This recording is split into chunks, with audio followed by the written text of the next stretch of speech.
me just open up quickly.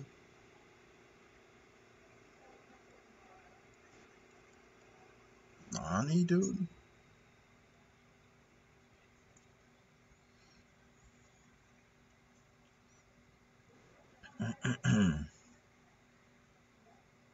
Just make sure that this is running nicely.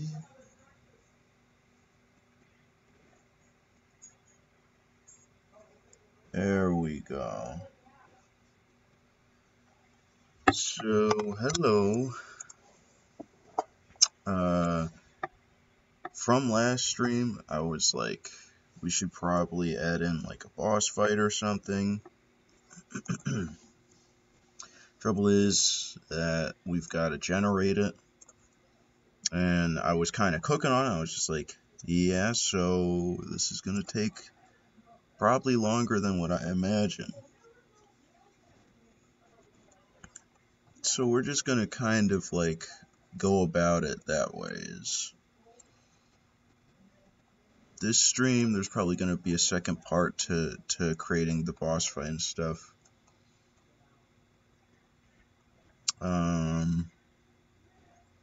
Let's see.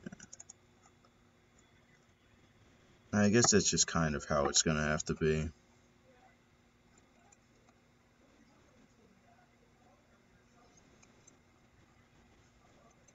So I just kind of want to see, like, basically how I plan on generating this is I plan on making a sizable arena, and all I want to see is just how big I can make this arena.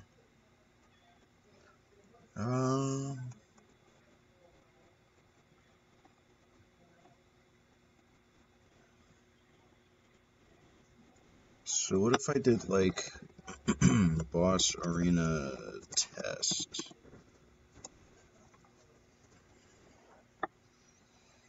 And then I saved it as an experimental block. There we go.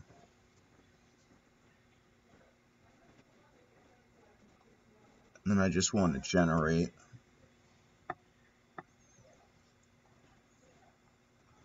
So what? How big comparably? It's actually not that big, this room, comparably, because we can have like rooms that are larger. So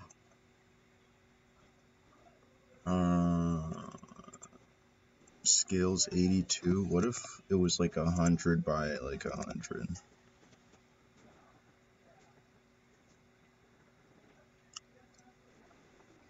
How big is this scale compared to the player?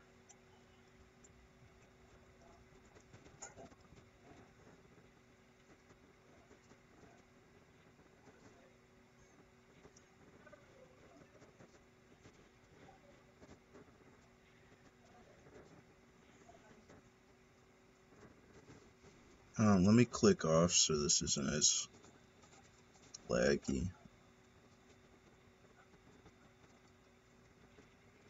Huh.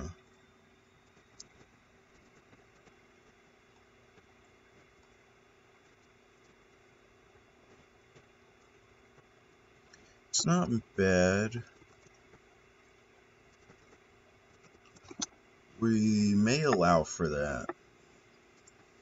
Isn't 100 by 100?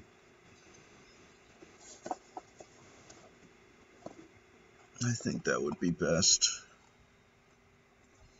So now what we want to do is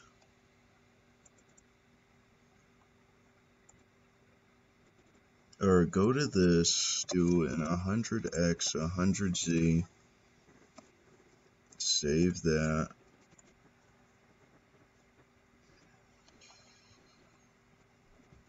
And then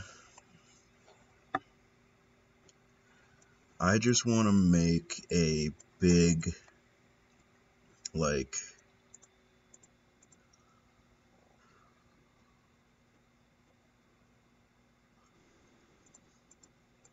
Yeah, there's gonna have to be a separate set almost.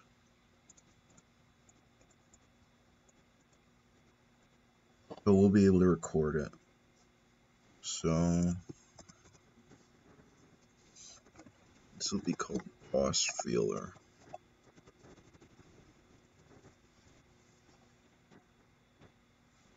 And all that this is going to do is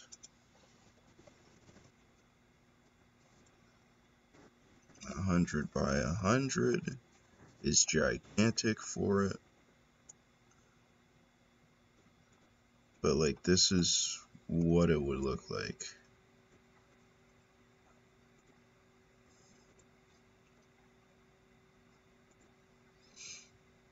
So it goes front. We gotta do right.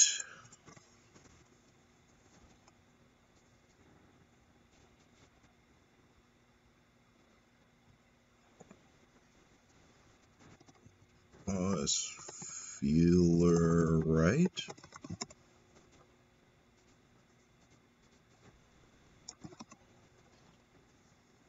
Boss feeler front.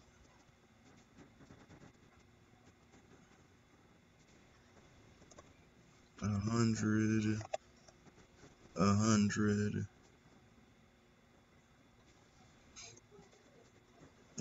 Boss feeler left. And so all this is gonna do. Oh wait, what? These are all so vastly different. Well, for starters, this has 200. That would make more sense. That's better. So yeah, all it's going to do is it's just going to tell us if there is something there.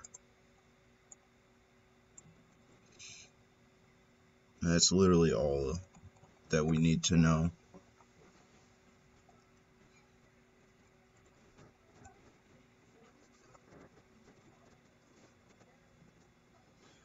We go into here.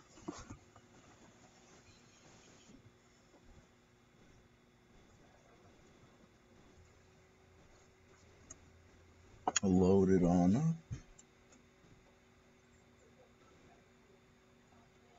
I'm just going to start up a device of mine so I can look at some while this is happening.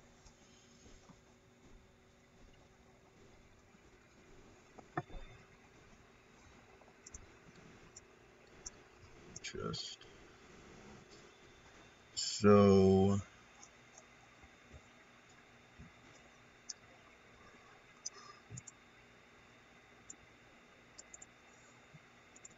right here, we're going to want to mark out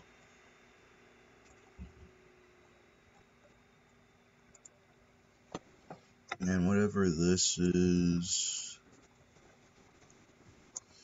we're going to say our boss feelers.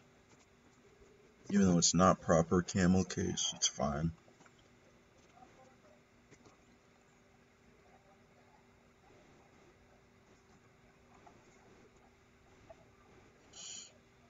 I don't think the location has to really change.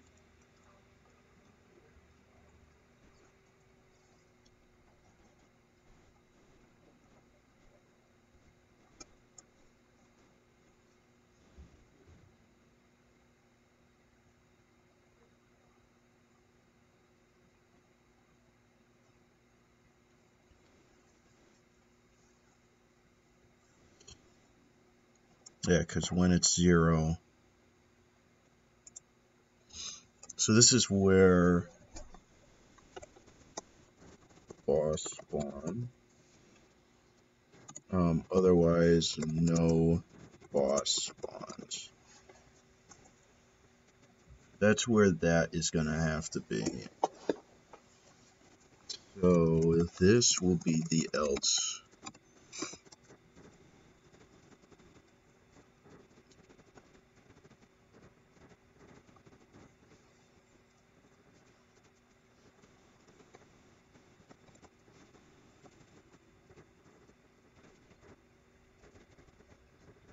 we move this.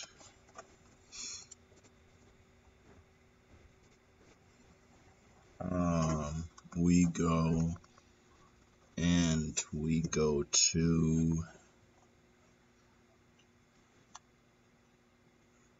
I mean, I've set it up.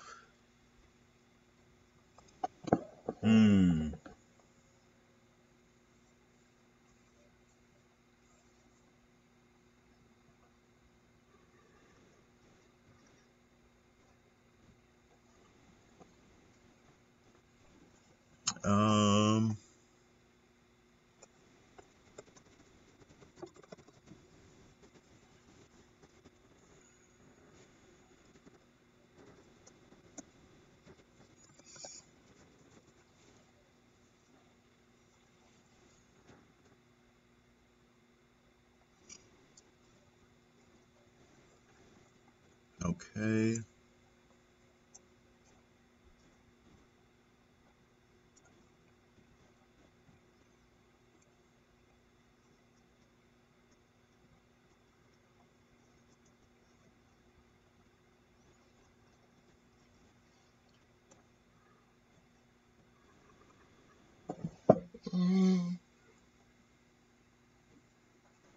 Sorry, I just woke up. I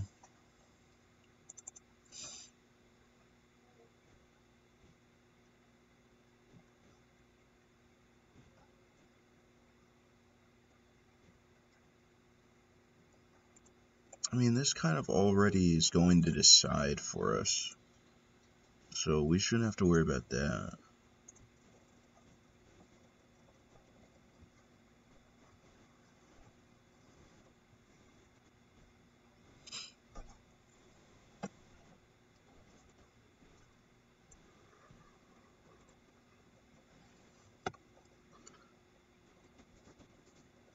I could probably just throw something in here.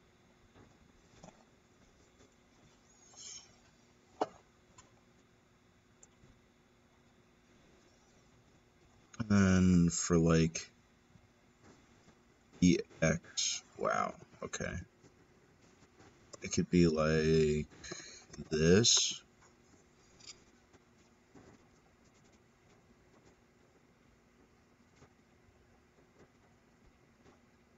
Yeah.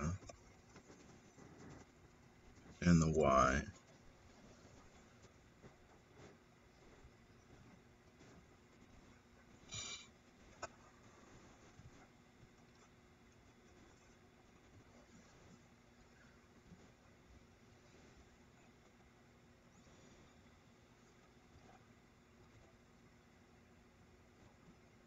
So if that's true, it'll go through 4 and I is equals to 0. I is less than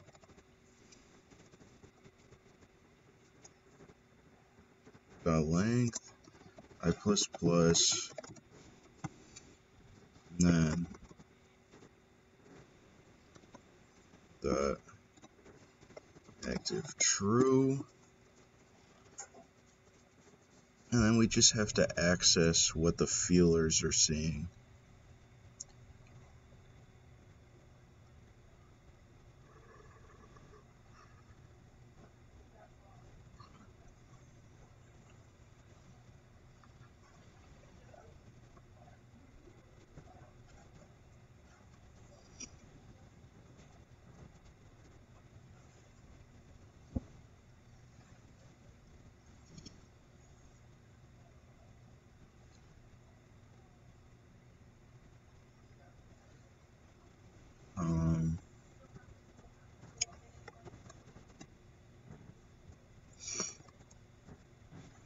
Yeah.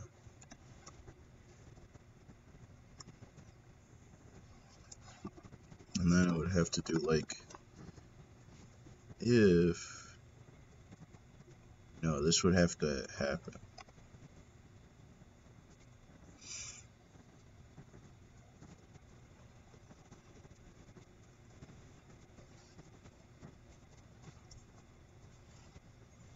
Just a false. We can do like, if this, Bro, what is with the indentation? What the heck?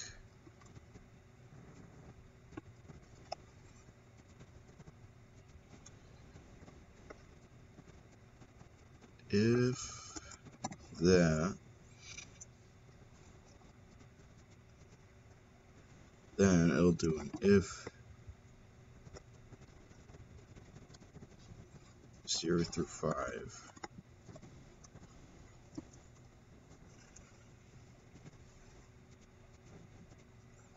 This equals to 0. And I want to int boss spawned. If that happens, boss is equals to 1.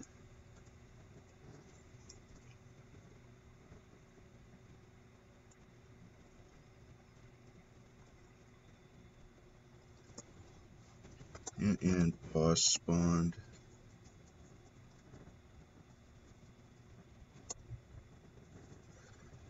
Oh, but it wouldn't.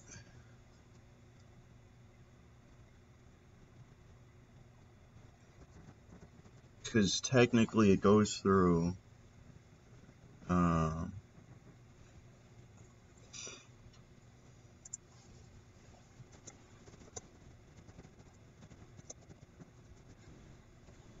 it's to 0. So like all this is going to do is one boss, like it'll run through, check all of them.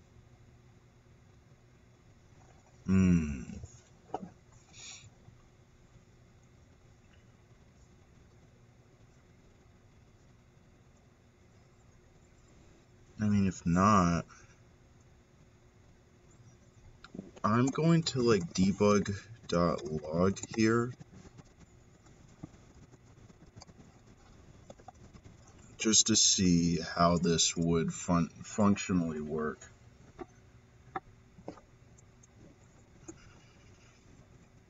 Because I have no idea. This is going to have to be definitely a test case scenario.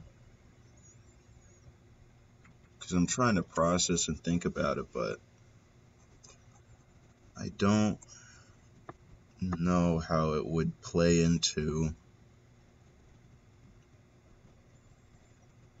working and running well. Oh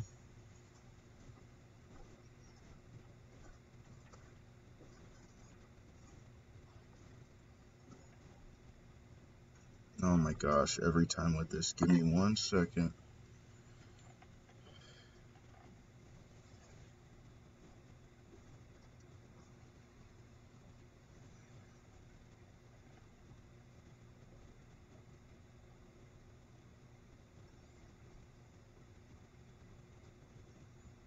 Okay. Bruh.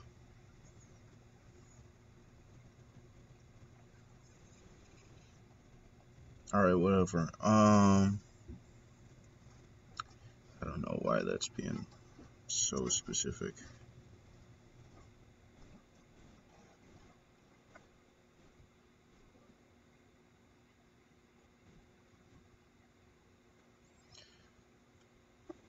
So we just want to set up the boss feelers.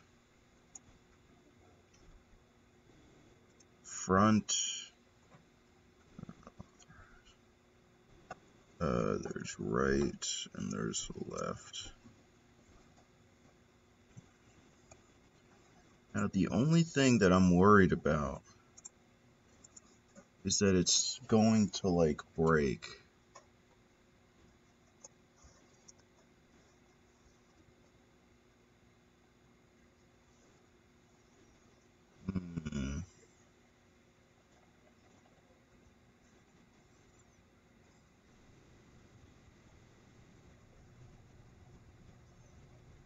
Oh, weird that pops up, but I'll take it.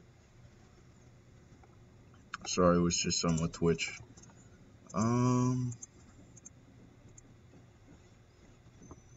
So yeah. Actually, for starters, that didn't spawn well, but I don't want to lose right now while I'm testing this out.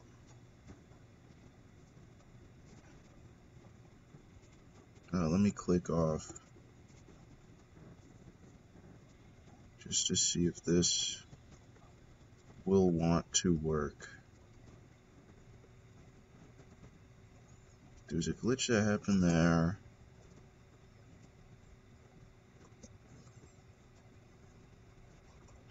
Wait, boss spawned? Where? What was considered a boss room?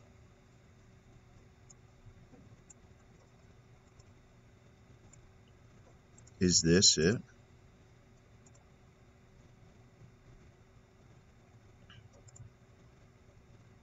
5089, yeah.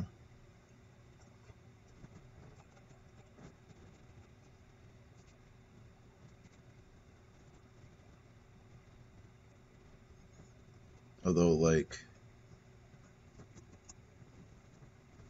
something weird definitely happened when the boss spawned.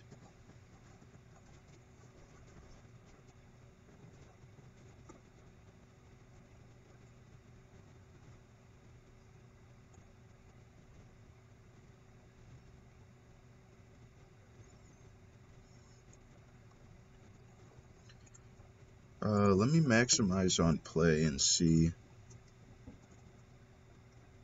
Boss immediately spawned?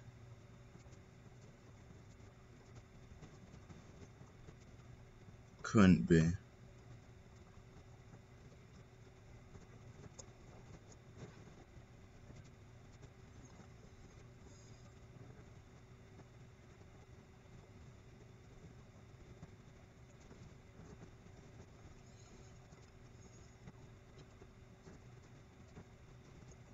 Oh my gosh.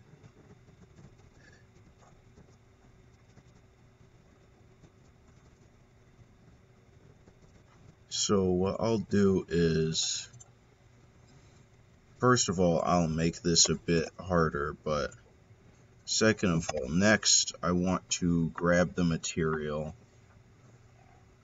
on all the walls.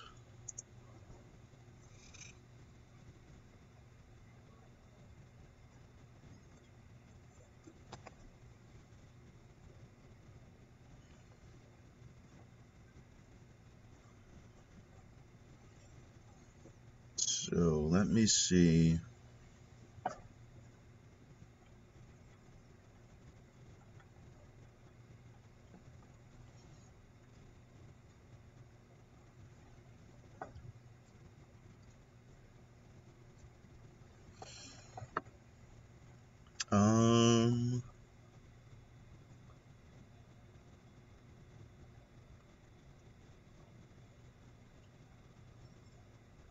That local boss spawn.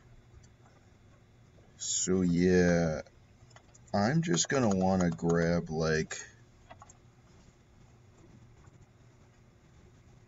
the color of the walls, basically.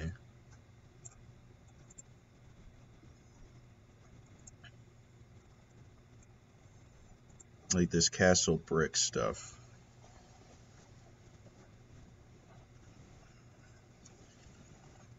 Because I just want to signify this is a boss room. So what we can do is we can do like a iced field, a private material, room colors, and we can make that an array.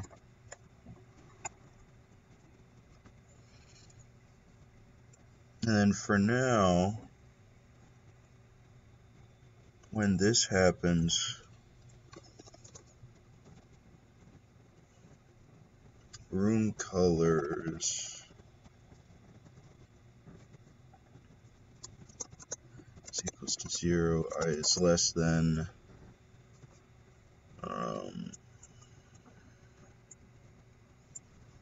I just want to move that down. And then I want to have, wait, am I getting the walls? Walls, yes. I already am.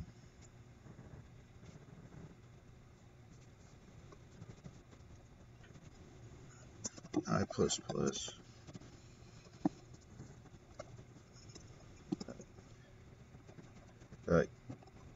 Oh, come on.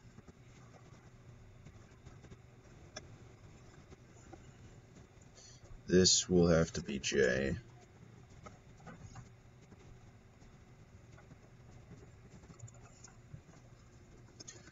Game object dot get component mesh renderer dot material is equals to room colors 1.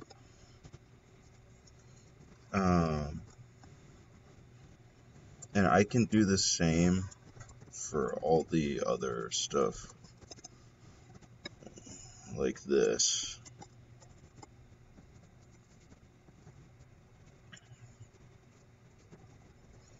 And then if it's not a boss spawn, it'll be room color 0.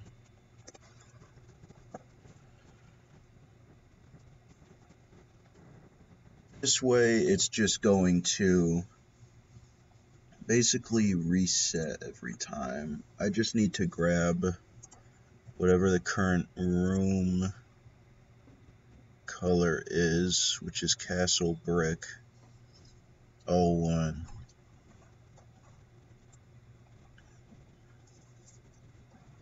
Castle Brick 01.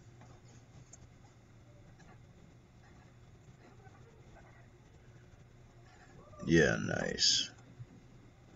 And then I just would like to see, like, what does this look like? That's honestly perfect. There you go.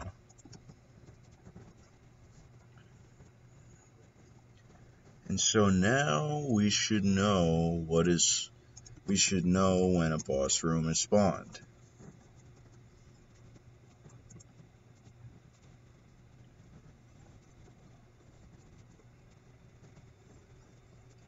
And then I'm just gonna do some quick fixes. Oh, I love the chests. What a great idea that was. Chad, viewer. I mean, this is pretty big for a room. But I guess it's not it. Because the colors or the materials didn't change.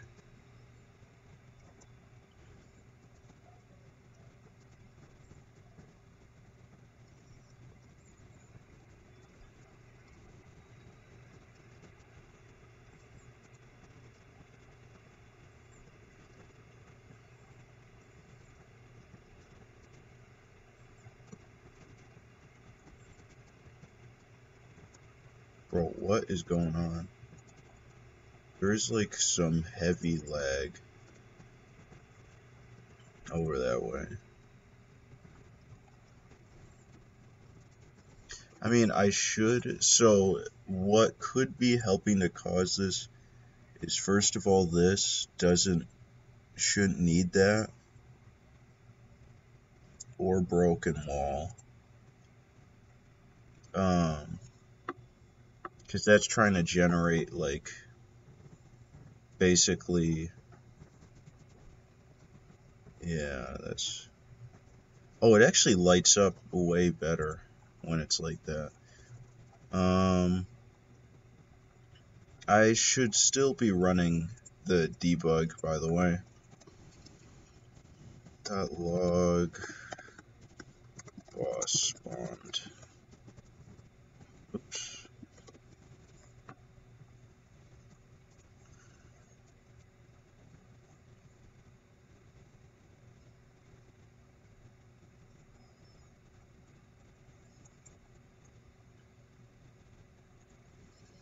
Oh, alright. Run this.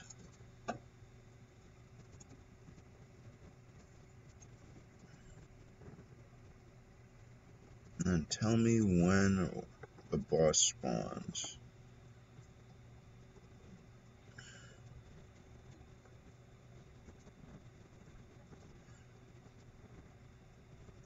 Bro, what is going on?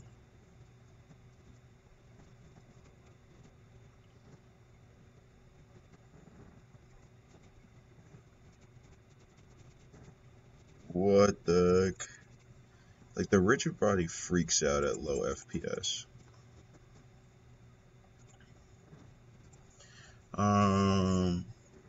And object handling.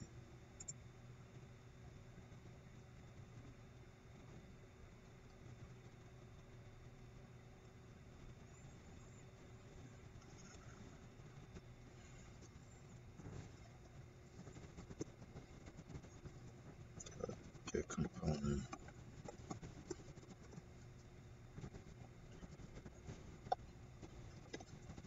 Enabled is equals to true. And set that to false. I'm just thinking that maybe because the areas are so big, that I may be able to just get away with stop, like, that's fine. Oh no. Right, that was a bad idea.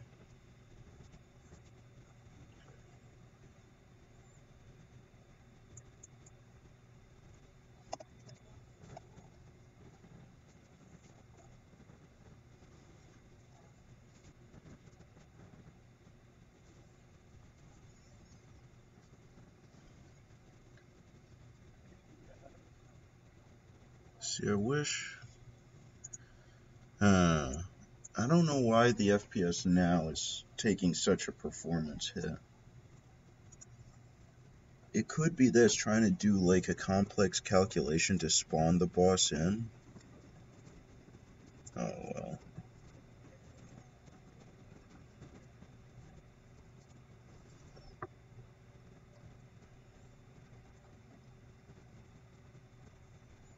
Starting at like 200. If we move through here methodically, like maybe it's enemies or something that's causing it.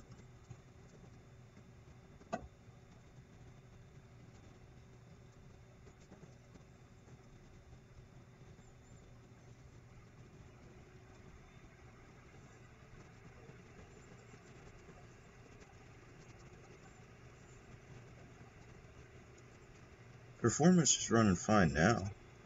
Hey!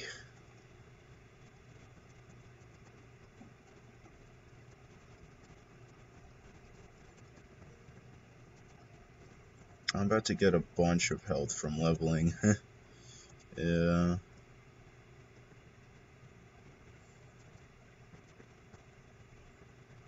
So, like, boss rooms may be as rare as I'd like them to be now.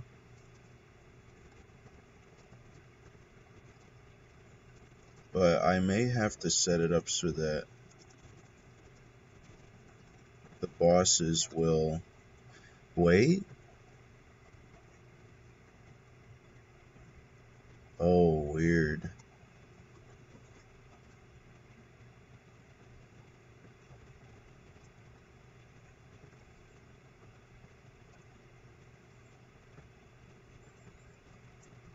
I'm surprised the kill box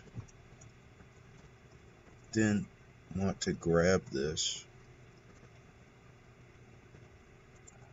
Oh, or no. When it's a boss room, because it's bigger, but no, because that calculation's already done. I think just like it had a clipping issue. And let me try this again, but let me reduce this to like a, really, because it was like a 1 in 100 originally that a boss room would spawn. I just want to see how this works.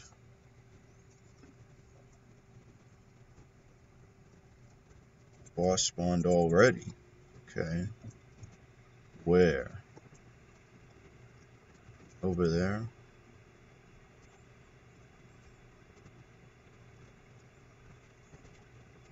This looks good, I mean, although the wall closies didn't change, but maybe that's fine.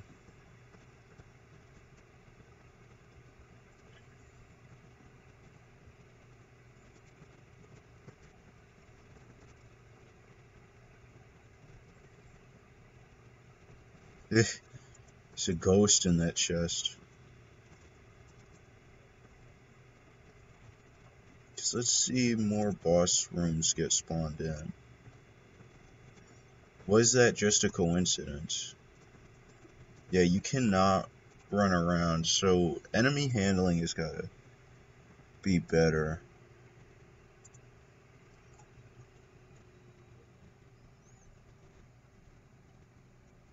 It's on a fixed update.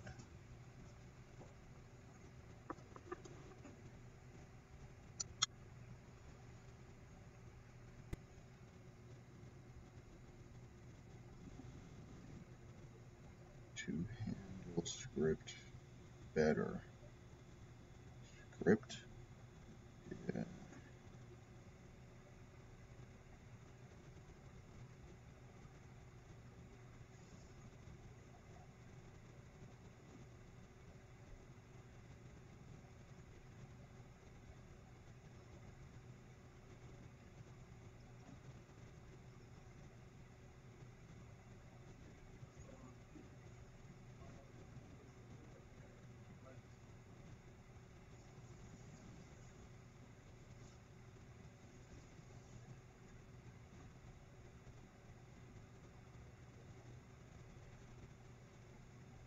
Hmm.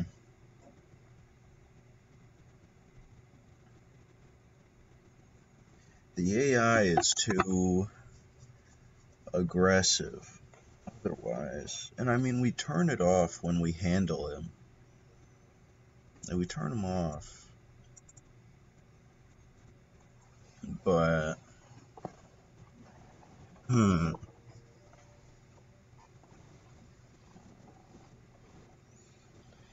maybe I should handle, like, the textures of things better. Hmm.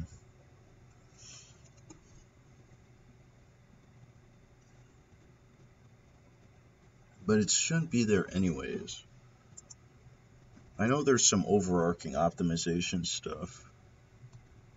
Well, let me just make sure that bosses are good before I look towards that. But it's for sure enemies that are causing the biggest of problems right now.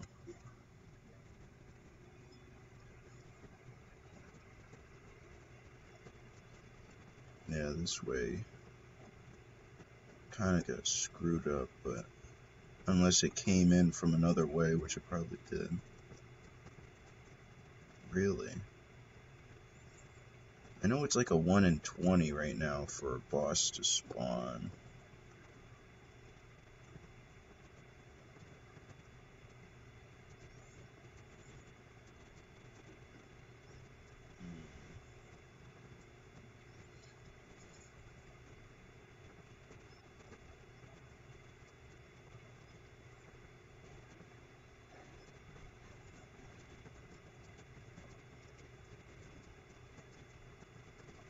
That.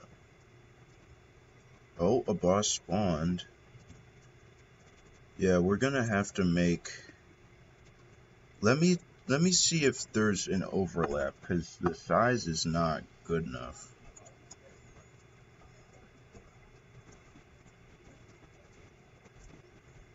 There's a boss spawn.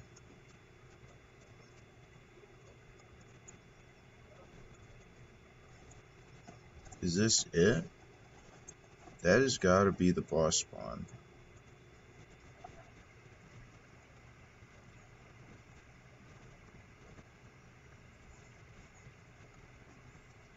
but it didn't do the walls.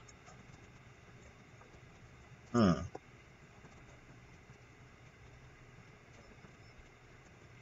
There is another, what's it called?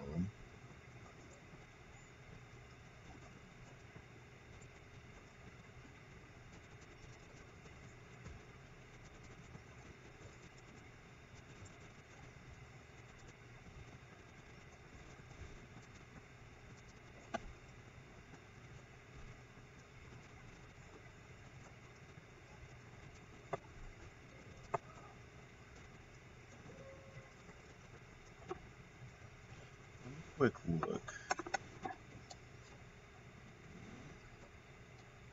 More performance. Late update, regular, or fixed.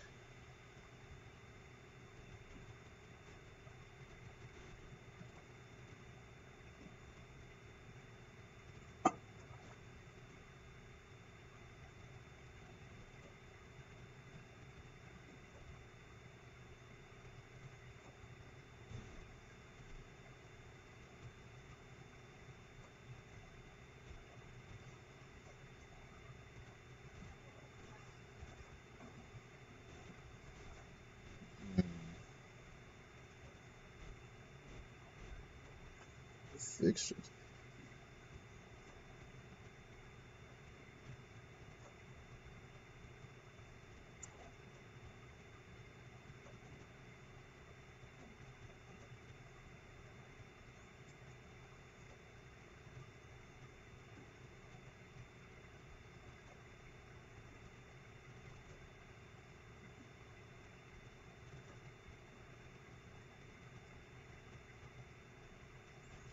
Yeah, I wonder if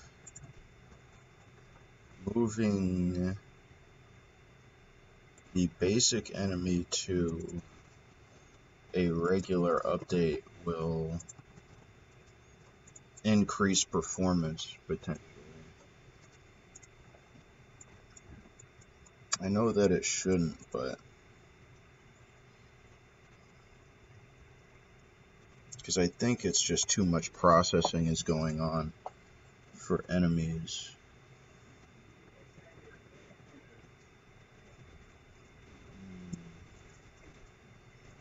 No, what about a late update?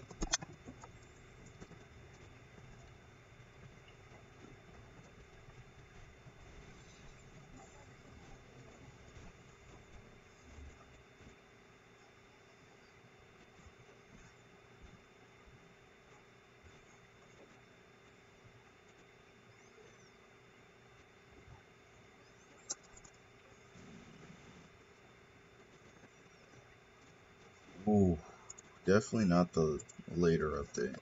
So I guess fixed is going to be best for it, but huh.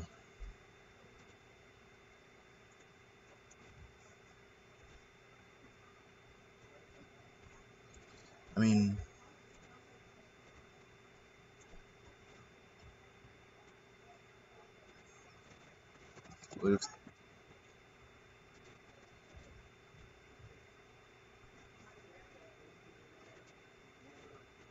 what if that was fixed? Would I get a lot of my performance back?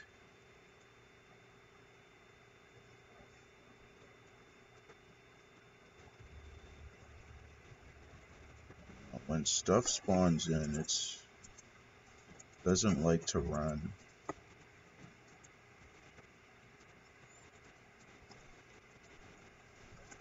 Do regular.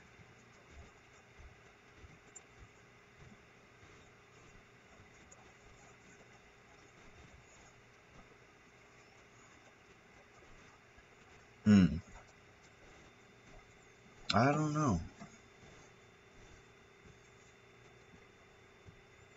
I mean, if we still just handle it like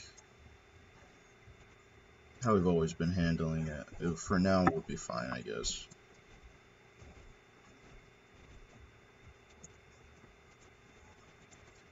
Not clicked on.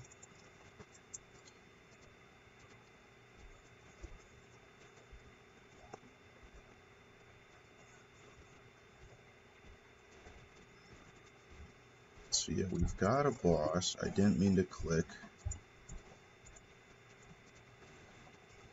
Oh wait.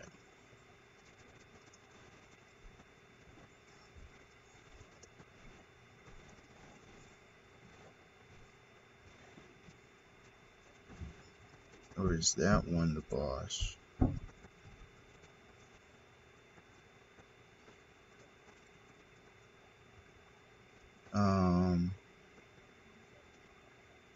I do not know.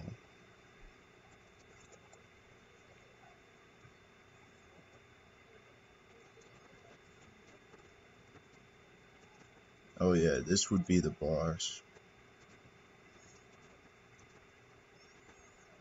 Oh, I'm starting to see. So maybe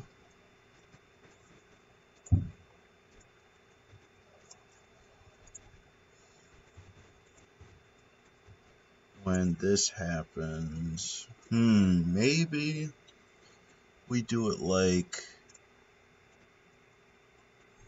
before the local scale is changed at all.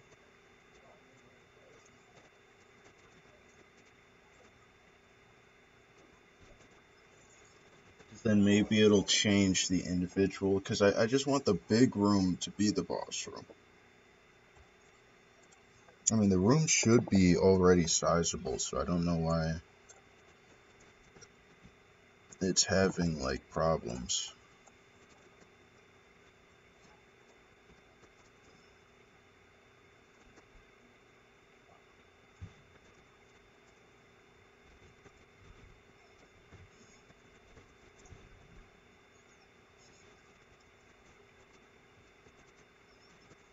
Yeah, that got cut out. I have a fix for that other stuff that's being weird.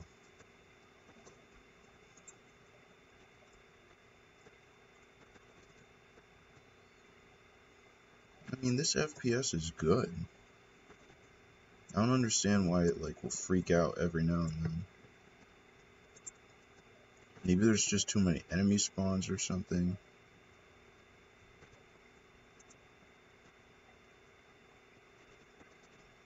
I mean, yeah, this is a lot of enemies, yeah.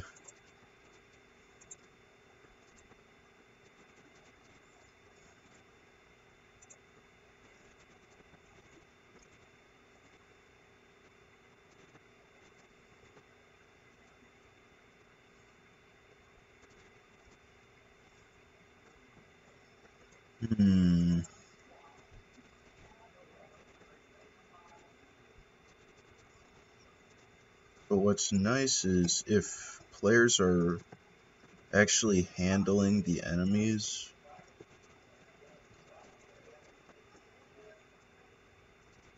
I don't think it would be, wow, no boss spawns? I know it's a 1 in 20 still, but it just seems kind of weird.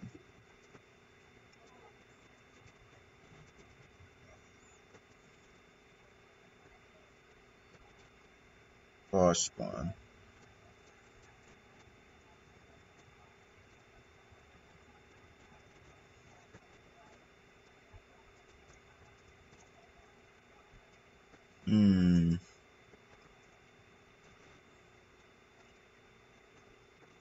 It turned to that one, which is obviously not a boss room.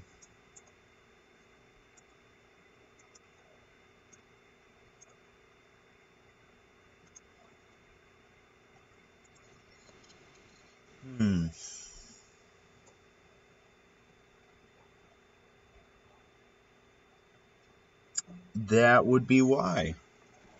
It would have to do it like this.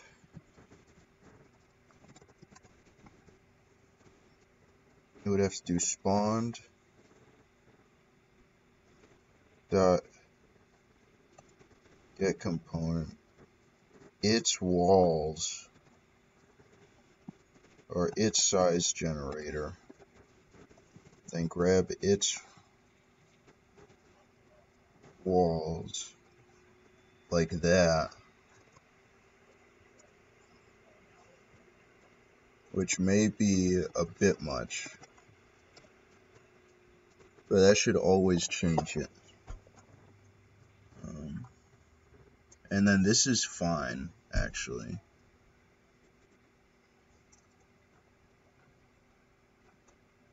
Or, no, it's not fine. Wow.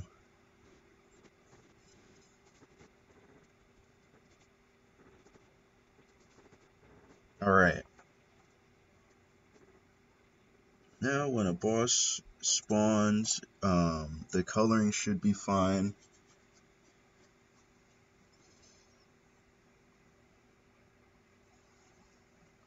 I'm thinking of shortening the range of the player's shut-off distance so that it can save performance. Because the shut-off distance is already relatively big.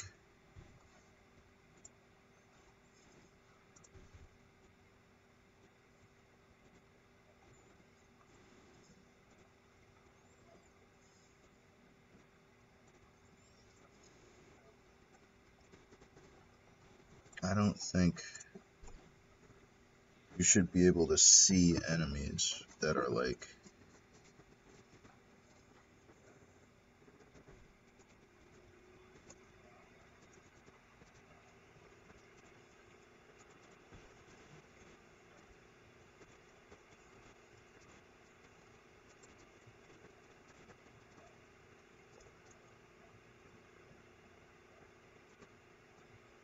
This is where we're running it around. Boss supposedly spawned.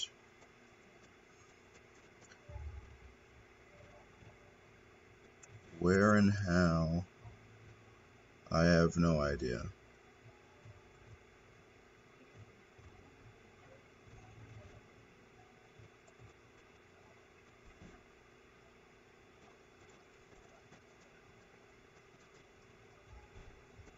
Yeah, because like a room... It would be over this way, I think.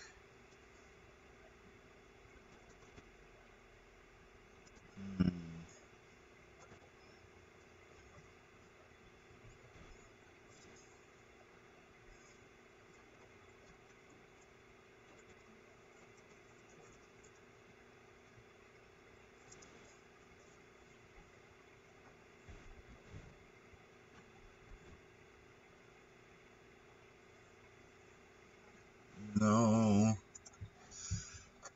Huh.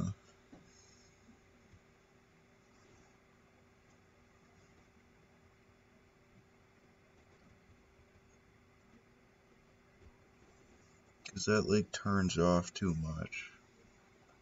And that would probably screw it up. No. No.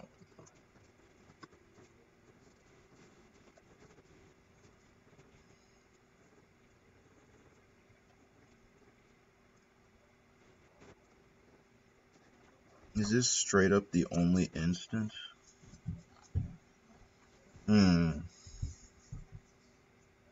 But there's other scripts.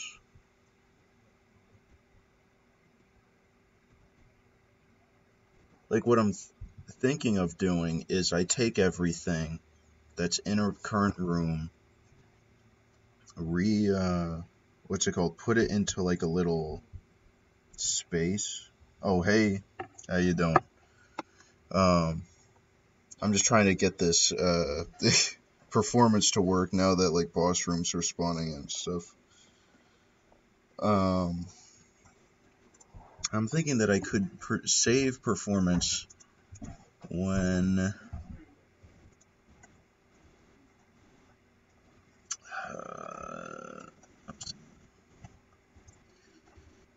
I just don't know if it will screw up the rest of this stuff, because some of it does look for the child of other things. Spawn wall. Let's see. Get child. Child 0.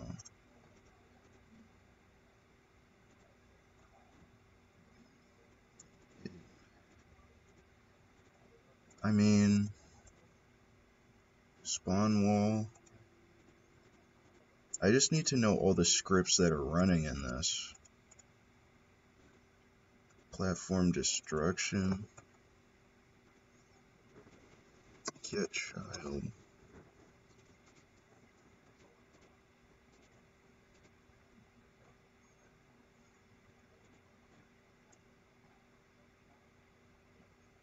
Night enabled.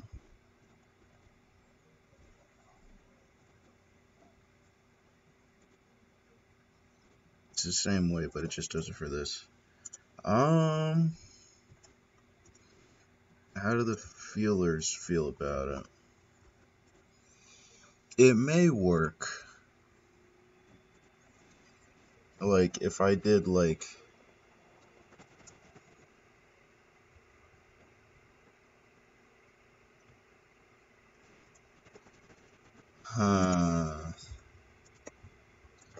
I don't know.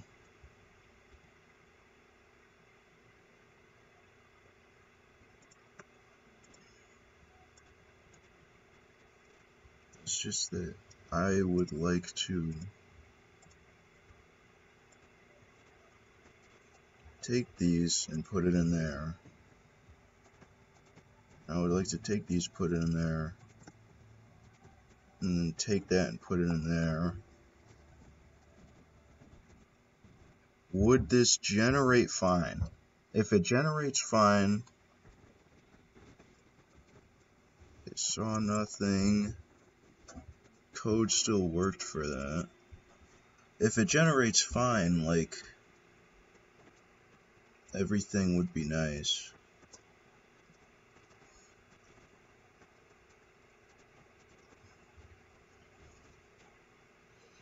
Because then I could recursively just, like, turn off all of the stuff to each level.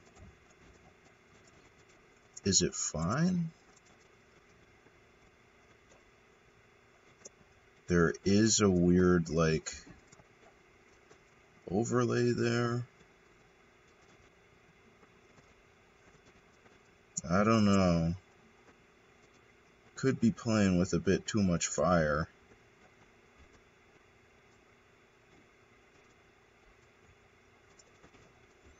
Although, like, that may have been just regularly, like, it being weird.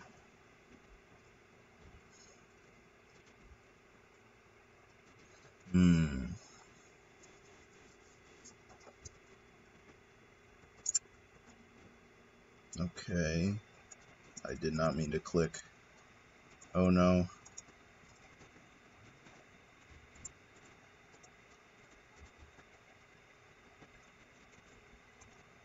So yeah, that spawned in fine. This stuff spawned fine. Let me deal with some of these enemies to save a bit of performance.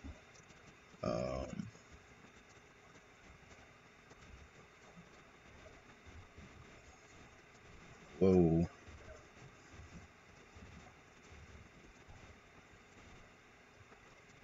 See, like, it looks like it's alright. Chests and everything spawn in fine. This stuff still has to get worked on, but it may be alright. So, basically,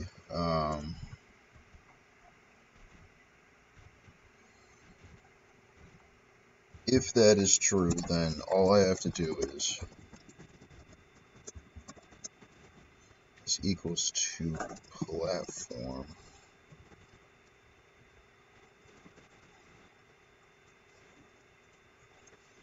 If other .gamers are .transfer.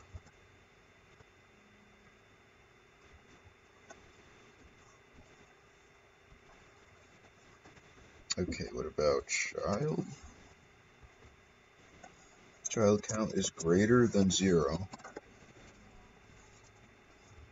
Then other get child 0.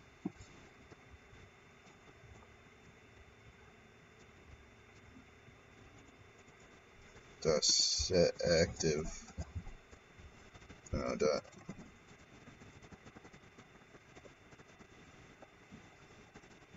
True. Now this may still affect performance just because it's updating every time. But after I think it may just do something. So let's hope, and I will take it off of game object stay. Okay, we're reaching 100.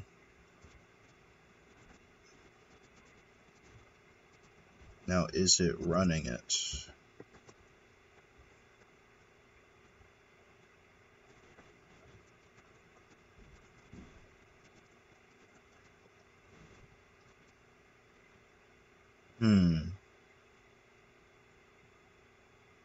Wait, I think it is.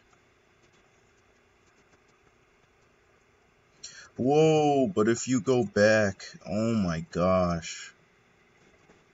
Oh, it's like over spawning. What the heck was that?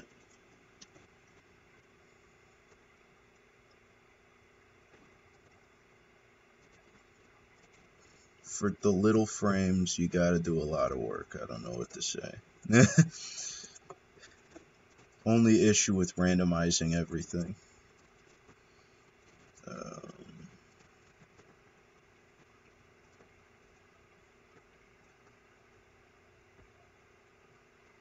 Yeah, that works. And then if I go back,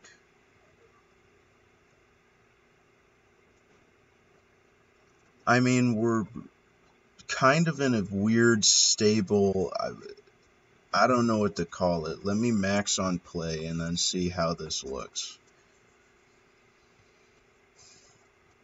So we're running, we started around 200.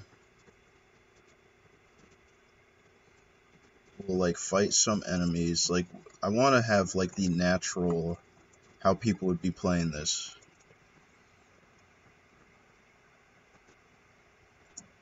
We're still at like 170. This is kind of,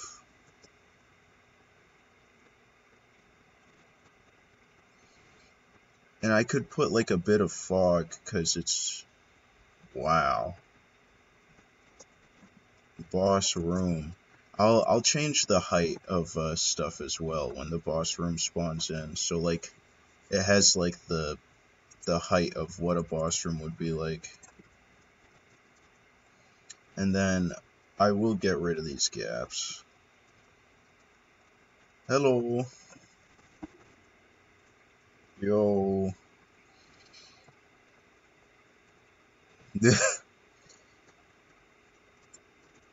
We're still running at like 140, 150. This is nuts. There's something to like about it. Yeah, I'm in the middle of making this right now.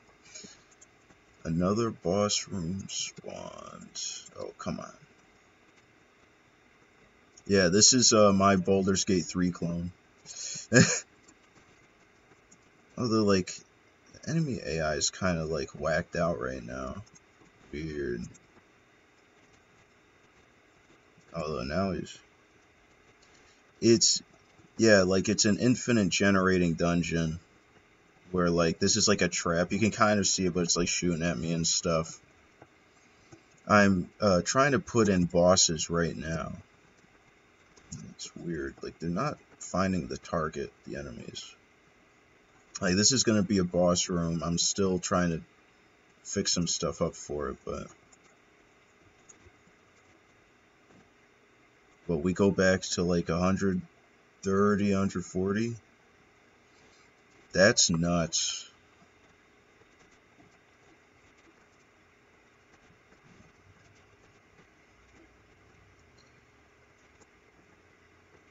We can increase the range probably. And we're hitting 170, 180 here? I'm loving that. That's amazing. Oh my gosh. Dinky 5-year-old laptop is cooking? Impossible.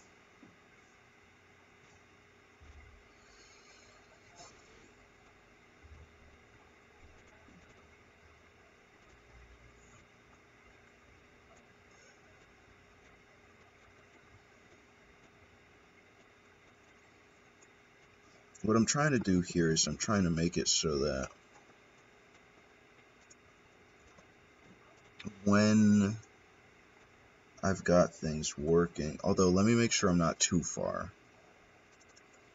Like basically, yeah, you don't want it too far in front of that because there could be like a room and then the room could like clip out and then something will try to spawn and be like, oh, well, there's nothing there. It claims that there is a boss room that spawned.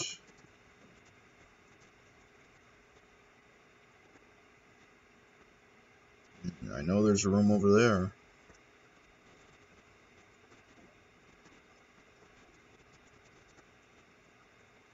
This should be the boss room. We're still not getting like the materials we want on it, but something is happening. And I love that FPS for us. The average person would be able to play this game. Oh wait, this is like an actual done boss room. Okay. Nice.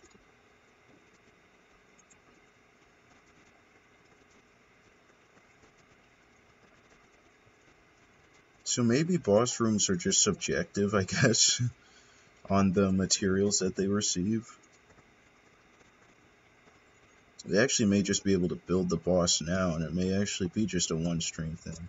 Although this is still boss room tile, which is not what should happen, but... Or at least I don't think code-wise it would probably just be a logic thing, but...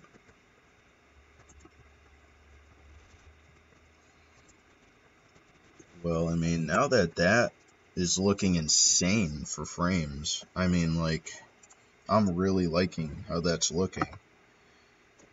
We are going to do... Let me see...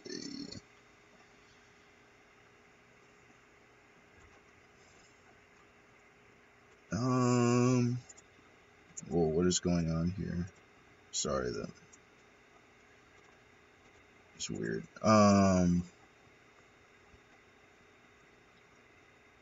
But yeah, I think we can just kind of handle some of the regular stuff going on. Because I'm trying to get, what? The boss room can spawn. It'll come in. Let me get rid of, by the way, the debug log.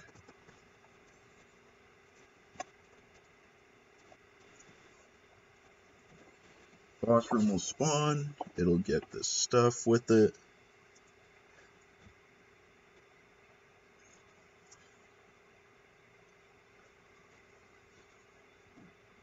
I should fill in with like a bit of fog. Because I don't think the fog will take performance.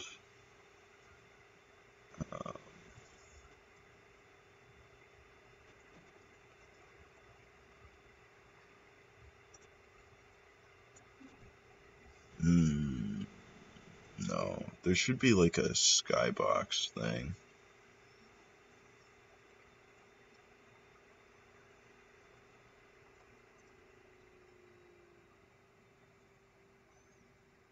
No way, I'm gonna have to look this up again.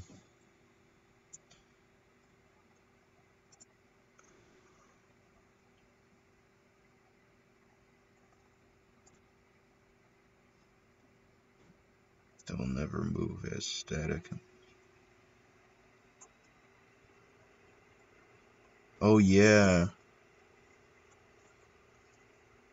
Well, first of all, let me clear this. There is no need. But second of all,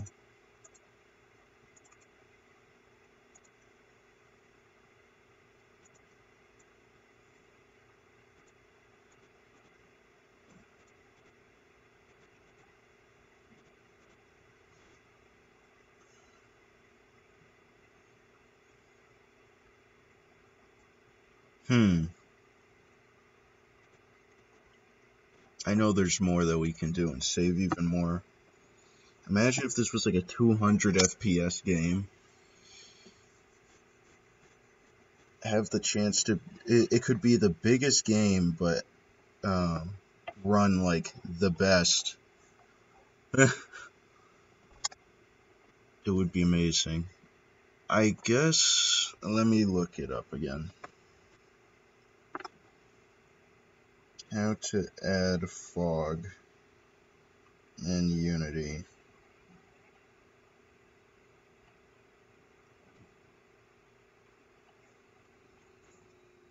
Quality? What?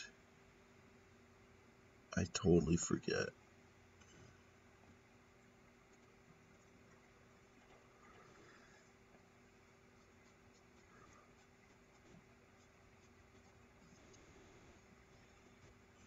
Window rendering. Here we go. No, I was right. Yeah, here we go. So, I do want a bit of fog. And like kind of a dense.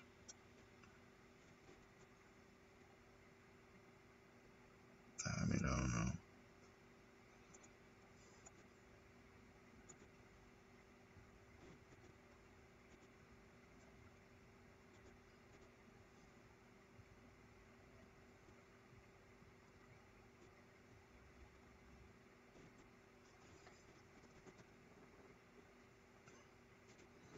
That just kind of highlights over.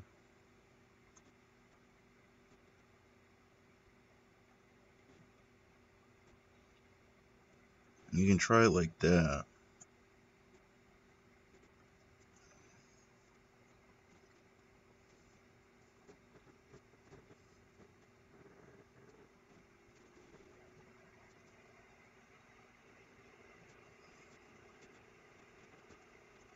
Yeah, statistics are looking nice.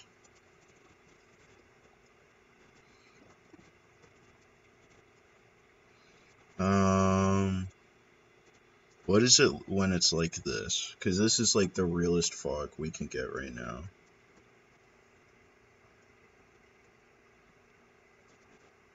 What is our statistics? 1, 10. I mean, we got a bunch of AIs on us. So what are we running?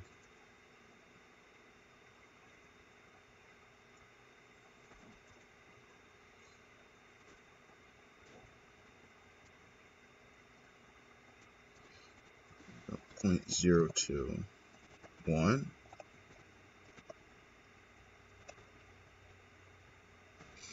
How does it look with real lighting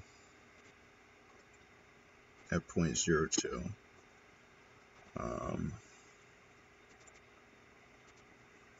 Because what I'm trying to do is I'm trying to cut out the spaces and stuff with like a bit of...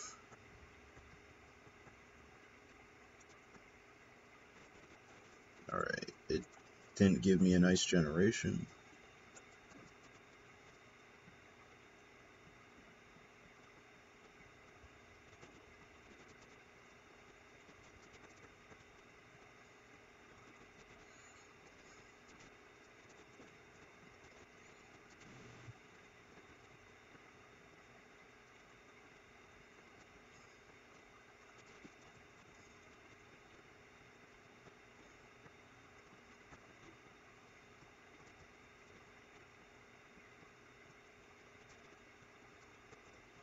Yeah, the fog is helping with the look.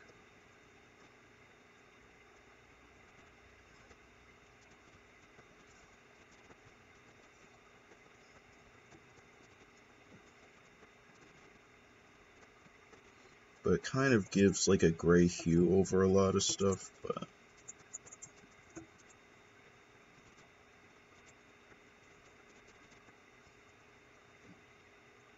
still running at pretty good frames.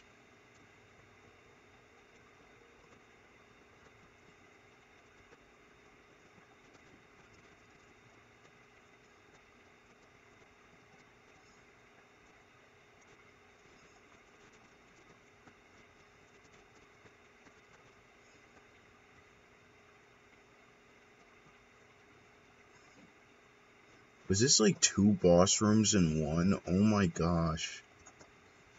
That is scary. And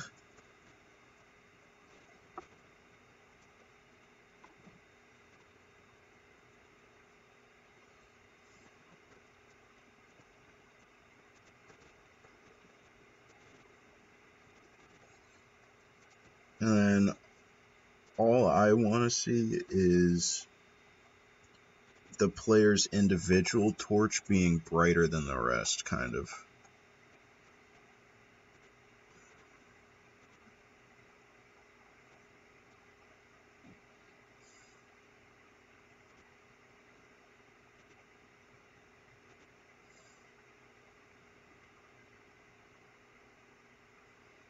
Yeah, no shadows. Give me just a bigger range.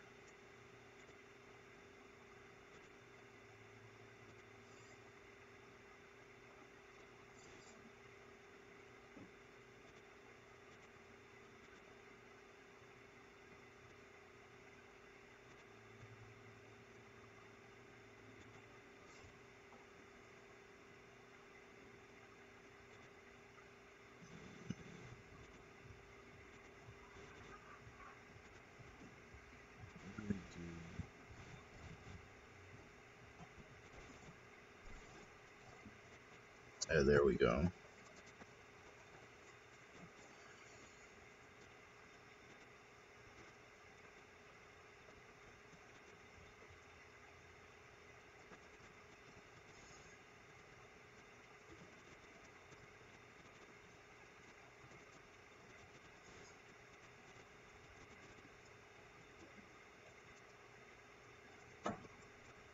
Is there a slime on the...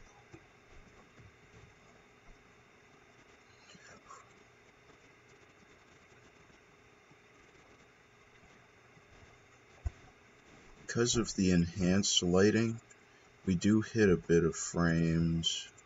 We can tone down the fog just a bit.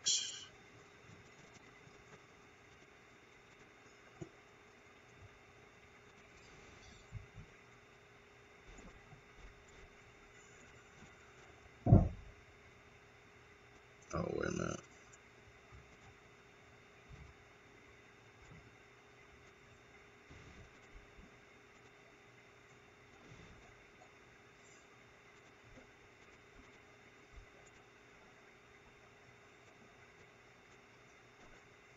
Yeah, no, that can't be on.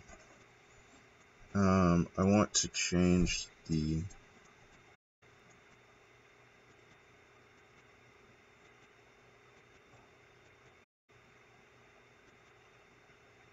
There we go. And then I want to go into this. 0.01.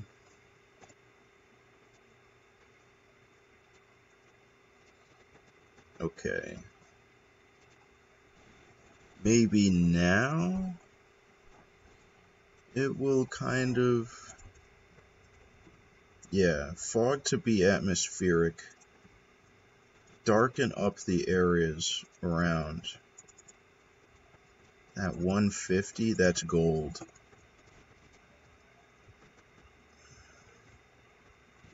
Mainly because there's only 2 rooms. Okay, well.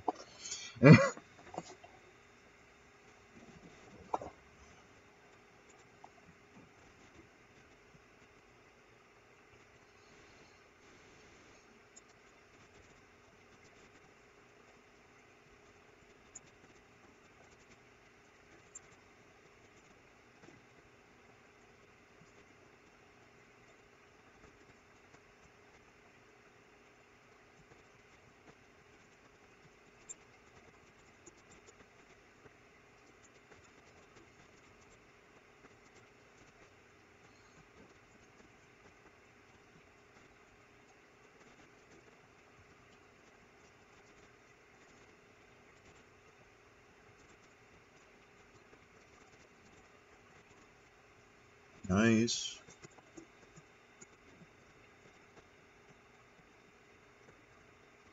And then I want to put in the one last thing, so like this world won't cease generating. I as well want to check out this.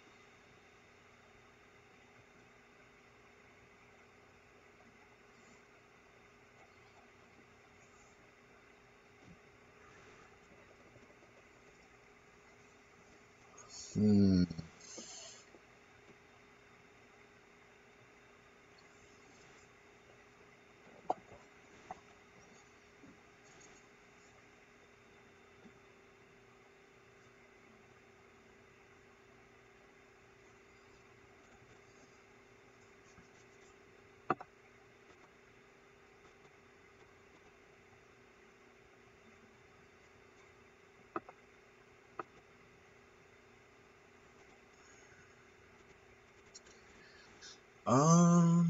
I mean, if count is going to be like that.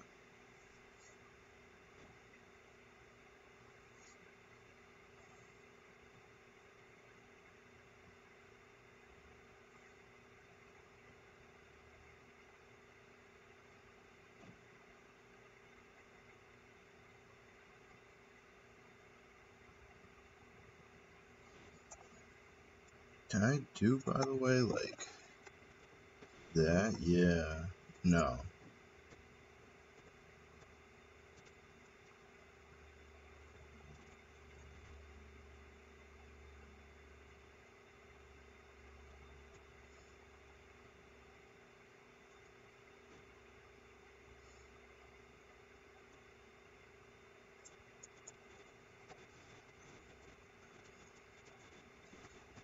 Hmm.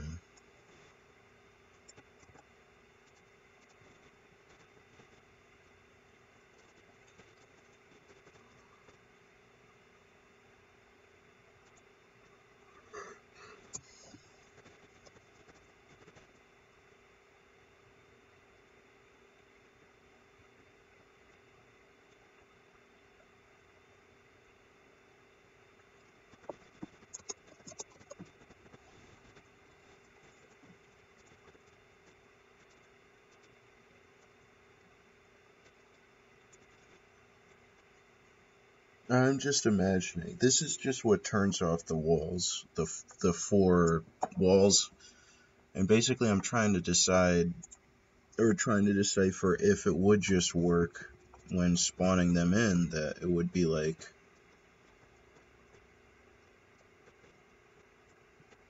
use the walls as necessary and just detect when things aren't there. I mean, it's doing a good job. I have no complaints with this because I don't know why it wouldn't work before.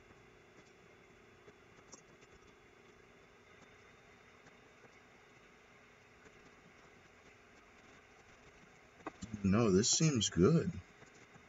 Oh, well, this isn't. It's just weird. Like, it doesn't realize almost.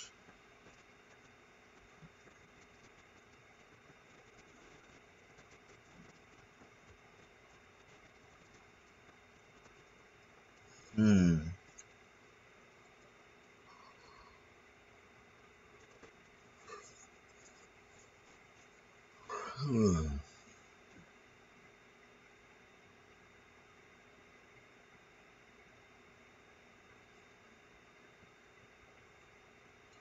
So, what if I did it like this? I made a specific. Yeah, like a specific thing where it was just like has to collide with, or it has to hit both one object and another, and we'll look at this from here.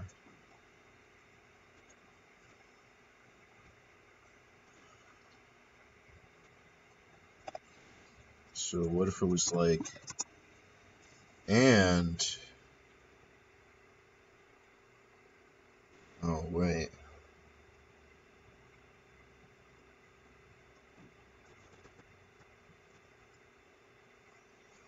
Hmm.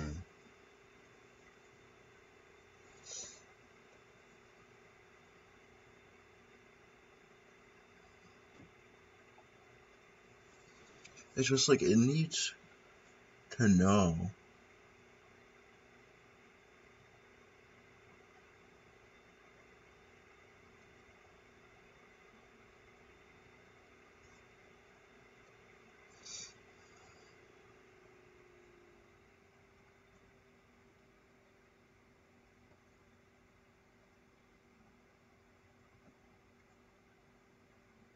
Hmm.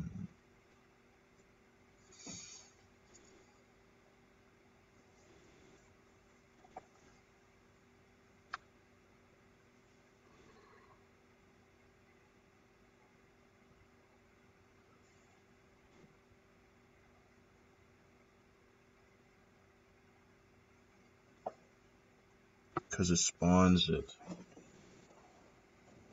Huh. It's weird.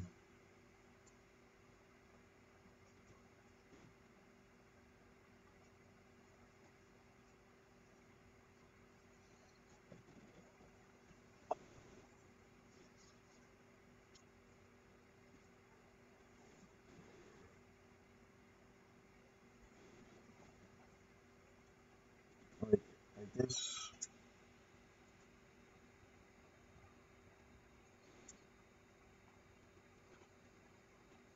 I guess spawning it in.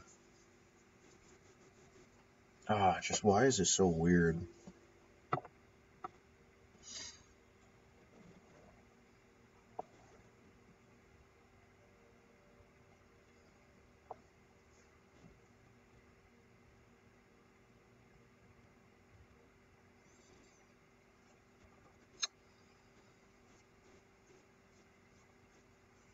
Maybe if. Uh,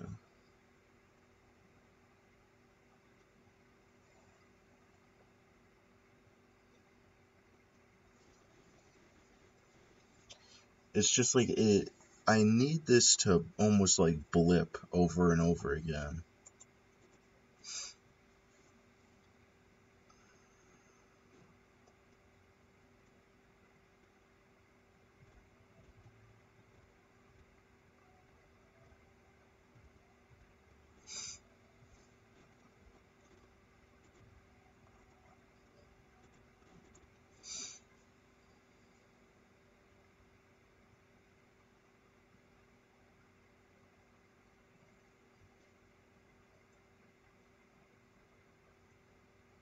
Yeah, what if. What if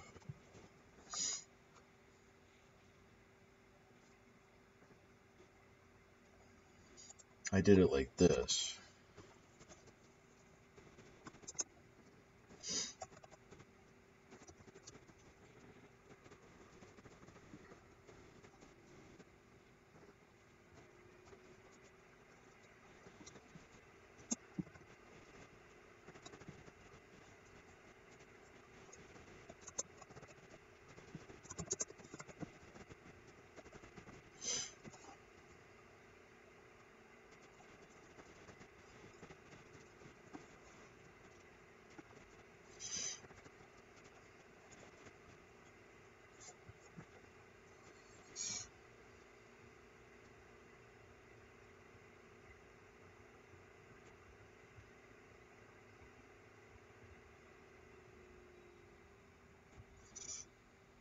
And I want you to do this.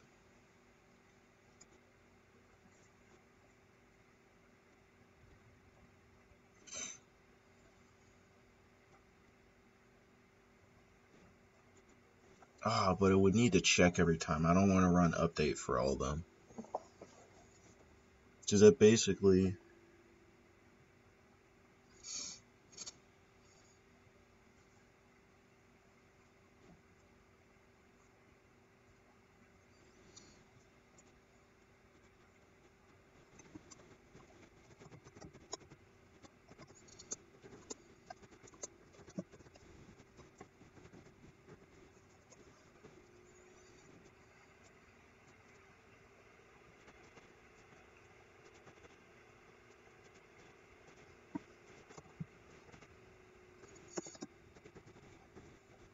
And what if I did it like this?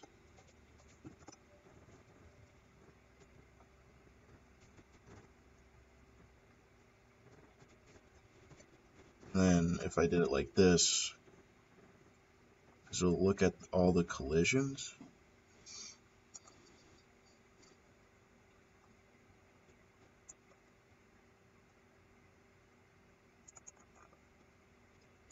And then I guess I'll comment this out.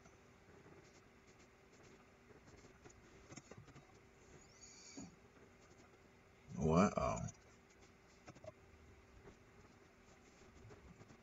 Because that may solve it if it stores whatever platform it is every time.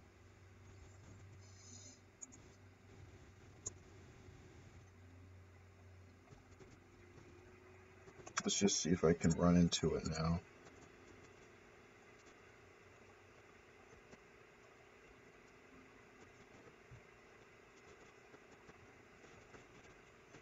Bro, boss rooms are so massive. It's not even funny.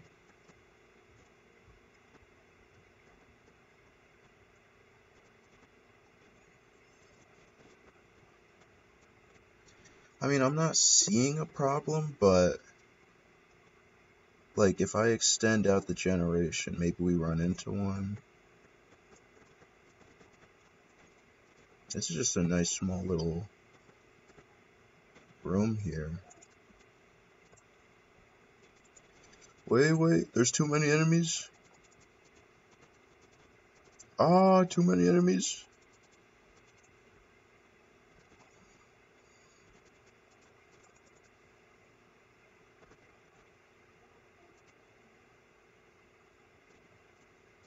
I wonder if there's a way to look at, by the way,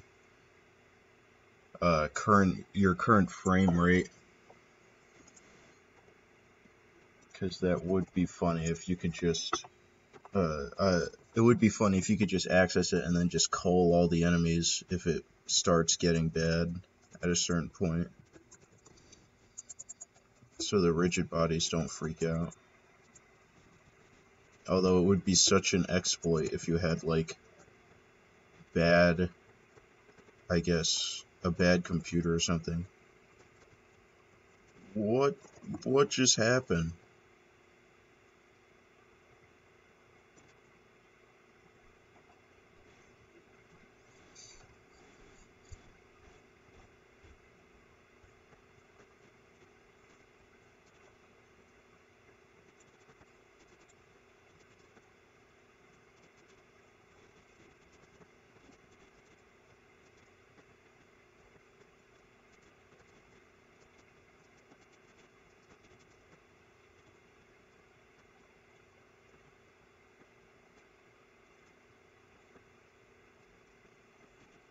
And then the only thing else, by the way, this is looking nice. Like, I'm not seeing any of those wall breaks anymore.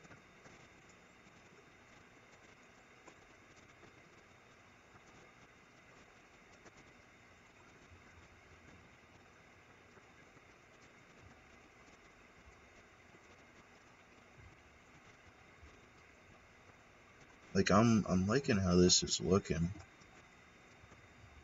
That may have had fixed it.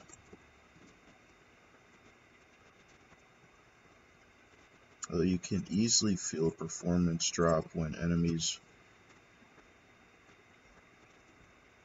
come into bounds. And it's still here. It's kind of weird. But I mean, technically it spawned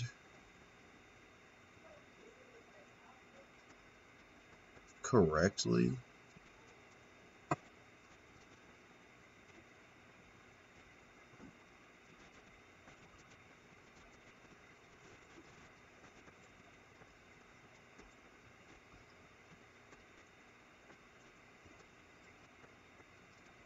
Yeah, I mean, proper boss room. I'm going to decrease the spawn rate of them now.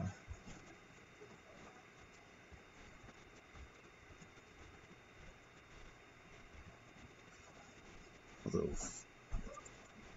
why is performance...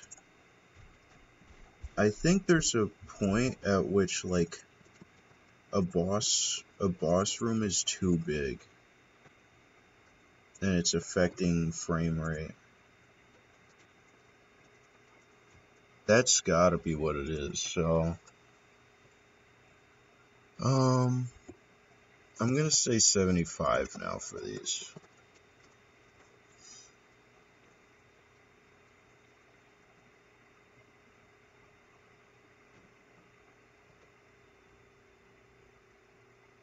Did it do it twice?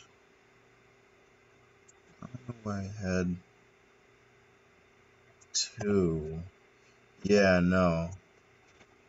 That is why some things were being weird.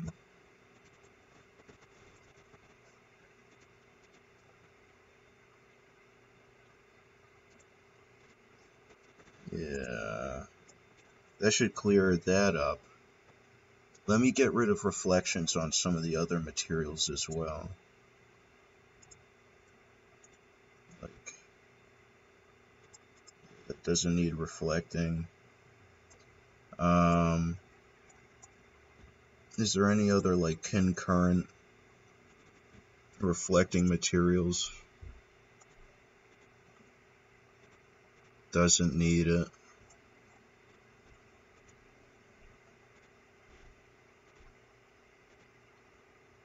Doesn't need it.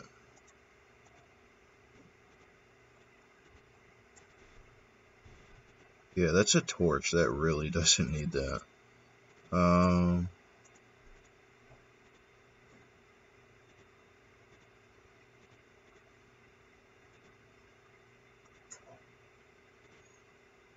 Good. Good.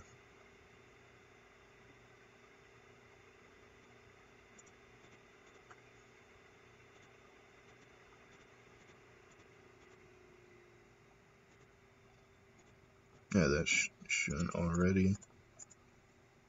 This will, though. There. So now it's not trying to calculate any of those reflections as well. That's pretty decent FPS at the start there.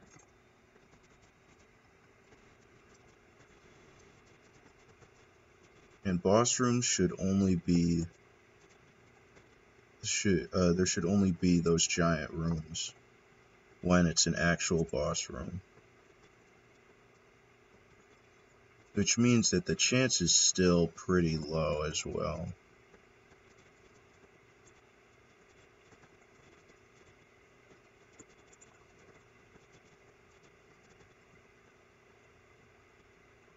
You're running at decent FPS still. Let's just hope that when the boss room spawns, it will deal with it.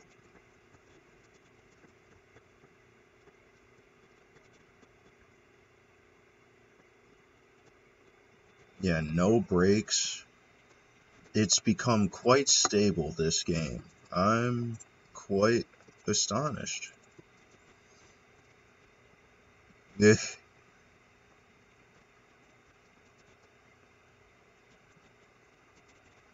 Although, wait a minute.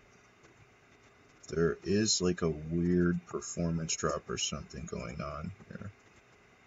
But it feels way slower than 50. Could just be my computer, but like...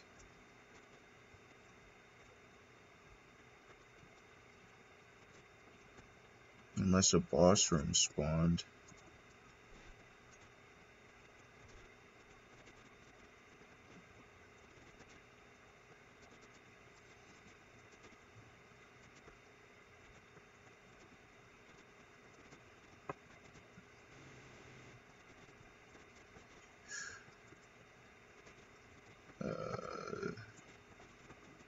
Get that enemy. Get those. It's at like 70 now. Wow, this is a big room still. I don't know. I swear that's like a boss room. Right?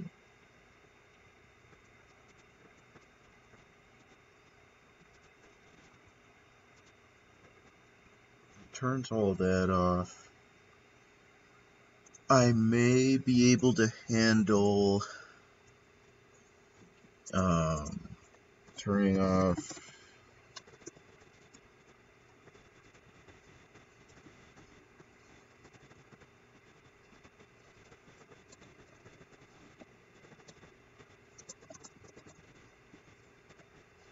I may be able to handle this as well. Because the idea is just kind of get out from under like the FPS wall, where I am able to gain the frame to turn it off, all this stuff off, but then gain the like other stuff to turn it on. Starts nicely.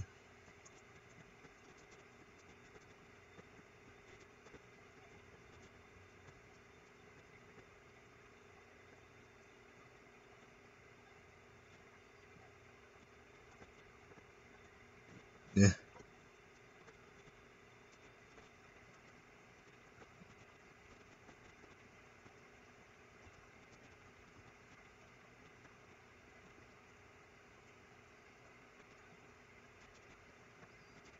Now, those big rooms take up a lot.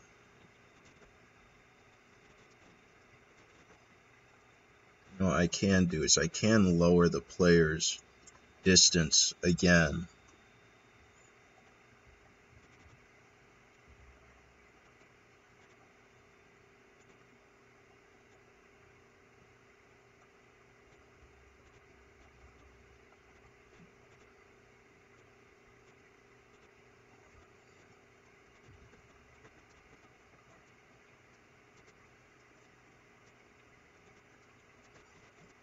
And I'll compensate with like more fog maybe.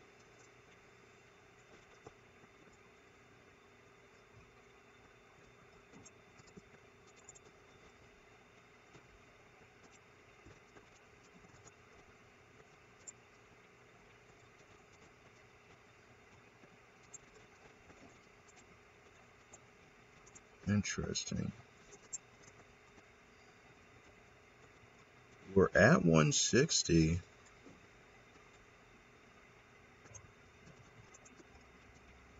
Ooh.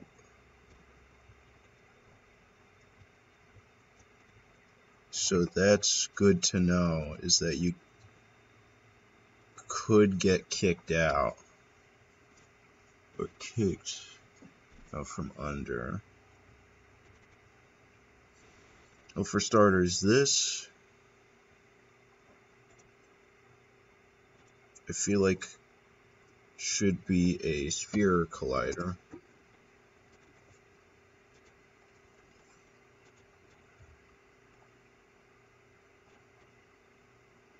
I think that fundamentally will already help out a bunch. And if I begin filling in with the fog and stuff, things will start working out nicely.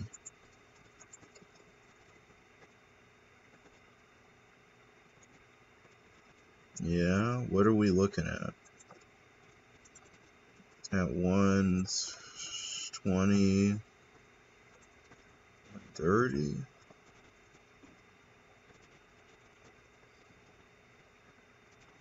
Pop. This is nice. I'm going to have to lower the frequency of rooms without props in it, by the way. This is nice, though. It's like hundreds are what we're talking about.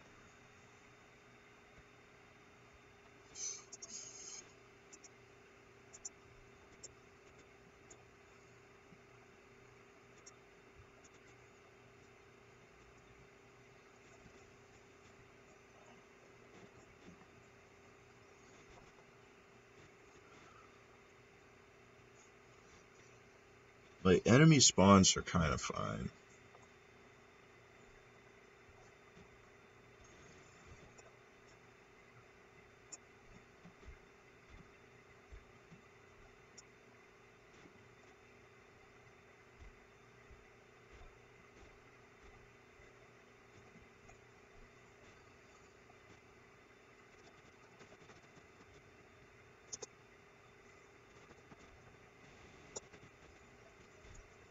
I think that could work.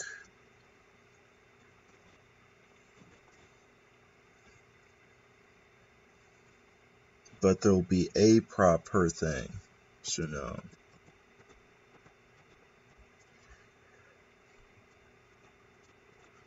Let's do if amount of spawns is equals to 0 or is less than or equals to 1. How about that? Then we will do a re-randomizing of it, but just the same way. So rooms will more likely have something in it.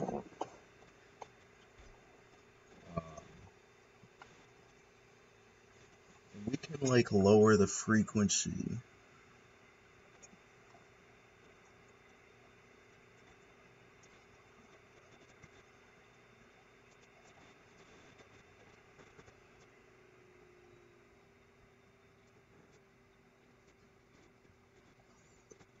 If it's equals to 0.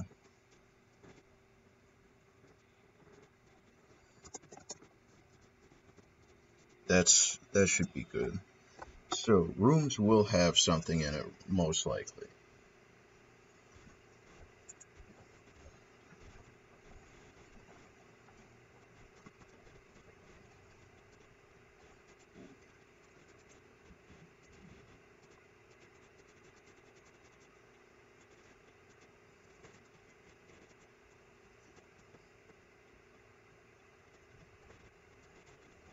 Yeah, having a enemy is nice.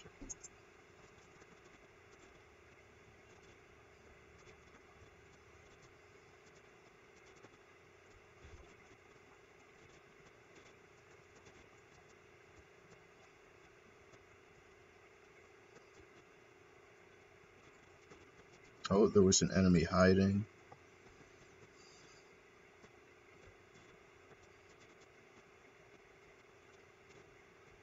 We can load up on fog for that kind of thing, so you're not seeing like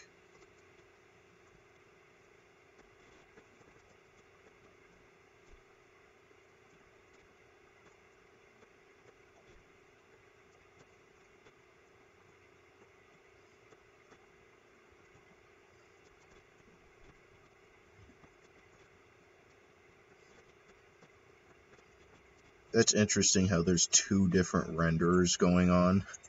It looks cool. I was just kind of admiring it.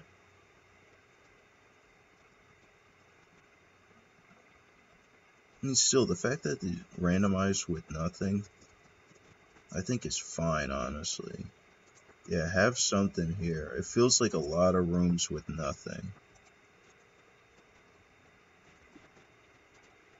I mean, maybe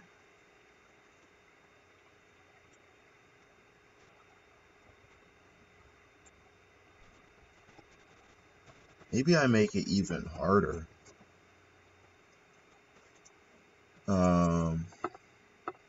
That could benefit.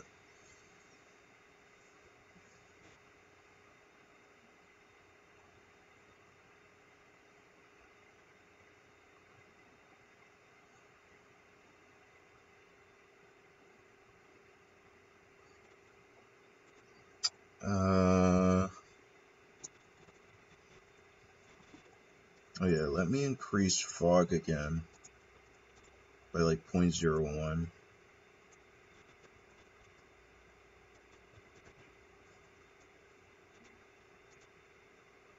And put on exponential and not exponential squared. Running decent frames. mainly because there's nothing here.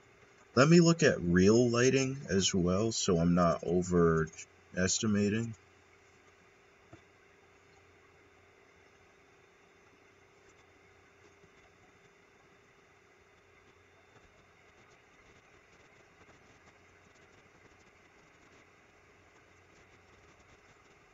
It's almost like a horror game now. It's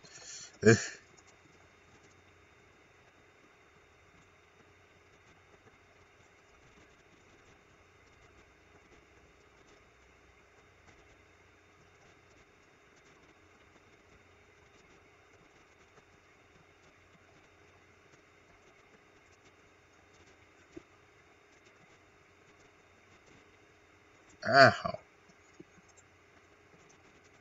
They're actually dealing damage to my 10,000 health. But sadly, I'm going to level, and there's nothing you can do.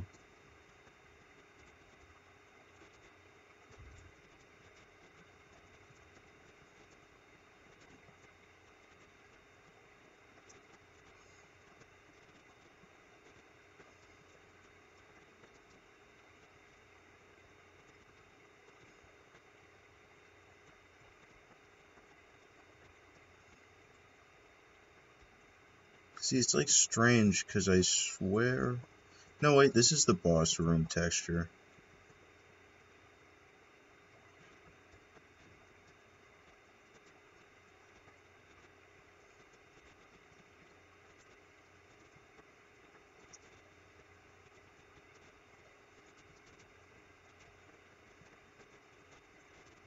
Whoa.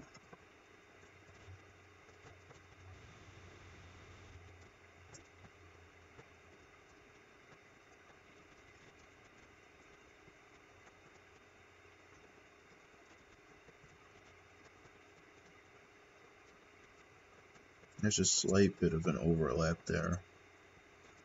Ah, really?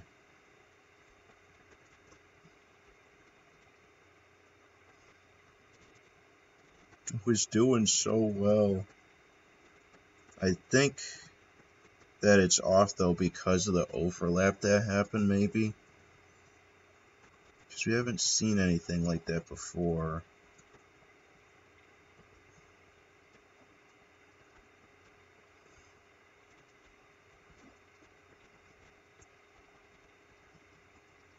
See, it should... Yeah, that should have been over here. I don't know what happens to it. But I can make it slightly more treacherous for things to spawn into itself.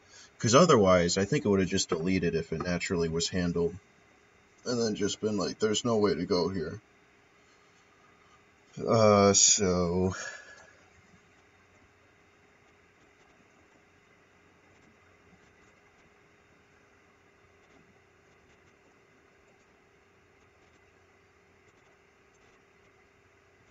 Like... A bit closer there. And then here, because it can stretch out so much. This should be nice and close. And then I give it a bit more on the sides just because. But I'm hoping that it's not going to screw the generation. Because it'll just keep killing everything.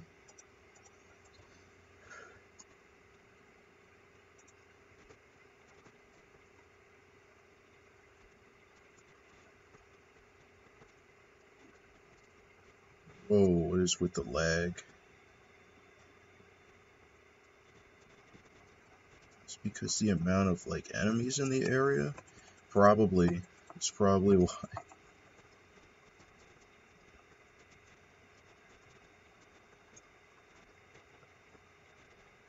Maybe I should start enemies in their off state. And then they'll start up like regular when the triggers get pulled. Because technically that code is still run as an update.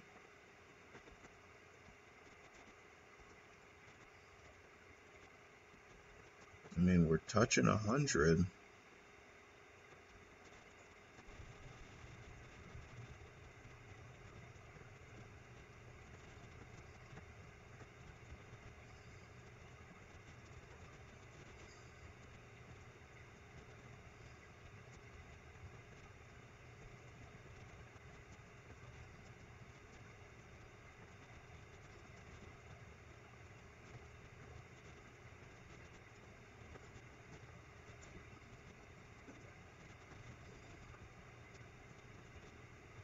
What happened here, though?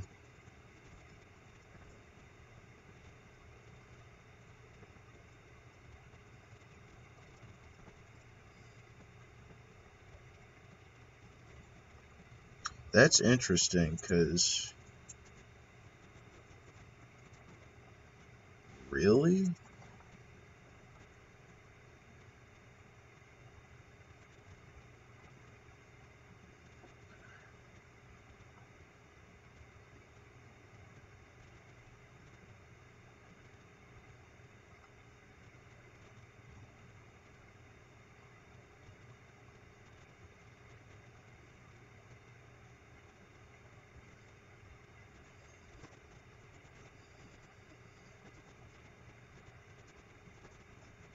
Why did I have this closed out again?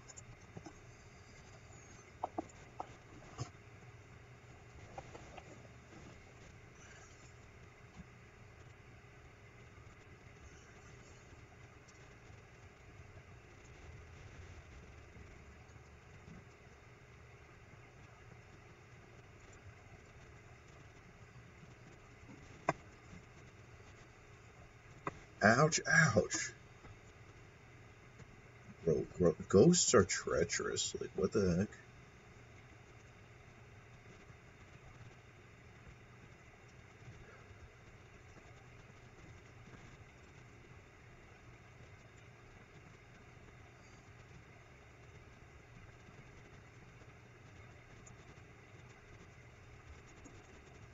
Ooh.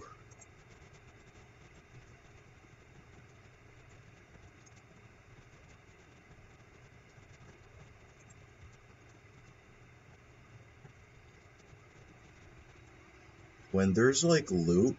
Wait! Oh, yeah.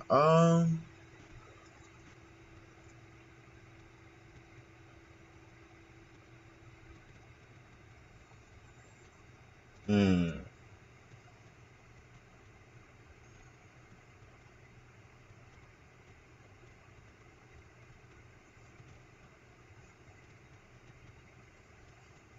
Oh, hello. I'm making, this, dungeon crawl generation, fully kitted out finally, because I just added, boss rooms, and I'm gonna be adding bosses soon.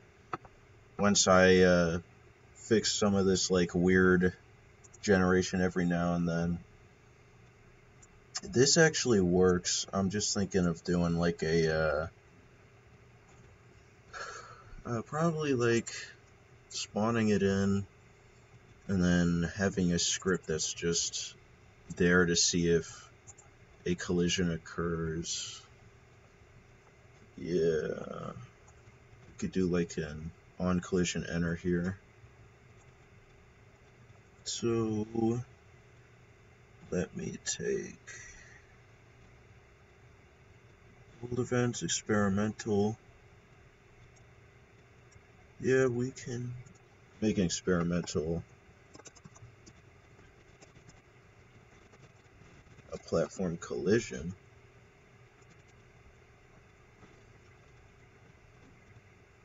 Then open it up here. Make sure this saves.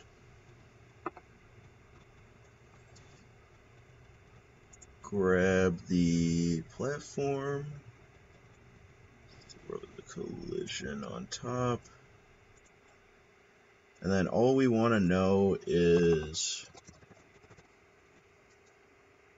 have I been using Unity?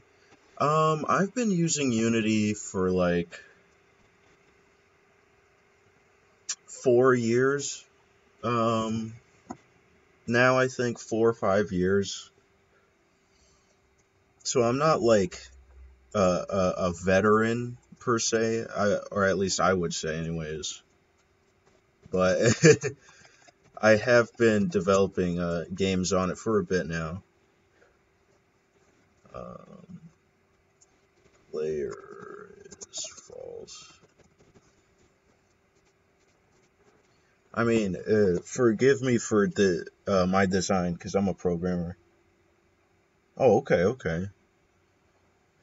I mean, that's pretty good. Like, I think the only problem now with Unity is that they don't know what they're doing anymore, and like, basically screwing over every dev. So, you know, I would love to change to Unreal. I just don't have a computer for it. I don't know if you've used Unreal or not, but it looks crazy. I mean, yeah. Game object tag. Oh, that's awesome. I don't like it though. Oh well, that's fair. It's equals to true. I mean, I don't know if you're a designer or not, but always crash. Really? You know what? That's not surprising. I mean, do you use Engine 5 at all, or is it just like that's it? Yeah. Well, I know that coding wise, it's like what, C++? Oh, okay. Yeah. It's like C++ or something like that, and it's, I think, harder to use comparably to Unity in that sense. Oh geez. Okay. I love that it's pretty and that's just about it. I imagine. I imagine.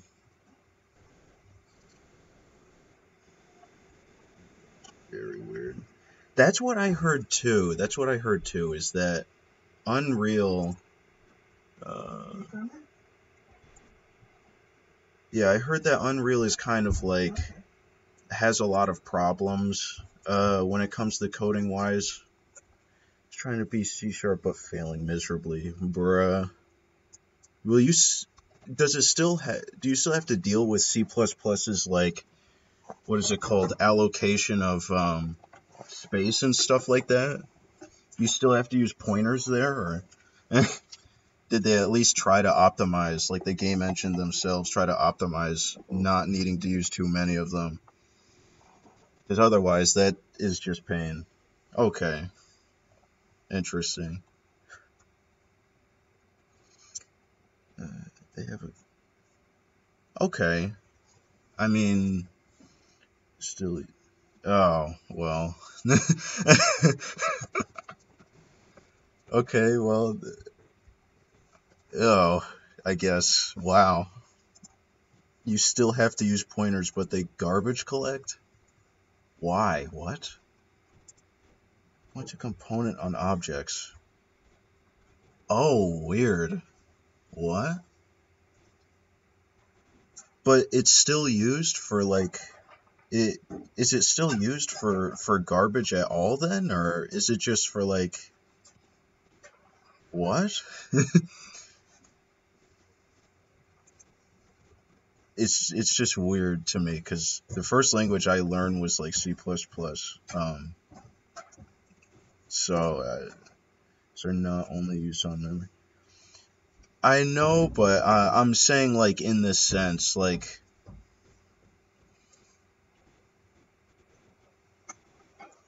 I know they can. It just seems weird that you're pointing to objects. Like I get it when you're doing object-oriented programming, but I don't know. I just don't like pointers, basically. Use the out and ref. Oh, okay. Well, I've always hated using pointers. That stuff is so annoying.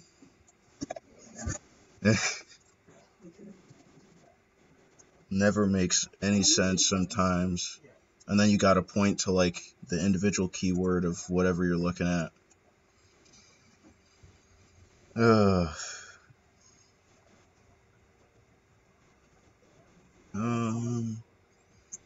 so we're grabbing that. I just want to make sure C sharp. When you enter it,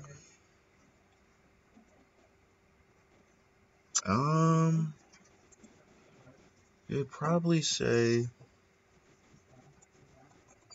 yeah, it would be something like here.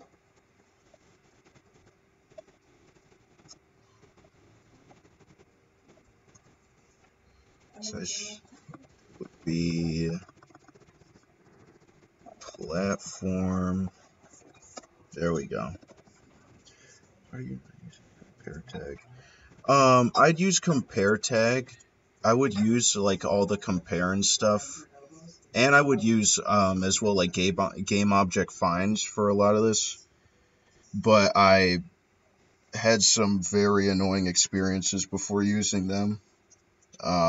And like I would get my stuff to work, but it would just be like, so if certain things are grounded into the scene, then you can't really like find them well, or like certain things like that, especially when you like, what is it called, when you build, because like building is like a whole other demon sometimes.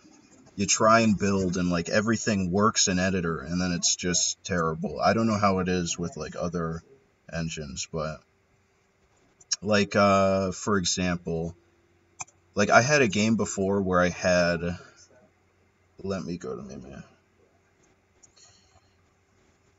No, I know what you're talking about when you like it's comparing the tags, but I'm saying that like accessing the tags in certain ways has been weird for me. Oh, and that's just because I'm very like I'm just kind of just going at it. I want to clean up my code later. I'm just kind of function before the form person. So sorry about that if you did. I know if you see some of the other stuff, it's just a bunch of if statements right now. But I'm kind of like experimenting right now. I don't know if it's really gonna work well. Player is false, by the way. But that's kind of the thing.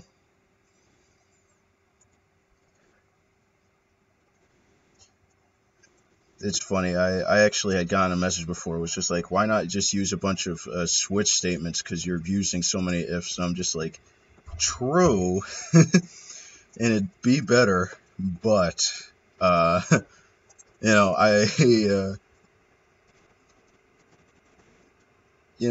I'm still newer to the coding scene in a sense, and I'm just making stuff work. See, that actually, I think worked fine there. Is it working fine? Yes. That's what I've been hearing. I know that they originally, like, who they originally had was gonna do that crazy, like, what is it called? Where like devs would have to pay like a percentage, like almost like a tax per like download, even on like games that are basically free. Wow, thank you, frame rate. I remember hearing about that when I was back in college, and I was just like, bro, what the heck? Like, I don't know what they were thinking. Um, I definitely want to stay more up to date on some of the stuff because I actually have a couple games on like itch.io right now, which are free, but because I was thinking about that, I was like, I may not get that many downloads. Wait, is it working? It is working, but I think it's killing things a bit early. Oops. But yeah, like I have a couple games on itch.io right now, and it caused me some weird problems if they still ran that tax. Even if I may not get the most downloads, I don't want to pay any money for, having it out there. Based on revenue installs. See, is that not the current one? I know they originally they just did like the plan. And I hear that they were going to go back to the plan, but I don't know about that. But I know like there was like YouTubers like what is his name? I can't remember. I could just pause. Let me pop it open. It would be like YouTube crab game, like Danny or whatever. Yeah, Danny. Like he has a bunch of games like Crab Game and stuff that I think I don't know if he was making in particularly a lot of revenue from, but he did like the calculation and he would have had to pay like a bunch of money even though his games are free on there or whatever. Now it's just like, because the installs were basically what would kill him. And I just thought that was insanity. Like, imagine making a game for free. You spend your time like doing something that you could get paid for, and then and then you're forced to basically do multiple taxes equivalent on it. You have the choice between the scales, self-reported data. Oh my gosh, really? Oh, yeah. I mean, still, that seems sizable if you were like AAA, or not if you were AAA, but if you were like a smaller group that somehow made some money on it. But I mean, like the threshold is like, what just happened here? What happened? Instance? Oh, that's probably because it was trying to kill something, but alright. But yeah, like, there's only players we need the threshold. I don't remember how much the threshold was. It was a decent bit, but 1 million? Okay. Yeah, I mean, 2.5%.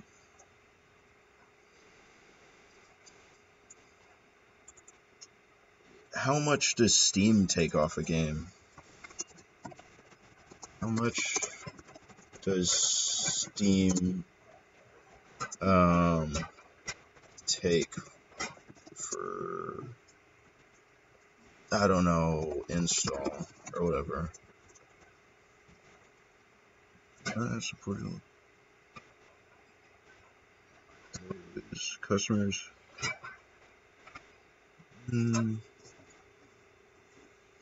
I know it's 5% fee if you meet the. Jeez, really? Interesting.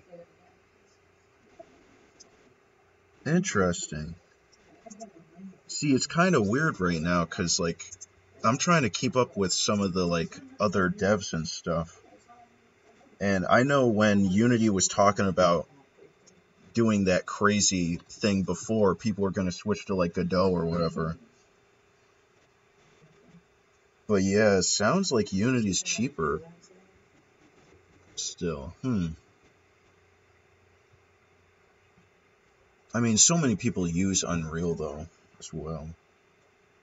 Like, I'm just trying to like math it out in a way. That's a lot of money you're gonna lose from like from getting taxed by editor and whatever platforms you're putting it on. So, not really. It is per, what's it called, game, right? Is it's per like install still that they're doing that, right? Is it 5% for install? Or is it like 5% total? The fee sounds like it's install, so it's probably install. No, it's not install. It's per total. What? .com here. Thank you. Let me pop this open. I'm looking on my phone. Business exceeds 200,000 trailing 12 months.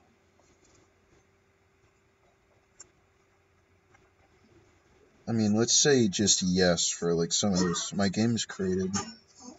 Sure. Even though I don't use any of the new Unity stuff right now. The new Unity current updates. Estimated monthly revenue.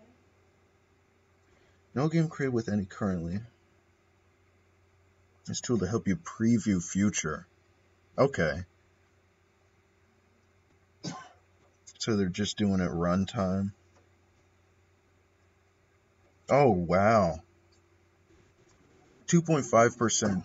So it's a total of your monthly, huh? For your monthly revenue.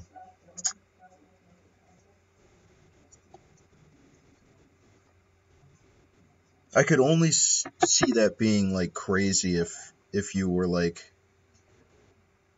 it would be a lot of money that they'd be extracting if it was like if you had a bigger what is it called, a bigger take per monthly, but it wouldn't really affect you probably, at least comparably to 5%, because I imagine that'd be like 5% your monthly on the other one.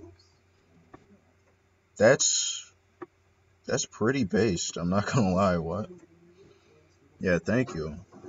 Per month is kind of See, I haven't done any like games where I'm trying to get sales just yet.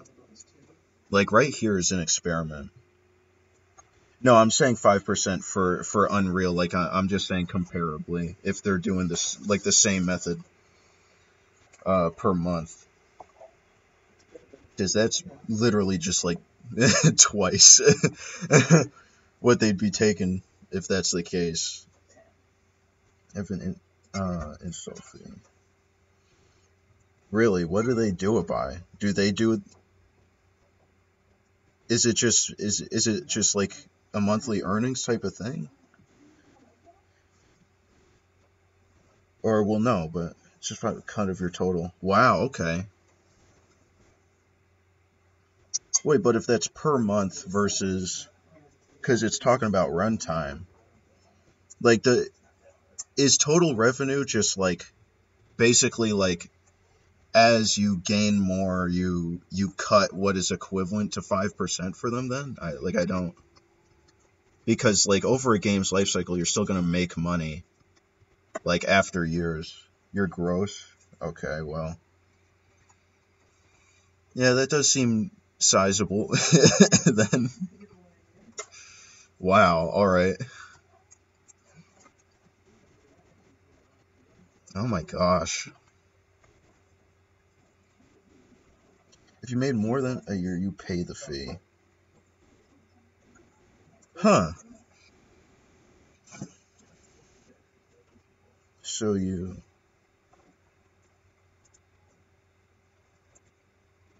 if the next you make under, you don't pay it. Huh. Okay. Interesting. Cause like I was saying, I've never used Unreal. Uh, um. All right. Only 2.5. It does sound better cost benefit for Unity.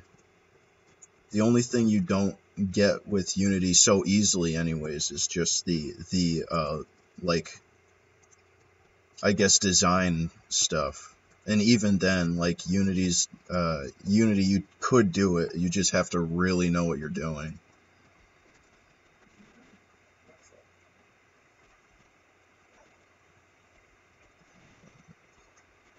This seems good, by the way, on running FPS. And Unity can do just about everything Unreal can do. Yeah. Yeah. Well, I mean, fundamentally, they're just both game engines at the end of the day. Anyways, so it's like, it's just really what time you want to put into it.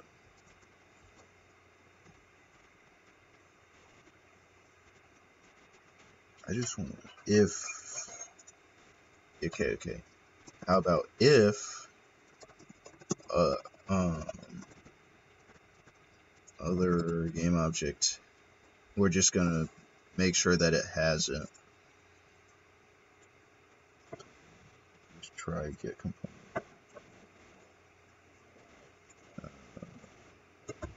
Oh yeah. Try. What's it called?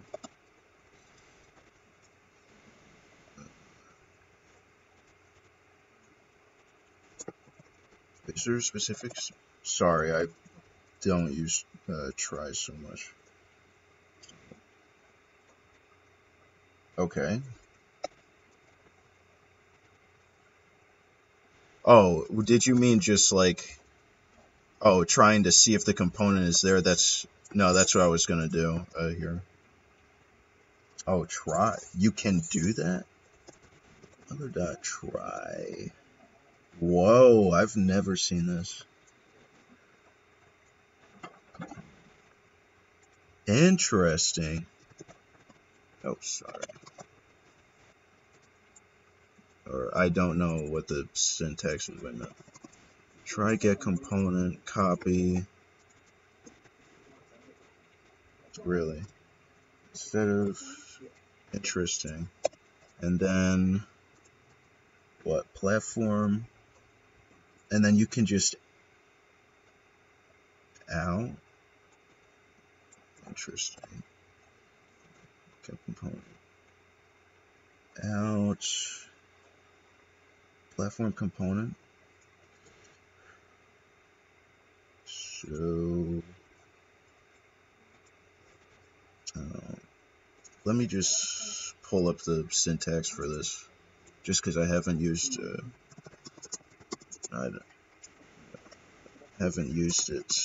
Components.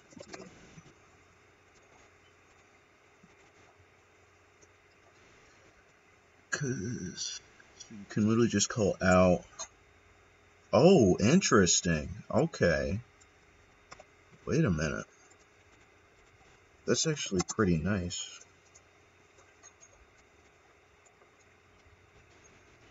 And then you can just call it and create it. Okay. Collision. Just call it like that. Wow. Interesting. And then what? You could just like call it from wherever if it'll reach it. Whoa, that's pretty dope. I'm not gonna lie. And then you can just call player. Oh my gosh. That's you learn something every day, as they say. Thank you. Wow. I'm gonna have to start using that. That literally cuts so much garbage out of the way. And then you don't run the error. What?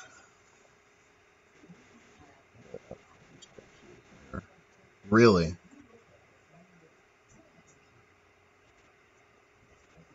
So,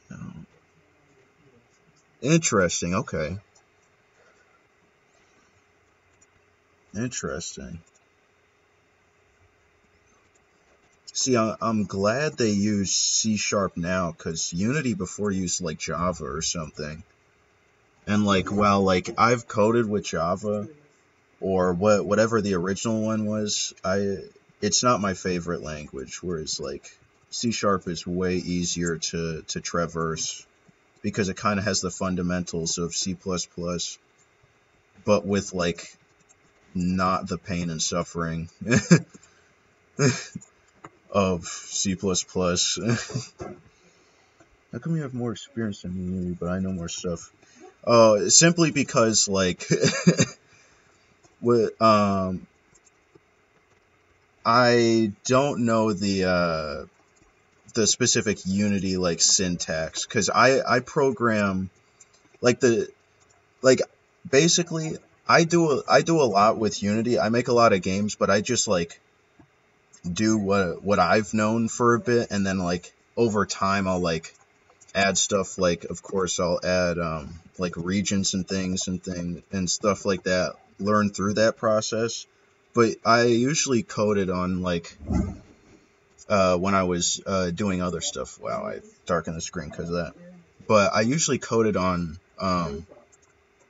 basically straight up Visual Studio type of things, like because I got my degree in computer science, but it's more like game oriented, and so I would like make a game on like C++ or something, but straight in the Visual Studio client, and like make the window and everything, which is like I don't know why we go through the suffering with that, but when I was introduced to Unity, I kind of like slowly was learning it. Let's do what Mr. suggests you. I mean, that's one of the other things. Like you have a lot of dots under stuff. Oh yes. What is it called? Like right here. Go ahead. And you can just remove indirection call. Oh yeah, you can cut out this stuff with it. About try-gecko. Oh really? See, I haven't used any of the. You can simplify. Simplify what? Oh, to that? And you could just, wow. Well, I don't know why they popped that up on the there if you could just cut it down. Interesting. And then yeah, you can do the compare tags. And then what's up here? No, I'll have to run through my code and like add all the other stuff because I haven't used the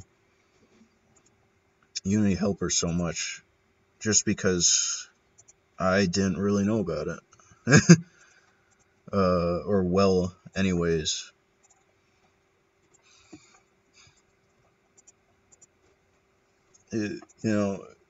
Everyone's got a specific journey. The only reason I have game object there for the white dots is because I like I like seeing that I'm accessing the game object usually, even though it could be cut down. But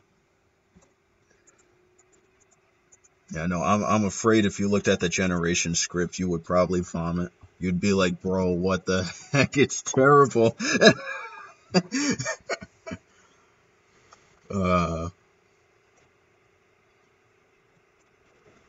And like the whole thing would probably just be white lines. Try me. Oh boy, I don't know. Really? I mean, I cut down a lot, but like a bunch of it is just if statements. A bunch of this. I'll show you the thick of it after I just look at this, now that I can look at how things are being cut down. View equals to... Oh, and they put it in one line? I mean, hey. Oh, they're using... what is it called for it? Okay. That's kind of scary, the one line. The one line video game. You could do it here too, probably. Because I'm just doing the same thing. Can I see it? There we go. Yeah. Oh, they just... Too bad. This is my methods that I made, but this is the terrible part right here. Is the stuff before the methods. This I would cut down. Just remove the brackets on those single line ifs. Oh yeah. Sorry, I got into the habit of doing this because I had people check over my code before, and they were just like, oh no, I want to see the spaces. Which I actually originally would program like this, but then they got annoyed because it wasn't clean cut for them or whatever. You know how people are when it comes to others' code. But this is the suffering. And all this is doing is like basically telling the rotation of how buildings should be placed. And because of that, it causes a it caused a lot of problems, especially with the way that Unity has like rotations and being parented and stuff like that. So I have to over and over again individually calculate it the way I originally did this, and I didn't want to try and do it over again because I know there's a way to do it better. But I already spent like 3 days worth trying to understand how to go about it. The first ever published game. Yeah.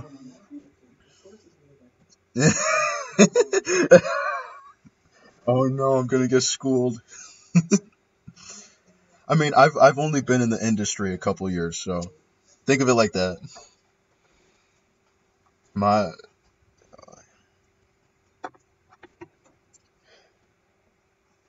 script. That's so fair. That's so fair. Oh my gosh, how many? Oh my gosh, how many cases? What the heck? It's infinite. It just keeps going. It's beautiful. I love it. Oh, that's awesome. 2,300 lines. It's so good. It's so good. Oh my gosh. It's so good. Oh, let me show you my capstone. Let me show you my capstone because I think you're going to laugh at this one. The capstone code was so horrific. And I was the only dev on it because my designer literally dropped. He was just like it was at the part of the program where they just wanted to head out. Where was it?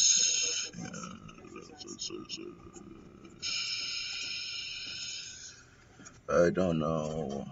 Games created. I should just open it up in the thing because it's gonna be really weird trying to surf through those files for it. If I could just open up the editor.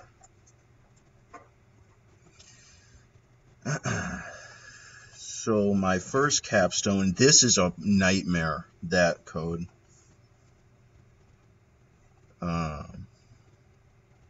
Dungeon. Where was it? Spin the wheel. This one. This is my first capstone. Oh my gosh, Yandere dev. You see, I've heard bad stories about Yandere dev's code, and I heard terrible stories about what is it called? Oh my gosh, the Bullet Dungeon or whatever the heck it's called, Gungeon, Enter the Gungeon or whatever. Supposedly nobody can mod that because the code is so terrible. I haven't seen it myself, but I shudder to think for the whole game it was that bad. I mean, yay.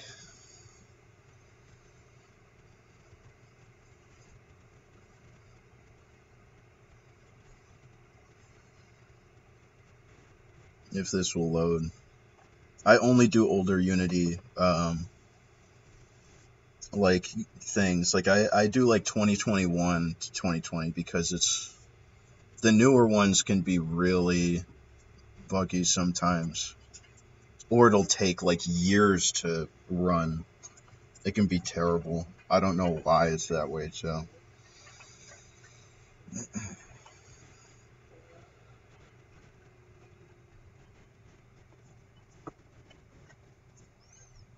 2023.2 from. Oh, you do? Does it load fine when you save scripts? Because I had a problem on the last Unity update, the last like LTS or whatever. And like a bit before it takes a long time. Yeah. So if you want to fix that type of stuff, well, I mean, if your current game is like that and you have a bunch of people working on it, I mean, it's you kind of just have to work with what you can, unless you can like convert it down. but like the older Unity editors, like, or additions, not editors, are run way faster. Like it's kind of blazing speeds. Oh, you mean it works fine? Oh, okay. I mean that's pretty good then, because I remember my class was suffering when we were on like 2021 or something like that. Oh, see that that could make the difference. I mean, I'm running on a 5-year-old laptop right now, so I mean that may be a bit of a difference. Let's see. I don't even know. Oh my gosh. On a 15-year-old? Really? That's insanity. Oh wow. Interesting.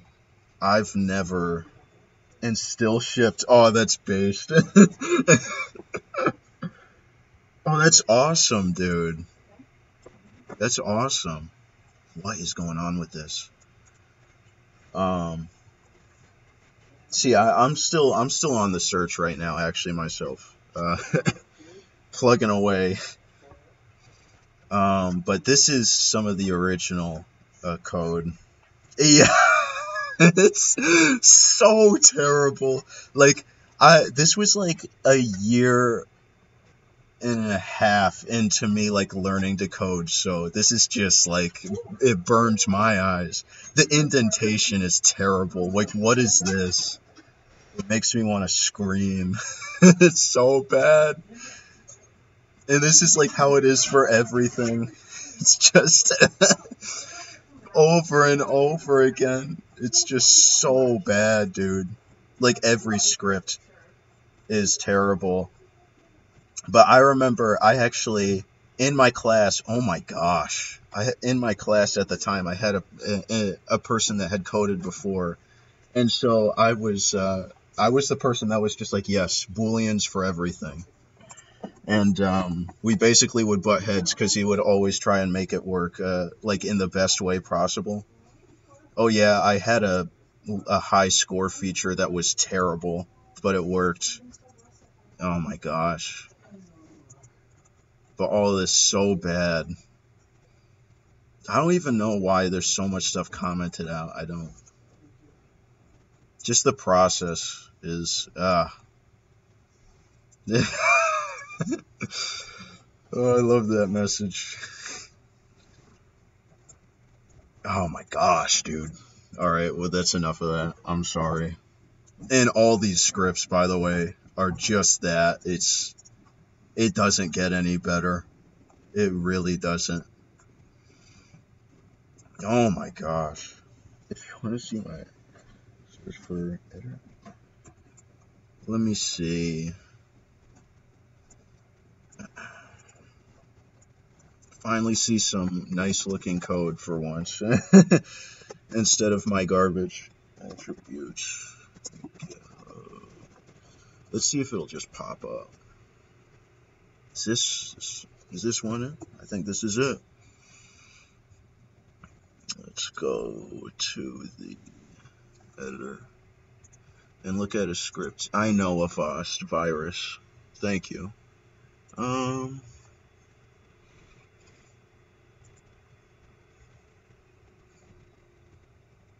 mean, hey. See, I really want to use switch cases like well. And I totally get the equaling null and stuff. I totally get that, because there's no other way sometimes. Wait, this is just the editor scripts. What am I doing? Samples? There we go. Scripts? Wow. So you got a bunch? Unless this is still part of the main thing. You got a sample scene. Interesting, because you don't have all your stuff in the assets. At the example, scriptable objects. Oh, so you set up scriptable objects too. Look at this. Yeah. This is. Oh my gosh, you made the package. What? He's a genius. Hidden field. That's insanity. What is.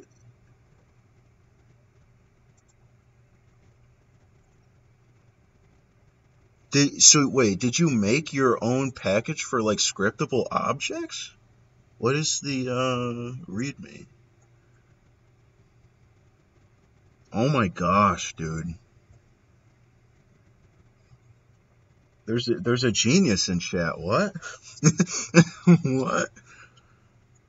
Oh my gosh. You remind me of somebody I know that works a lot with Mirror, and they like make multiplayer games, and they're like crazy about setting up scriptable objects in like a Mirror, like what is it called, like code base almost, and they have like a whole thing about it, and they have packages for like literally like setting up and lining up UI through code, and it's like insanity. Oh, and you even have it on the store page. That's awesome. Wow, dude. That's sick. I can't believe that.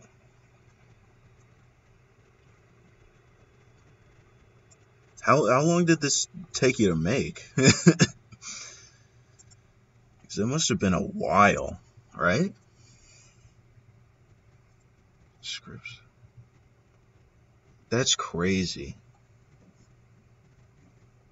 Made for my game originally. Oh, okay. That's crazy, dude. So to fully develop it and make it public. Wow. Oh my gosh. That's awesome. So it took about get to this stage on and off. Okay, okay. Interesting. I mean, that's sick. That adds some extra. Yeah, that's awesome. Oh my gosh. I'll have to I'll have to look at this a bit in depth later. May use it myself. Yeah, without having to write any editor code. That's nice. Because editor can be annoying. Wow. I'll keep that on the tabs there. Thank you. That's crazy though. I honestly, that's awesome, dude. Like, what? I'm still trying to get this random like thing up and running, and y'all over here with your your editor package. That's just awesome. I gotta set some up like that or some. The most recent thing I did was I made a. I could try and import here. I want to see if you can remove it after. All right. Let's see. Just because it'll open up. Actually, I can just go to the page right here. I don't need to open that.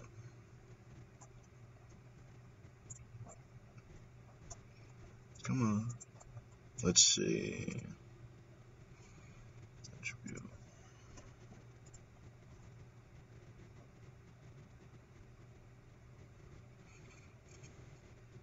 I have a little like a set of images with it. Oh, that's sick. And you can even color your. Wow. Interesting. It breaks it all down, huh? Let's see. Really? It may not work with 2020. let me try again.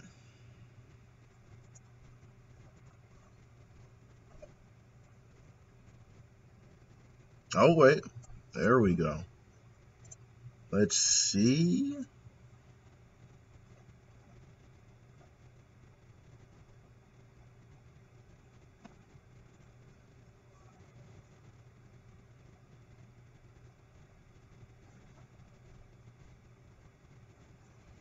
Jog folder path. Wow. Oh my gosh, dude. It's a lot of work. If there are any errors.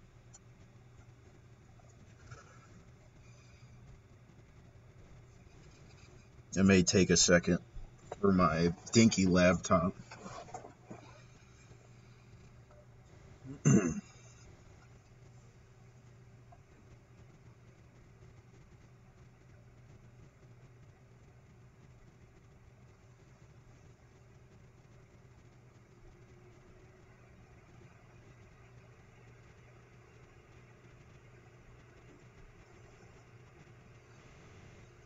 Any day now. There it goes. New special requires, yeah. It's probably because you've got,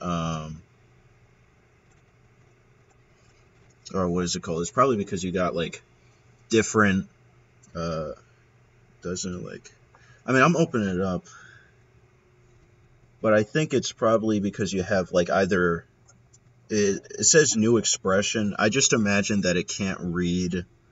Maybe, like, there's, like, updated syntax or something.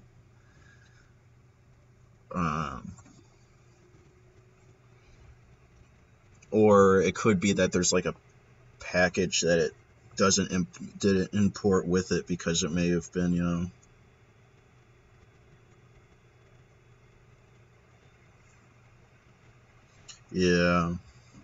Yeah, new. It doesn't know what new is. It's not available. Yeah, 8.0.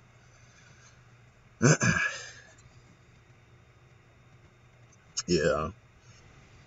It's just a syntax thing, it looks. But I mean, hey. Oh, and I... Wait, but it opened up, yeah. I don't know why it is weird like that. But it just looks like a bunch of, like, syntax stuff. Because it doesn't know what new is. And all the... Yeah. Interesting.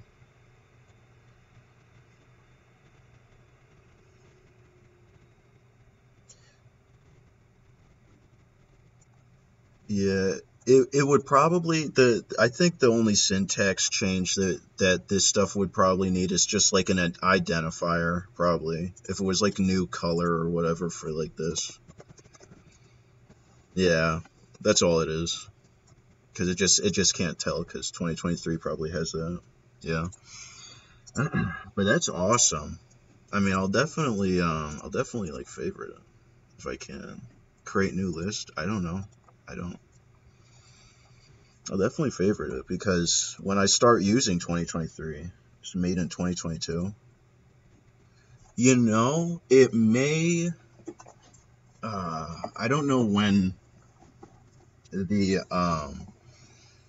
when syntaxing changed on Unity, but I may have some projects that I could use it on definitely because I have some in 2022. It may work with 2021. I mean, I'll test that out quick. I'll close this for now just because, but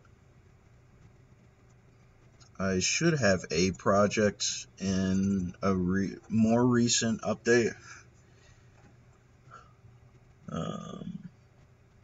This is terrible. Yeah, I'll open this. And then I'll have a look at it.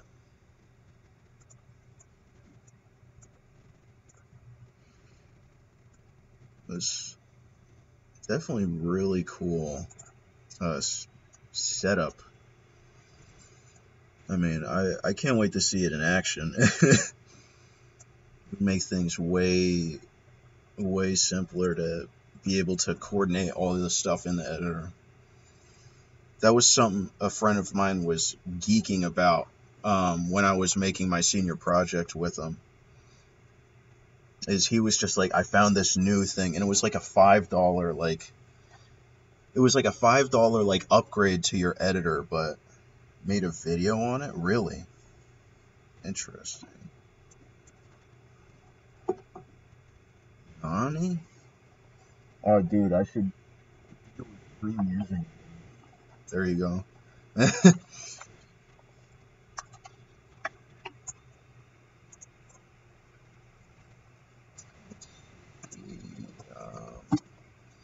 It's called Editor Attributes. I wonder if block with AutoCAD. Give me Unity, please. Unity Attributes, Unity Editor Scripting. Is this the same one, though? Do you know what the video's called? Not that one?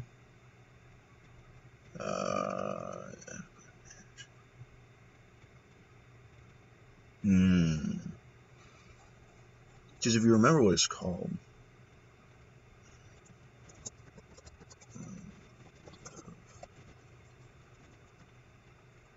No editor, custom unit inspector. Wait. Yeah, this is it. Responsive inspector. Tables, colors, buttons, everything. Complete customization. This package is made by Volt. He has been supporting this channel for a long time, and I'm thrilled to talk about what he has made. Unity and go to Window, Package Manager. Click on this button here and add package from Git. To start using the editor attributes, you must be using attribute. If you are using assembly definitions in your project, make sure to add editor attributes as a reference to it. We customize the inspector by adding an attribute to a serialized variable or an object in our code. All public variables can be serialized, which means we can add an attribute to them. We cannot serialize private or protected variables unless you mark it with the built-in attribute serialize field. For objects of custom non-behavior classes or structs, we have to use the system.serializable attribute to serialize them. We cannot add an editor attribute to a static, read-only or const fields as they are not valid to Unity serializer. And finally, you cannot serialize interfaces because it does not make sense to do so. The order of execution of attributes is from left to right. In some cases, the last attribute can override the effect of the previous one. In this example, we have a string dialog with a prefix attribute that displays text, and after that we have a property width attribute that sets the width of the label to 100f. In the inspector, the prefix would not be visible unless we decrease the size of this window. This is because the prefix was set before setting the property width, and it doesn't know how to update the position of the prefix. We can fix that by setting the prefix last or by using the order parameter, which is present in every attribute. The default order of all attributes is 0.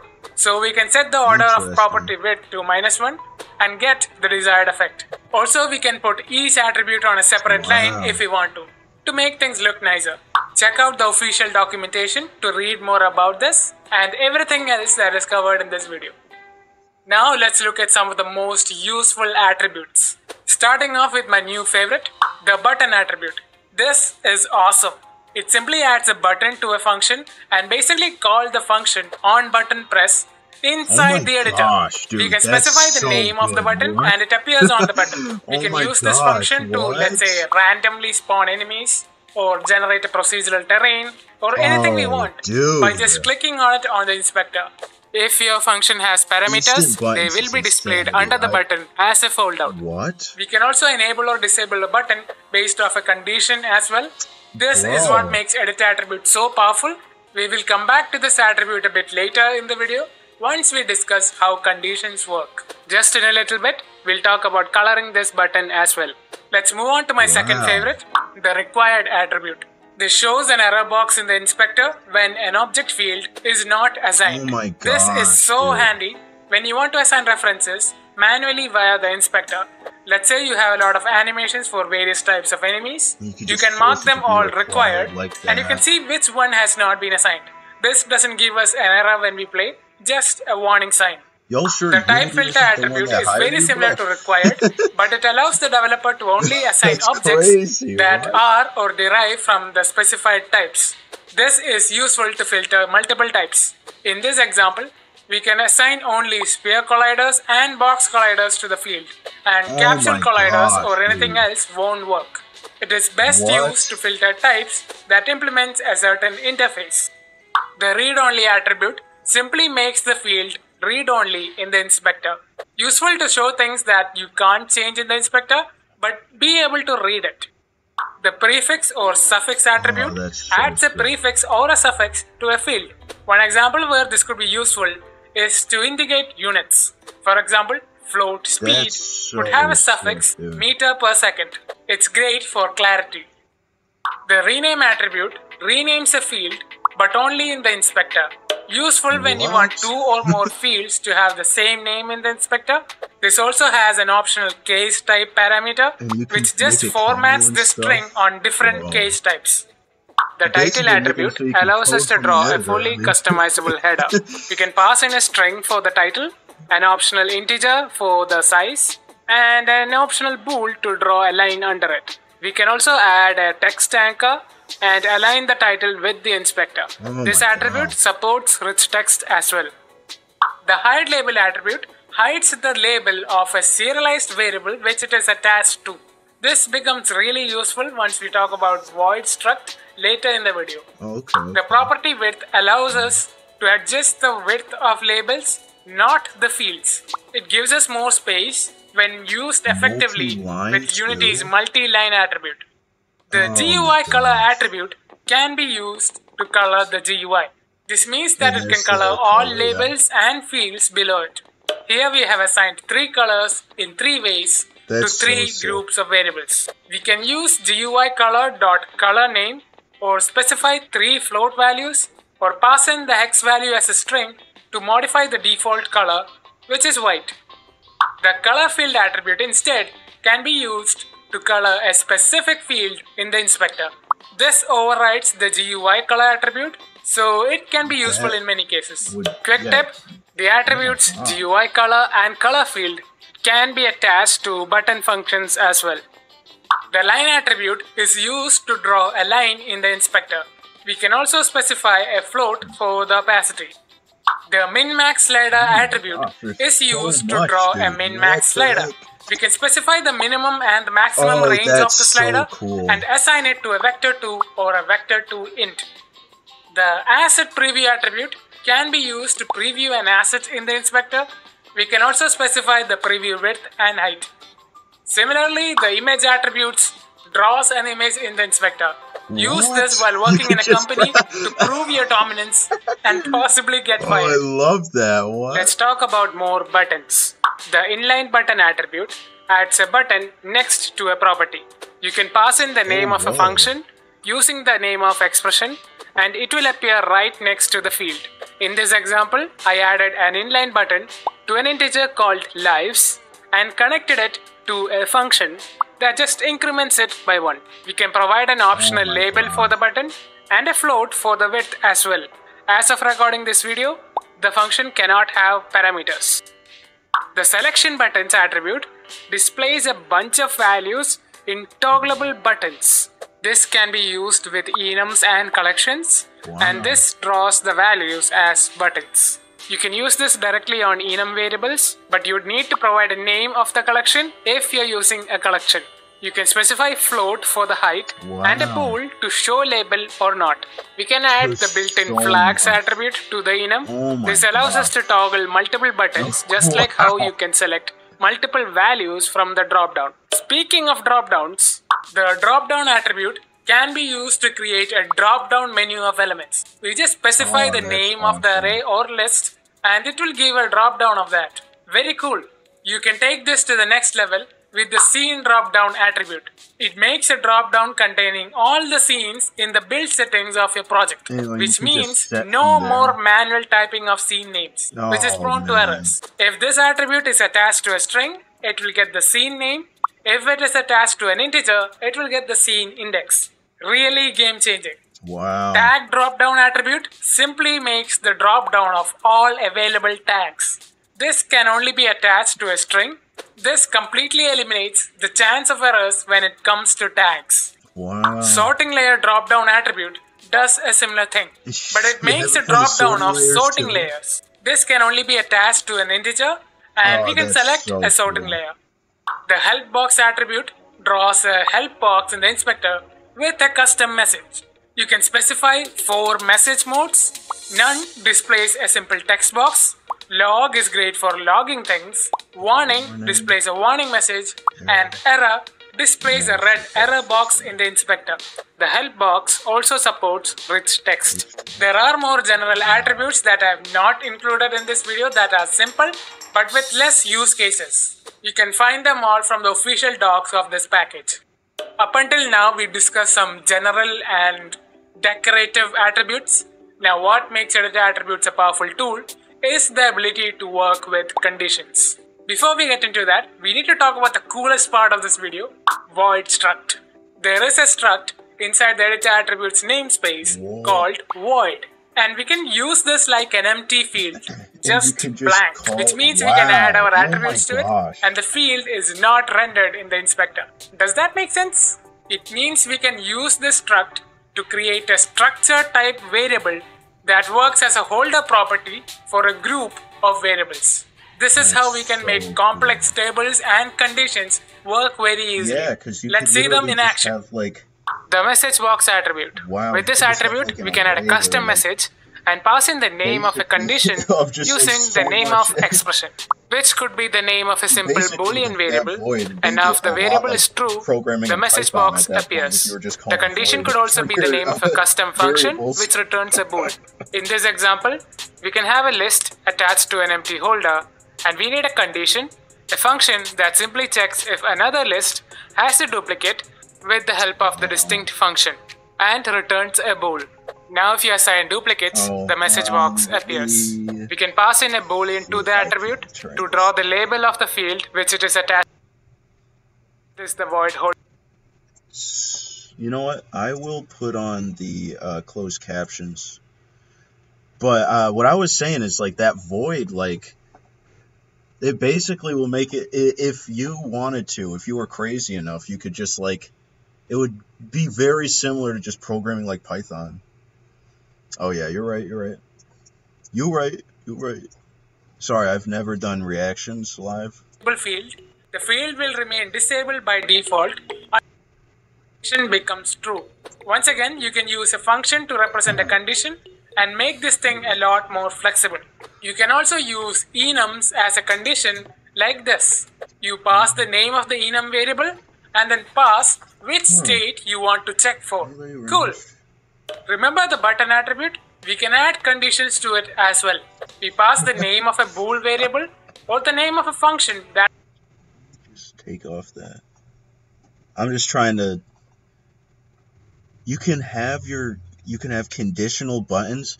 So you're just like...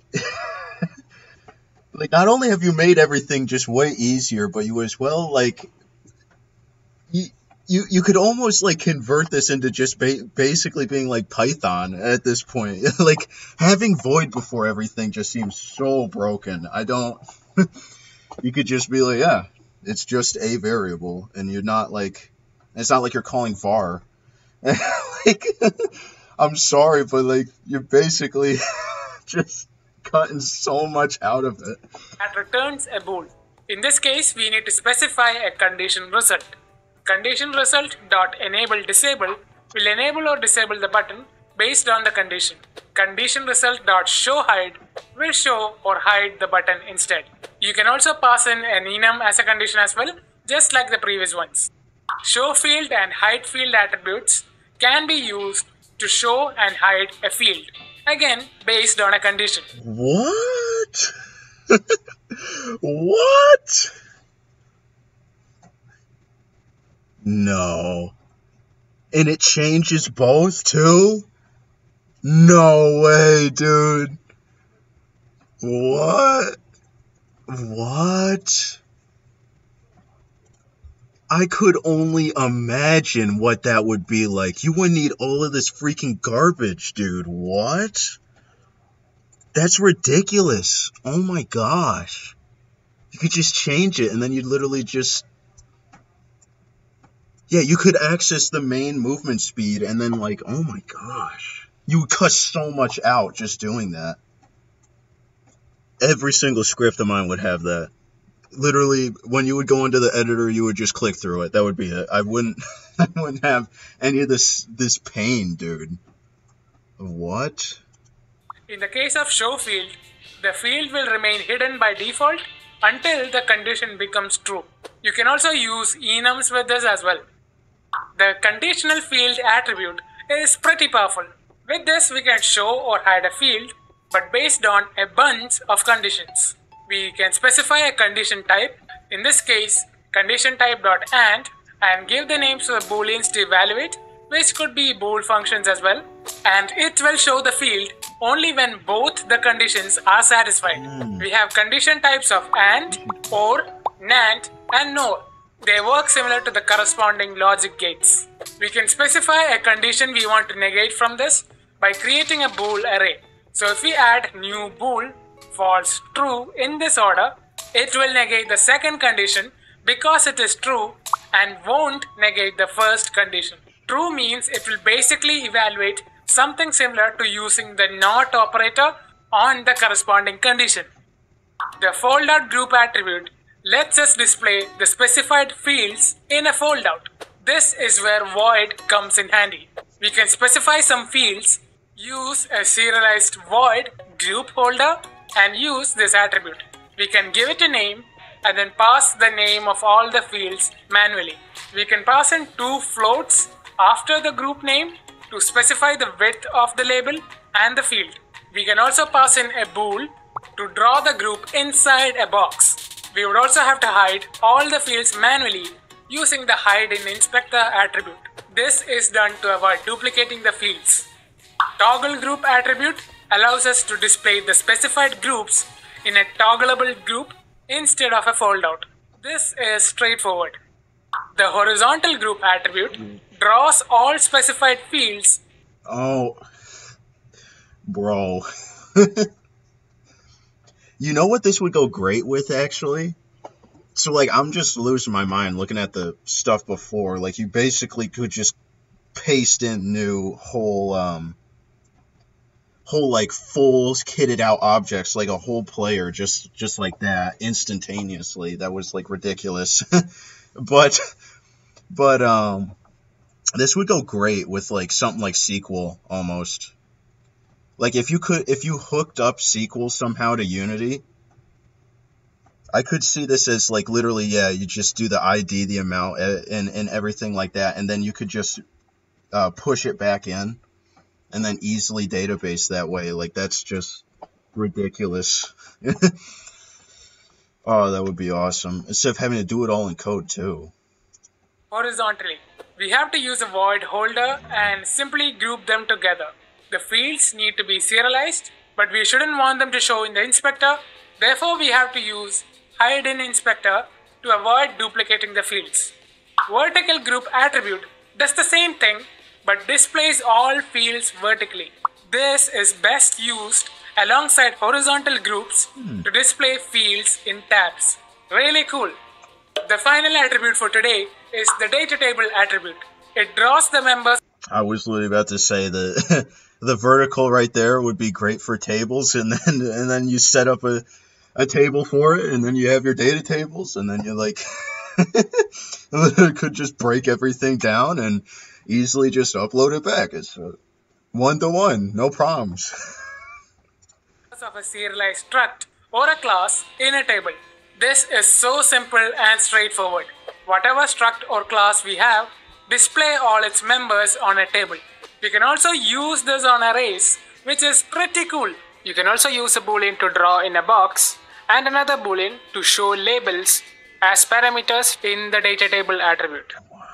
Here's an example of how you can use multiple attributes in harmony with one another and a practical use case where they are just so handy. Now this is a repetitive task and it's important to stay organized. Let me explain how I made this very quickly. This is the player script and I have all my variables ready. Properties of jump force and crouch speed are enabled only when they can jump and crouch. Below it are the variables for a completely different section for attacking. And a weapon prefab is required. All of these variables are hidden in the inspector and will be redrawn with the grouping attributes. You can see that I've shifted all of my code for customizing the inspector inside regions. For each block, you can create a region by writing #region and give it a name, and you can close it with #endRegion. You can then put all your code inside it. This way, all the clutter won't get in your way during development. So, just thought about it. If, like, it would be freaky, because you could have a couple regions, but it would be like 50 lines of code just like this, or like 60.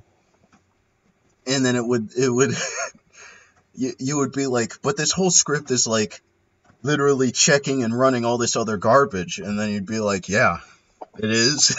but it's only like some odd 60 lines. Like, is this like a small script for this? How is it managing everything? You open up like 2 regions and there's only a couple lines of code, but it's like, it's literally, wow. Okay. So make sure to use regions. For the attack block, I changed the color, added a header, made a foldout group, and grouped all the attack variables. For the movement, I added a header and then created 3 horizontal group holders for movement, jumping, and crouching. I added GUI colors wherever I want and hidden them in the inspector. And finally, on top of everything, I added a vertical group holder that groups the 3 horizontal group holders together. And this holder is the only thing that is not hidden in the inspector. I'm just taking a look. Wow. It just breaks down like that. I love how he's got it's set up so that he's got like the, what's it called, like a header for the specific what's like holding everything for that. But then he can individually decide it, and then like all the other stuff. Does that make sense? This gives us 1 giant vertical box over 3 horizontal boxes. Another example would be this playtesting script. Buttons are really handy in this case. I created a bool called isTesting and I've made it so that all fields will only get enabled if I set this to true. And I've created an array of teleport points. I've added an integer next teleport point index to switch between points, and just for fun I made it read only. And finally I created a function to teleport between teleport points and assigned a button which enables on isTesting. You can use a button with a parameter as well, but I find smashing buttons more fun. You can see how they become really useful. It's not mandatory to use them, but it will greatly save your time in the long run. Wow. And that's it. Let me know what you think about the pack. Wow. That's, what a breakdown. What a breakdown, dude. And make sure to oh my gosh. Wow. That was so, that it's so in depth. Alright. I'll quick open up this. Sorry, this is a testing screen. There are even more he didn't talk about. What the heck? Bro, you sure you took just 4 months making this? You said on and off, right? That's, what is on and off? Like, I don't know, 3 days straight, and then like, and then like maybe like 2 hours? Like, what is that? 4 months? And you have more attributes? There was so much and was so in depth. Oh my gosh. Wow, that's a lot, dude. That's a lot. It would probably work here, although this is version controlled, so don't worry about that. But it would probably work here. This is a 2021. I can just go into my packages now. I'll quick open up here and then see if it works, and then I want to take it out of here because it's not gonna work. It was here. Import. This project isn't version controlled anymore because it was linked on the package. It is. Let me quick on asset publisher website. Whenever that gets done, let me quick this document.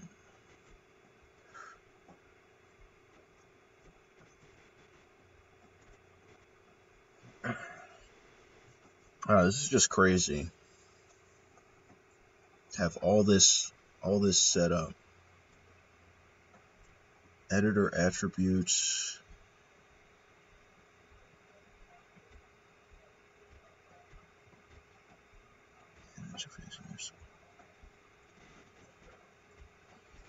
More details. Okay. And so you have, and you can just call it from there. I love how much documentation you have in your class. Yeah, so you can't just call like that.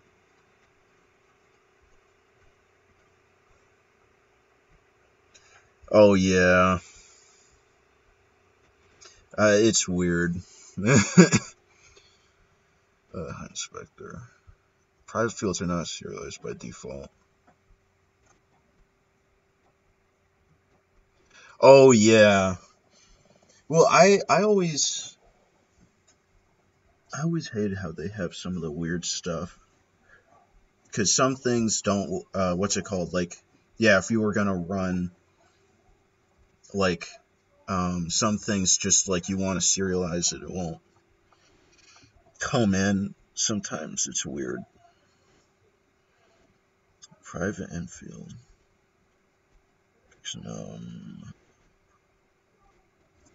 Yeah, this is the width representation, and you can like order equals be actually first on the prefix. New width set by it. Interesting. And you can just order it too, like that. The void is made to act. Yeah, this is ridiculous. This, I think, to me, I think this is like, I think everything else is amazing. I think this is my favorite thing, though, out of your whole package. It's just that you can literally just be like, and so, oh, instead of calling every time your individual thing, just say void, bro. That's it. And you're not really having to like specify so much.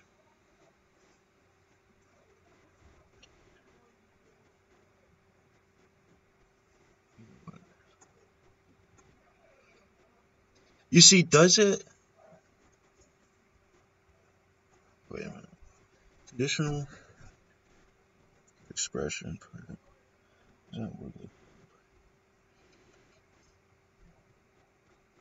You're saying for, wait a minute, strict. Oh yeah, it holds the attributes, yeah. I mean, still.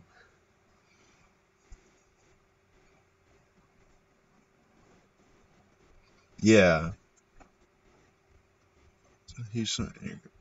Yeah, rather than just like doing it. Because you can just open it and then put all your stuff into there. Like this is ridiculous. This like, yeah. This stuff is ridiculous. Just being able to, and then call it. It's just because it breaks down so much. Like that original script I was showing in like one of my first projects that was absolutely terrible and had so many variables could be like cut, and you could do like a lot of it would have just been like this false, true false stuff instead, and you could have really, new boolean, and you could have really just like cut it, and then and you could separate it, and then you could like, it would have made it so much easier to read, being able to throw everything in. Condition Passing address.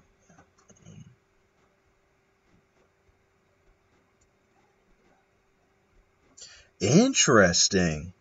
And so you could just, yeah, and you could call your, yeah, convert it down to string. Yeah, that's not surprising that error prone. Like, you always need to have a specific converter or something, because every time, I mean, not always, but like, that's if you're like calling a string. There's a lot of times I run into this when I'm trying to convert from int to string, and it's like, I won't just take it, even on like languages that regularly sometimes should, depending on what kind of number, like if it's like a float versus a double and stuff like that, that can be annoying. Event void passes a type of generics.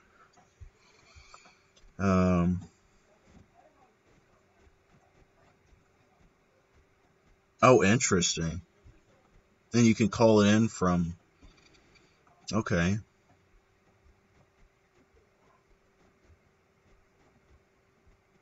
Void event. Huh. Specify using equals system. Yeah, there is using too. Because that's what I was thinking. I was busy reading up here, and then I was reading down here. But yeah, I was gonna say I hope you can still use it like regular though, like instead of calling in every time. Although you can specify version you want on that line, which is like that's cool. Wait, and these still rewrite over, I imagine then. So if like, or these rewrite over that. So if you were using editor attributes.void for the whole script, you could still cut it like certain things with systems.void or system.void. That's cool. Why is this?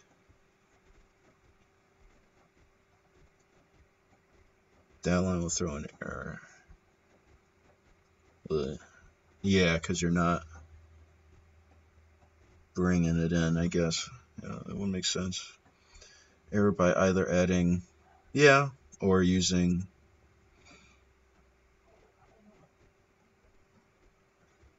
Oh, interesting. And you can get rid of using system for it?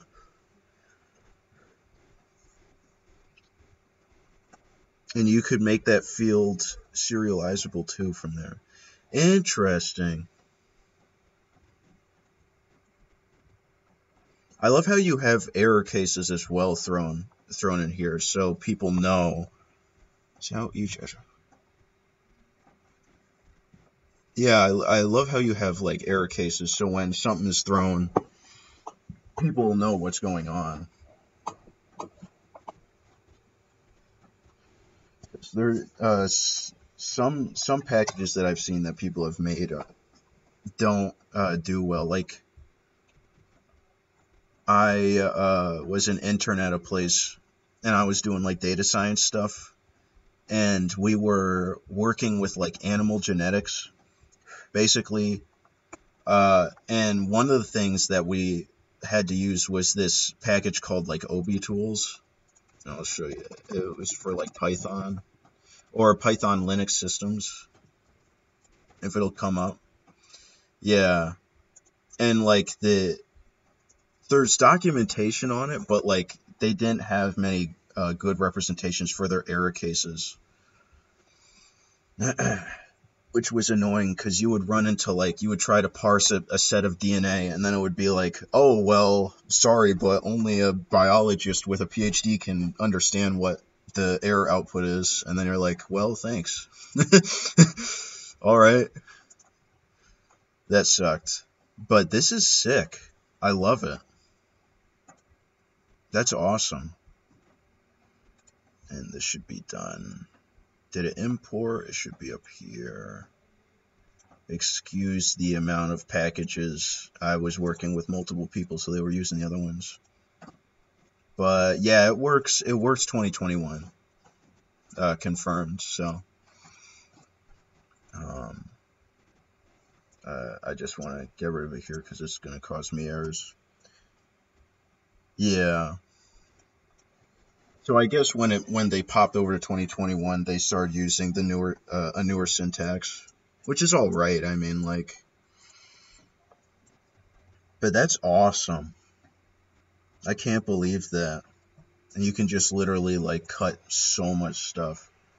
This was by the way, yeah. So this was a testing scene, quick, and like things I usually do or maybe excel at. I'm not so sure. Is I just generate stuff. I'm kind of one of those devs. So this is like originally how other places or my senior project would generate, and this wasn't like random per se. Like this is random, of course, but it's a property drop down.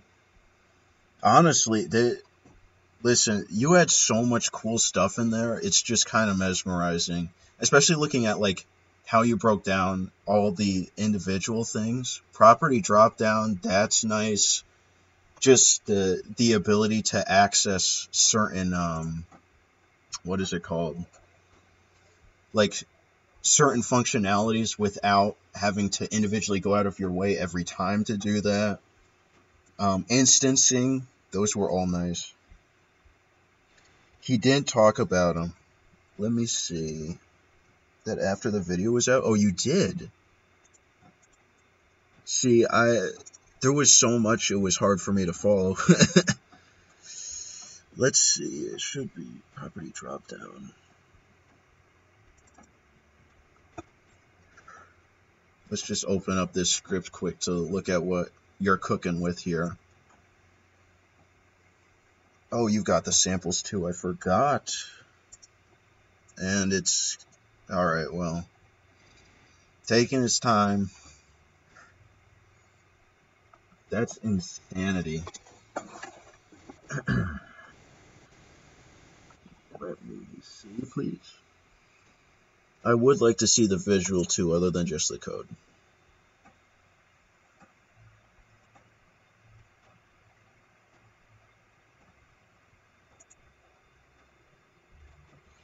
So your samples are here.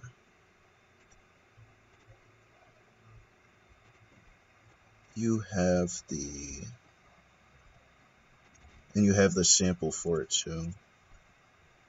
So here's the, did it try and open up another script? Even though there's one open up, or open up another Visual Studio even though there's one open? That really sucks.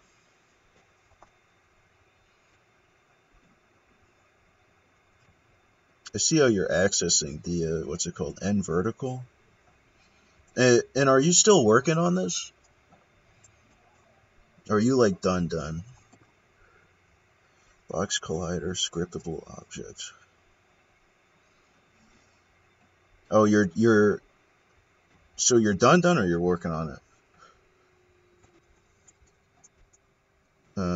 Open so new features and... Oh, okay. Interesting.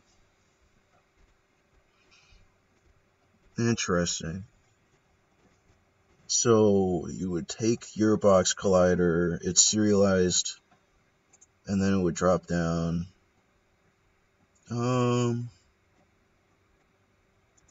mean, let me throw it on some quick.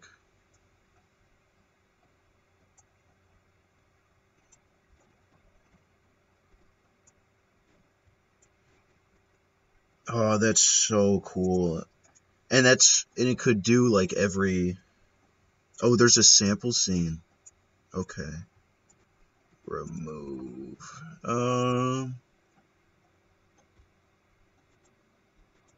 No, there's more scripts. Oh, there it is. Don't save me. Attributes. You got the drop down. And you can just change it. Wow. Tag field. Oh my gosh. And you can just access all the tags from there. Have all that drop down. Main menu. And you can access your...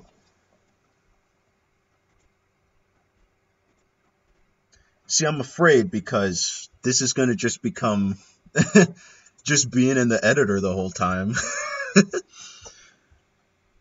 Wow. Wow. I love just the color coding, and I love that you can access each individual property and their information with it.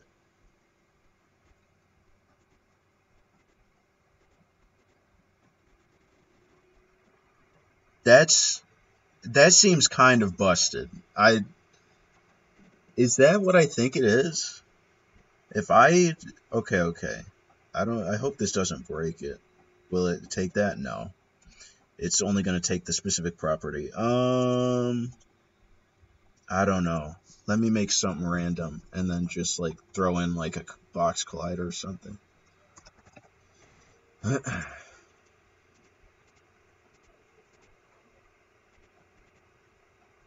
Will it? Oh. Where is the game object? Oh my god. It does? What? And you can access if it's trigger or not. Oh my gosh.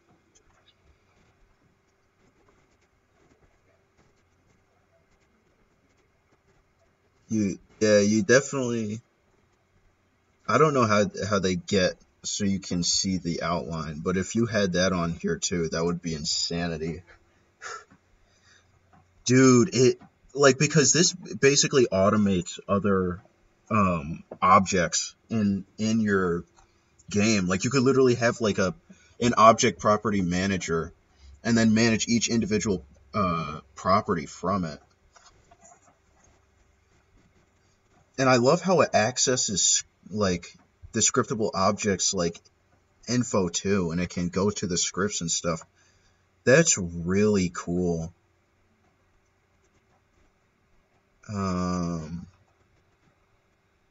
Do I have a good script for this that I could maybe throw in? No. Yes, experimental. Here we go.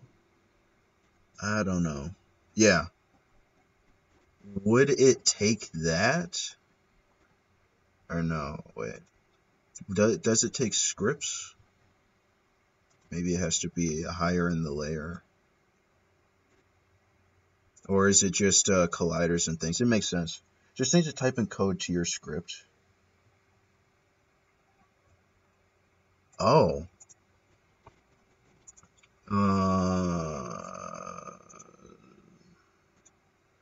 Property dropdown sample. Oh, yes! What? You could just call it from the script in there. What? Oh my gosh. And then you could do it with void and all the other stuff. And you could set up a void for attributes. And you could like... And then you... you really can just automate the whole scene. From doing it. What was the script called? Hallway generator, yeah. Hallway generator. I don't know if it'll come up.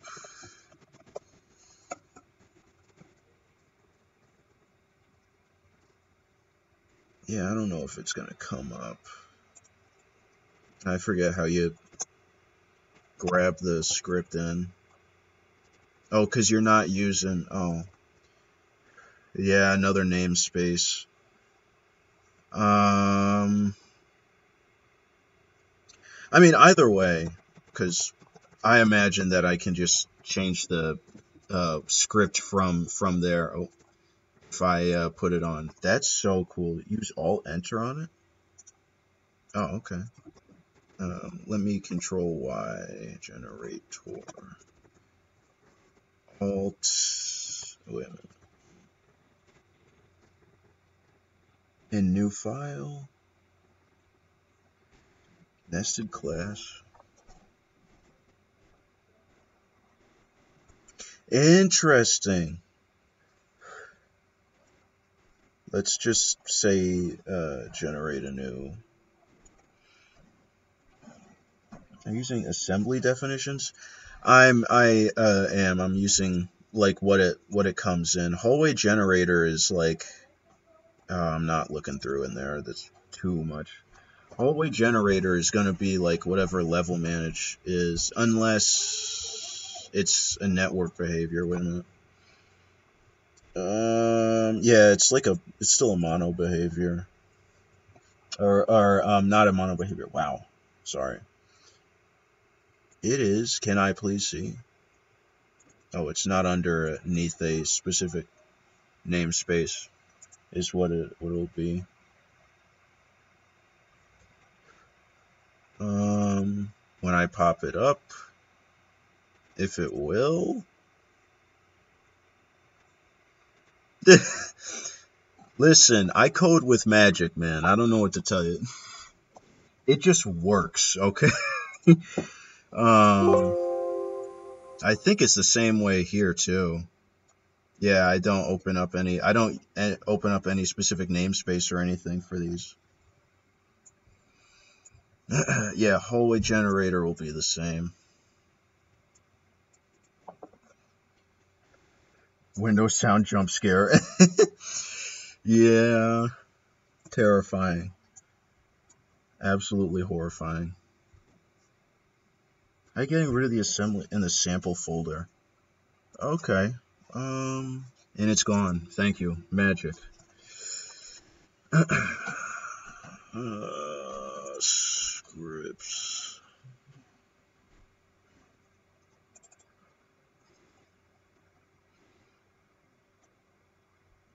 Will this work though? Because it is part of it. It's on the top. Oh, you're saying, let me quick see if it will get out of the namespace. It won't know? Yeah, it only takes the namespace. Oh, the asset you're talking about.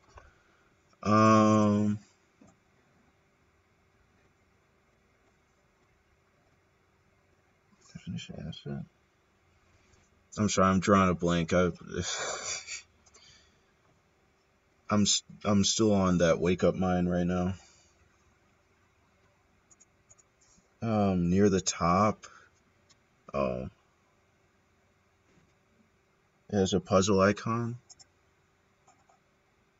This. You're talking about this one?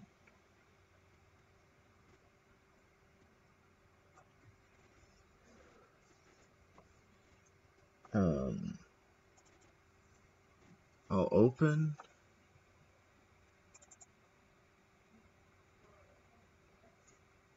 Just delete all of it?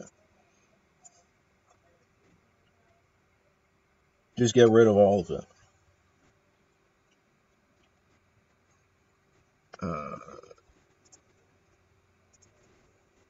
The file itself. Okay. That would make more sense. Some assets could not make sure. Thank you, version control.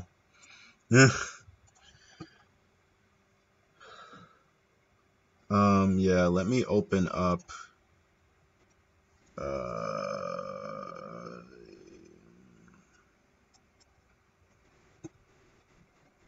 Let me see if I can just attributes icon, and it's called attribute samples.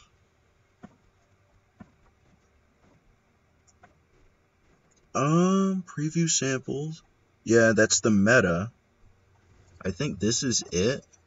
Would this work?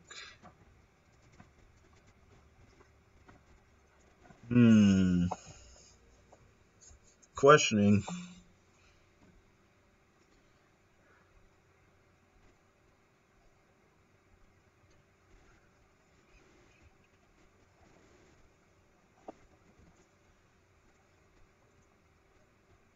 Okay. Nor that's not. What?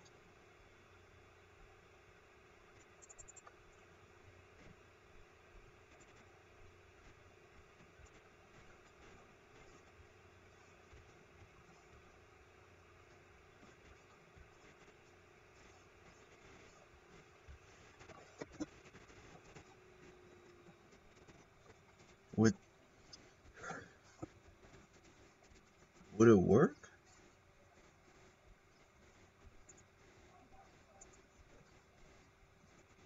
Um,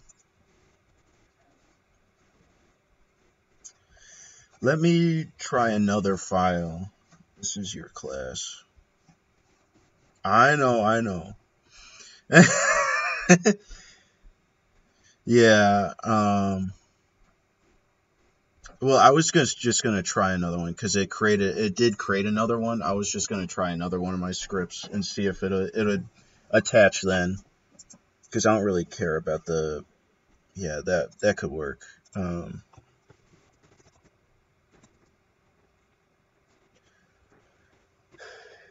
Type room could not be found. Control click the class. Oh, let me go back to hallway generator. Okay, control internal.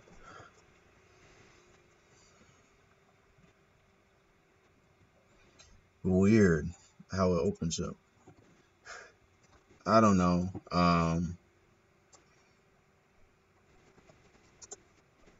Everyone's favorite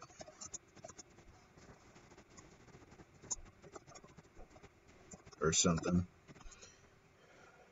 Mono behavior.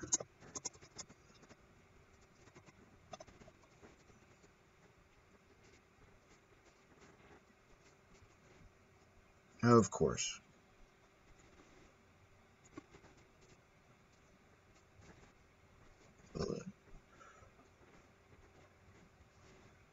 Um,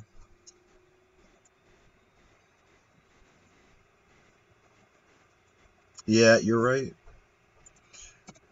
Oh, I see now. Well, I thought the internal class was being handled itself was the thing. That makes more sense. Okay. And now it should pop up.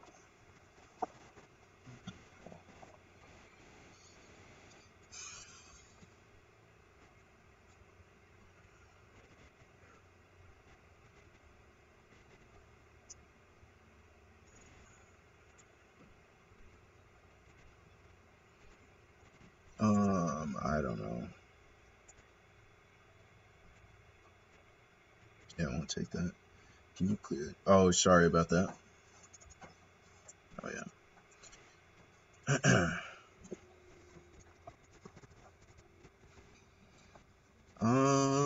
And then I need that.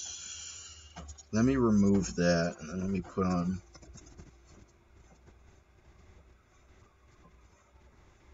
I think that's it.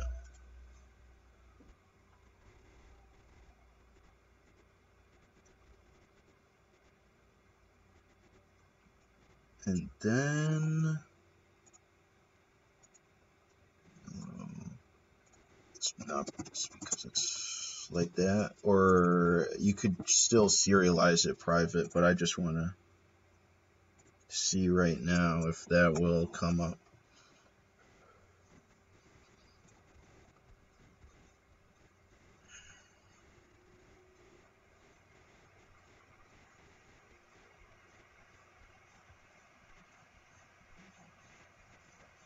There we go. And yeah, there you go. And then you can change it. That's cool.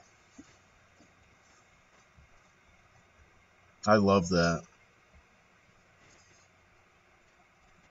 And you could literally just write out your whole script in here. Um,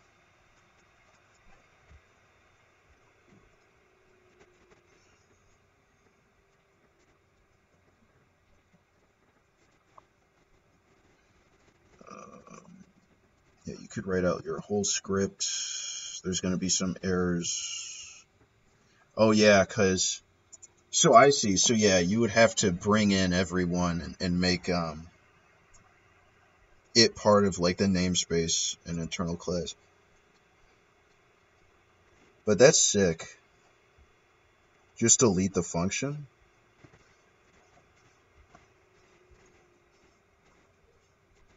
Are you talking about only keep the variables? Yeah, okay.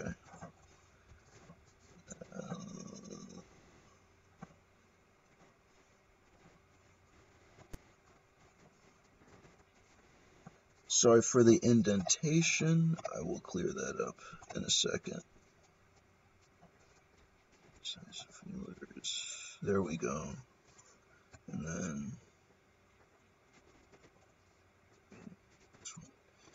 Okay. And then you could probably, like, fulfill all the stuff here.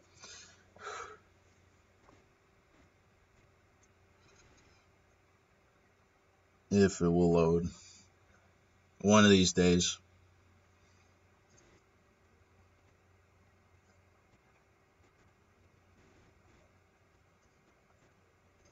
Yeah, and you can change all this stuff. That's so cool.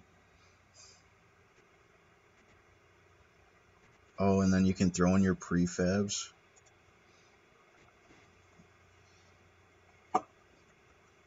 See, thinking about that.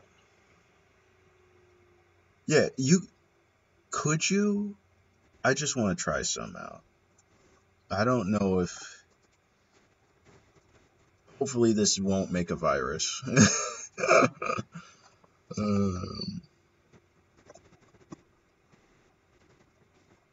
Oh my gosh. And you can? We call it bruh. And you could just keep going? Infinite loop. Will it work? It probably will. And that's kind of scary. That means you could have embedded... You could have an embedded set of these. Right? Or does it not come up? It does come up. Oh my gosh. That's so cool. Although you can't open up the next set of properties. Alright. It doesn't go infinite. So sad. He did? Oh, that's so sad. No. Understandable. Alright, I can't tell what I'm looking at. I gotta get rid of this. That's so sick, though. Although it does mean that... No, you know what it does mean, though? It does mean that you can have, like, a manager of one of these. Like, you could have a manager, and then, like... Then you could have... I gotta open up the script here. Property. And then you could have, like... a chain of them. Wow, I had to get rid of it. You could have like a chain of them, and then you could see which ones, like what is going on in which one. So basically you could manage your managers through it.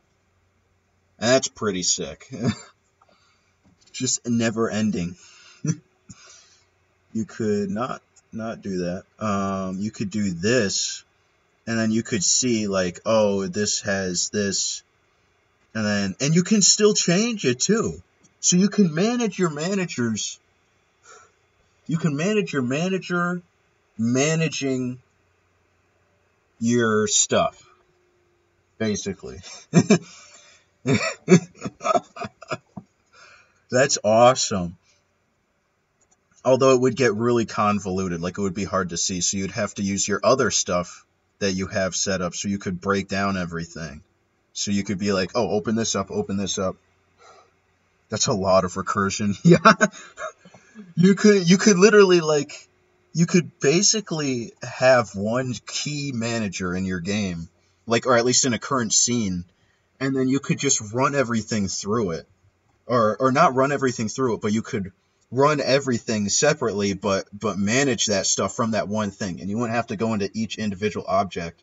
So like if you have like a component that's like you're walking, and every time your feet make a collision or something, you can basically manage what those collisions and stuff from outside sources. So you could have a player drop down manager, and then you could have a game drop down manager. So it's just like, this is the current player, this is the game. And the game's overarching. Like, that would be really cool. It's almost like Arc Emperor type stuff. You got your king right here, and then you got the actual like monarch in the background just running everything. That's really interesting. Oh my gosh. But I do love that you stop from the properties, because I imagine originally when you were making it, you probably could just keep going. And there was the infinite chain. That would be scary. But that's awesome. No, wait, it didn't originally? It just wouldn't allow you to? Oh, that's sad. Come on, Unity. Come on. Man. Yeah, you could cook so hard with it, though. You'd be on your, like, 50th, what's it called, script, but it's doing, or your 50th object with that same script. That would be funny. And of course, like, none of this, like, does any of this as well, like, optimize performance? I imagine it does when you're doing like enumerations and stuff, because it's probably very clear cut and not object specific. It's only an editor thing. I mean, yeah, but like, it's just, I feel like there can be a lot of like jumble with collisions and things that this could handle. I mean, if not, then I guess it doesn't, but it just seems like it would if like you were having a bunch of collisions and then you did have like, say, some kind of a manager or something. Doesn't affect runtime. Oh yeah, because it's not like a. It's basically just like holders, huh?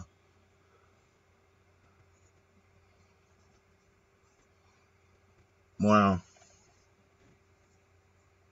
That would be interesting if you had something like that. If you're ever thinking of stuff, I mean, you don't have to listen to me, because I'm definitely for sure an idiot. But the other attributes as well. But if you had something set up so you had concurrent like things as well that would help manage for that stuff, that would be cool. Scene drop down. See, I already get this. I mean, the sorting layer is just like.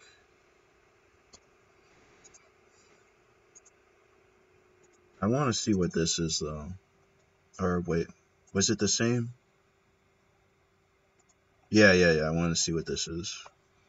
I get the scene drop down, but it's like you probably have just the int field for, yeah, whatever current scene, if you wanted to do it that way, or.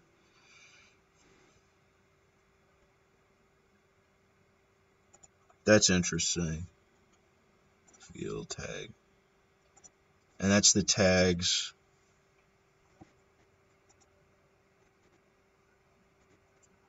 I just want to see what the example is for this one that you have set up. Is it just like this? Because I know that you can do the stuff with the buttons. You can drop down, and then you can just cycle through.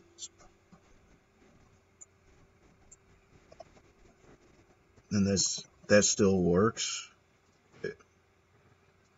Size.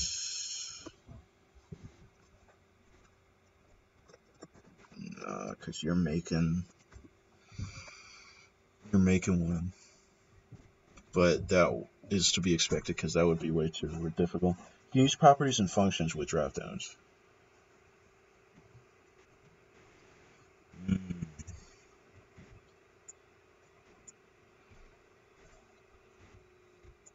So you could basically like, yeah, because you could drop down and then you could open up your void, what's it called, like any method or whatever that way. You have a function return an array of stuff and have it display in the dropdown. So like, I don't know. Or would I have to make a function in an individual script for this? Or could I just do the function here? Like if I wanted to do like, I don't know, in test, I wanted to like return, I don't know, whatever variable I make for it. It needs to return an int array.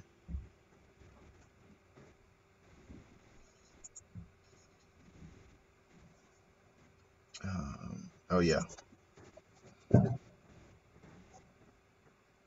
Will it do that?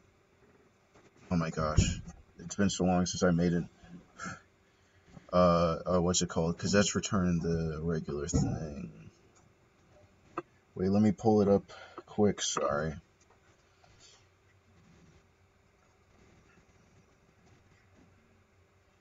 It's been a while since I've had to return arrays. Let's return 0. No, yeah, it would do that. I just have to go about it the other way. Initialize the array. Sorry. I'm looking at two different things. But you couldn't do it like here, right? If I did it like that and then I said, or I just can. What if I did, 1, 2,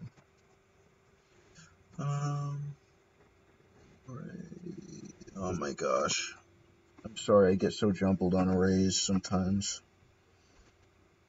This can work as well. Lists can work as well. Wait, can you do dictionaries also? I imagine you can, but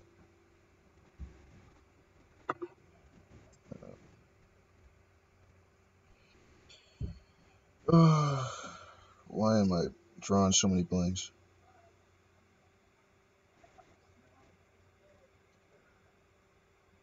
Type.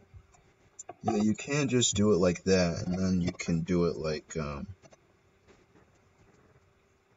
oh yeah, because not like that, and like that, and then like that, which would be, sorry, I've got so many things opened up on my device. So they're not serialized. Oh my gosh. See, I haven't used many or I've only used dictionaries outside of Unity, and I never really tried putting them into Unity. So I never thought about that. Really? That sucks. Dictionaries are pretty good. I mean, if you know what you're doing, of course. I mean, lists can work just as well if you anyways, but anyway, so yeah, you can call like that if it was like this. No, but you could. You said return an array, right? Return an int array, okay.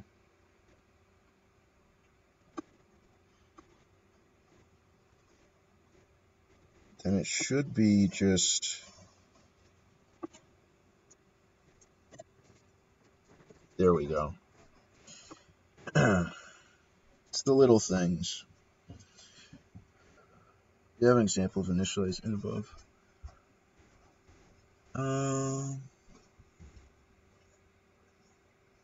You see, but you said you can use functions as well with dropdown, so like, I mean, I don't know. I guess just because I'm trying to learn what you've got going here. Private test. Oh, come on. Will it do that for me? Will it not? Just put the name of the function in the attribute. Name of the function. In the attribute? Oh, you mean like up above. Why is it 4? What, like here? Whoa, why can I access those variables? That's crazy. No. I'm sorry. You said just put the name of the function in the name of. That's what you were saying. Okay.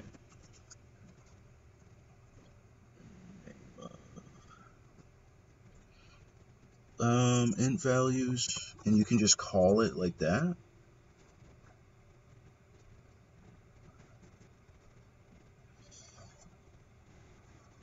Or a test, sorry. There we go. Oh, and that's what you meant. Yeah. No, I accidentally put R because that was the variable. Without the brackets? Oh, you can? Oh, interesting.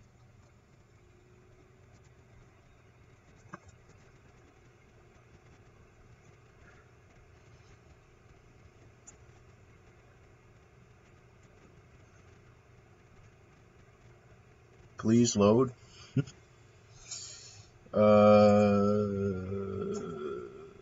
See. This is the same. Yeah, it's drop down sample. And then you can just call it from there. Interesting. So could this be like random? I'm just gonna screw around for a second, if you don't mind. 4 0.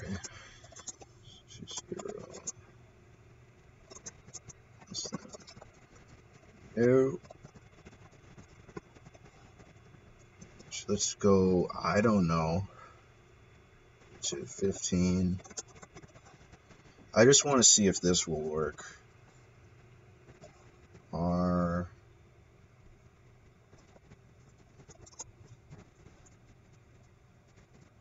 Okay. I use local variable.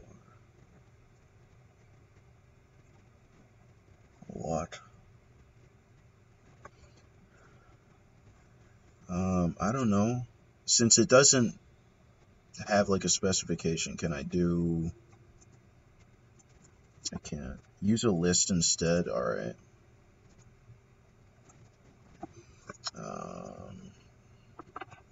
Give me 1 second.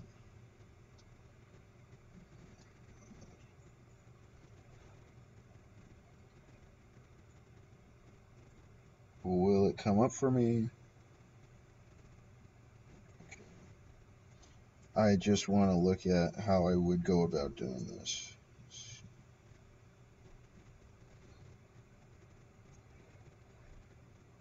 Thank you. Okay, don't do that.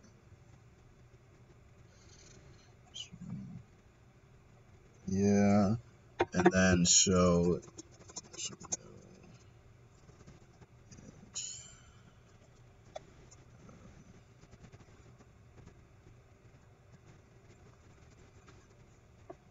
will it wish to work? Ooh.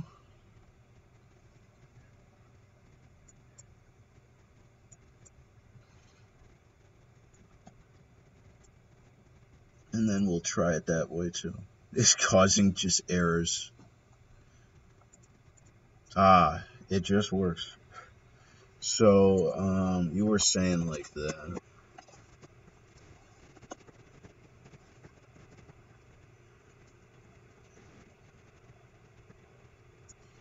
It's new.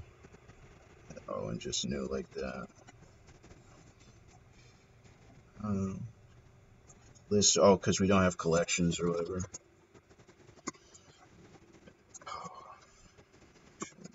Collect. What is collections again? Using Unity collections.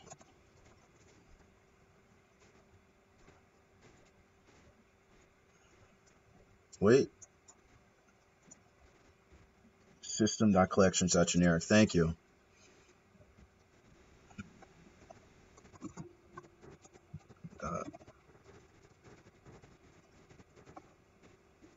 That's it.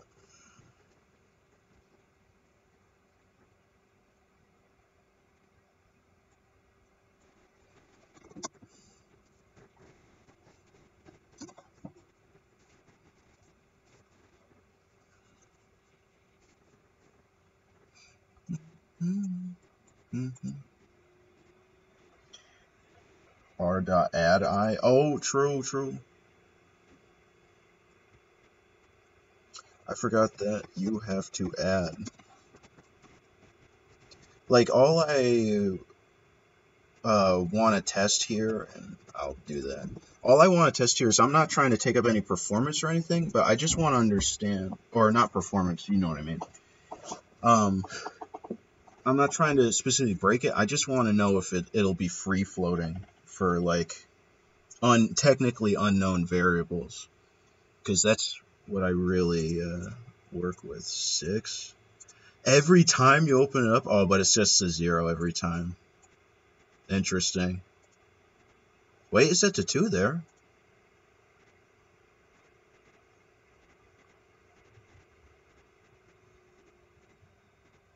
It sets back. It doesn't like me, no. It only goes to like 17. That's cool. That's because you regenerate the list since you use random.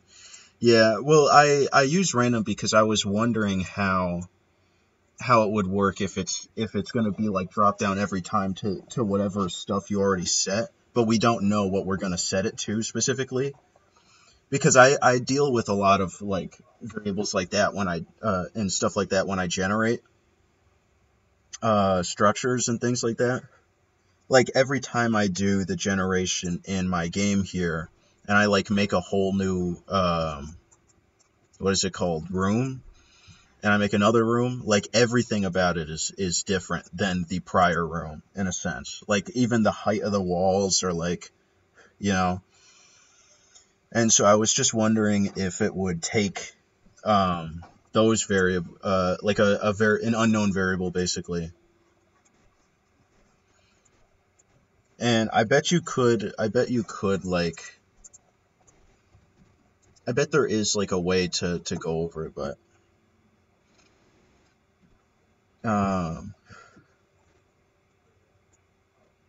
I guess. Oh, but if you, so like it works sometimes though. It does work sometimes, like, but like it has to be within a certain aspect. But anyways, yeah, I just wanted to see if that would work because I thought this would be kind of funny. We can put that back, and I'll just comment that out for now.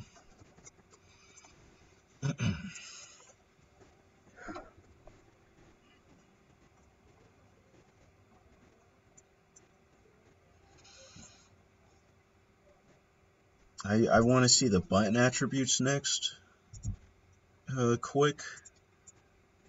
Then I may have to go and do something, because I think my family is busy looking at some. So you call hello world there. Let me see the code for this button sample.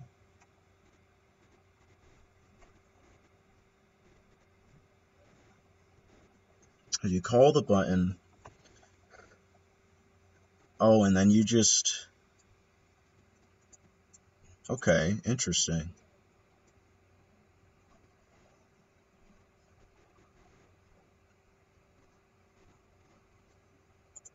You can change the message.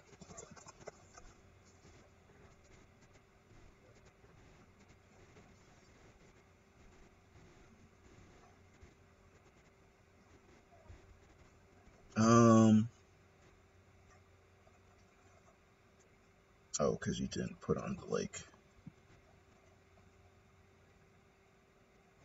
Oh, but you're calling that, yeah. Yeah, so you can toggle them. Interesting.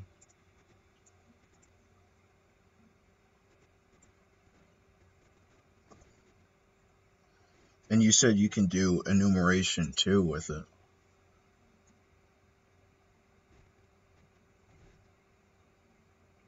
That's cool. It just fires off like every time. And you can print the number here. Oh, you can print message that way too. This is the field sample.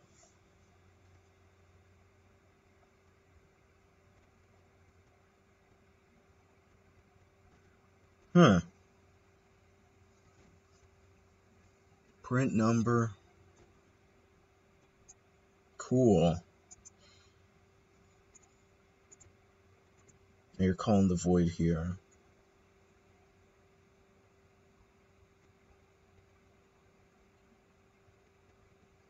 And then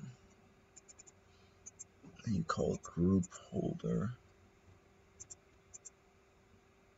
And then you put that in.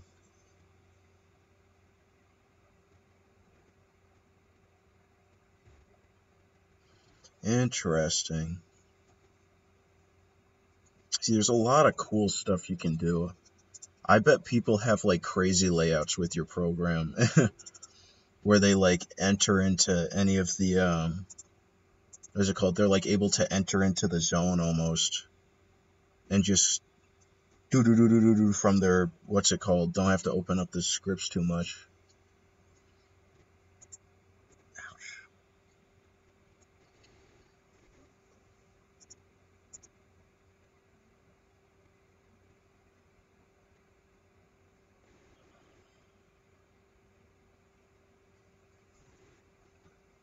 Press me. There. Cool.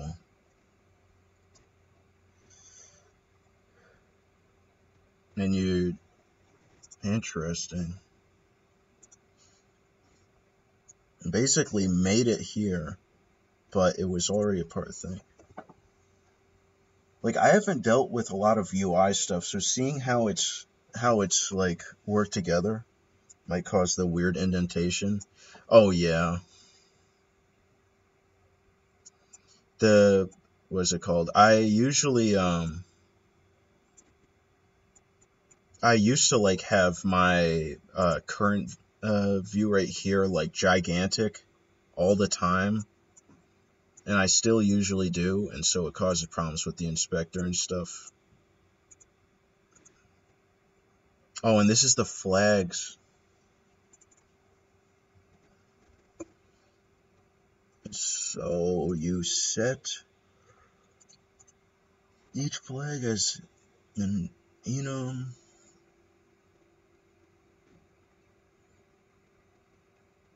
Oh, weird. You can use it with strings like that too. Like a... Weird. So you're telling me you can like input a string that you may or may not know of, look through it, and then pop it up as basically like a flag, and or like as like you can pop up its value and click over to it, and so you can set it that way. But as selection, yeah. Interesting.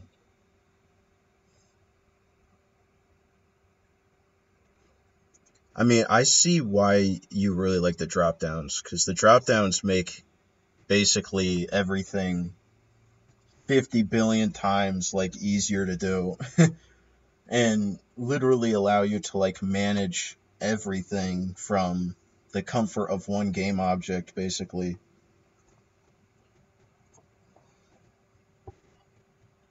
But I like seeing the other methods you got here. It's just being indented weird.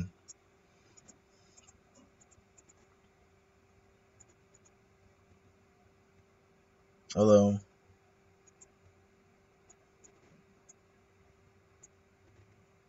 There it goes. Yeah, you can see that.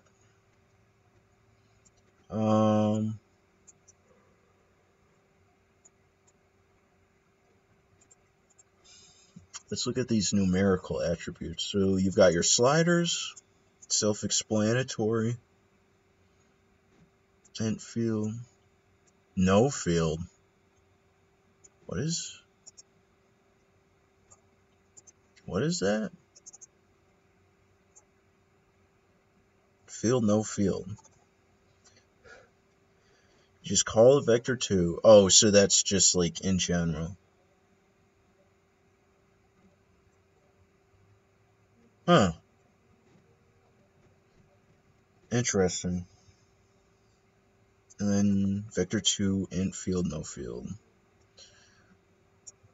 And you're just, I don't know why that animator is open. Perforce. Yeah. Could I like get out of this, please?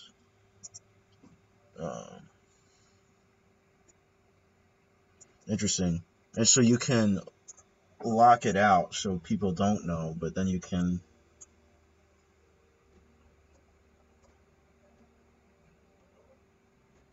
Interesting.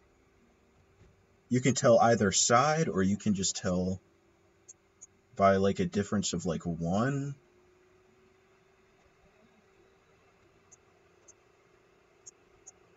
Weird. Oh, you can extend these out? Oh my gosh. What?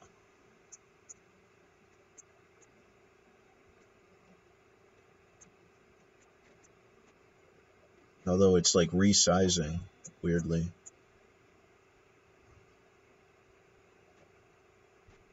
I don't know what's the matter with that, but you could just like alter it. Interesting.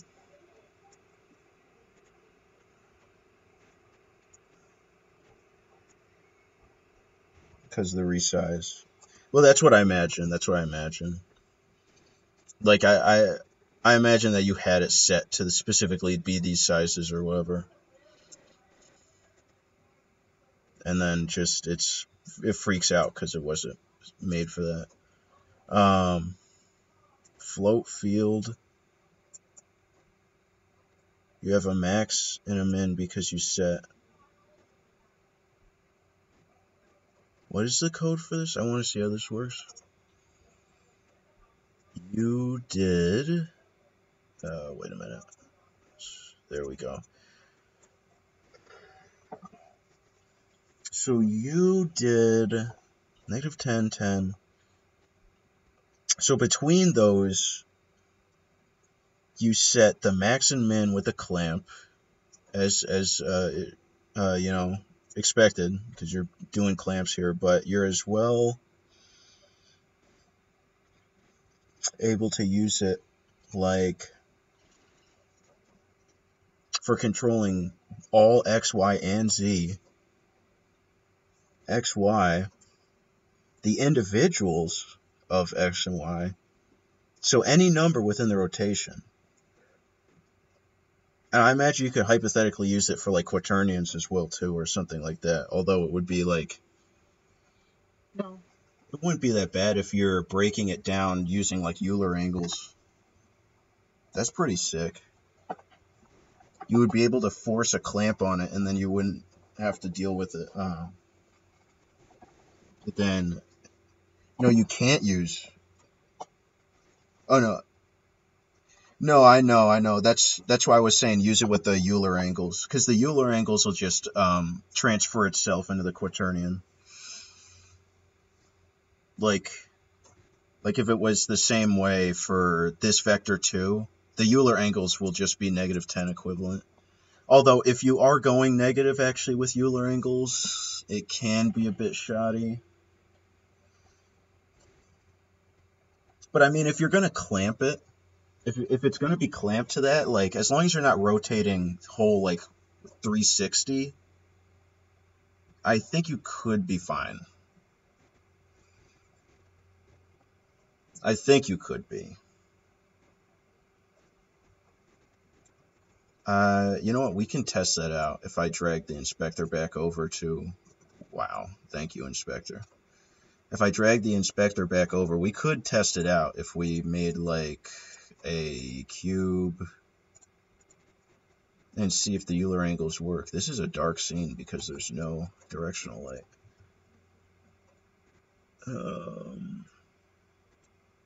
I don't know, make a... Isn't visually there. Make a sphere, yeah. Then just parent that.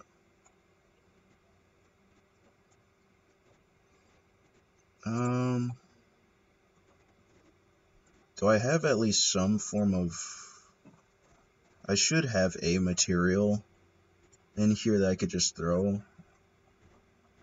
There we go. Just so we can kind of like see when we rotate this.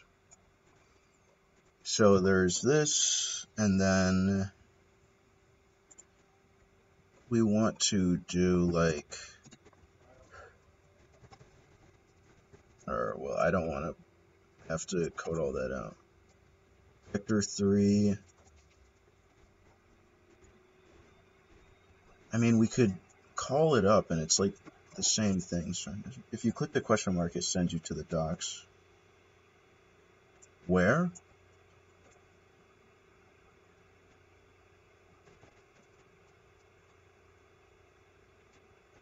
Clear that out. On the component? Oh.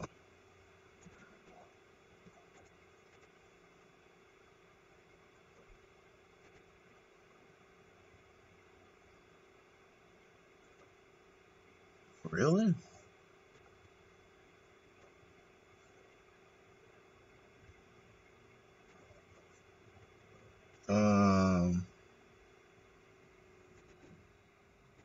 There it is, yeah. Interesting.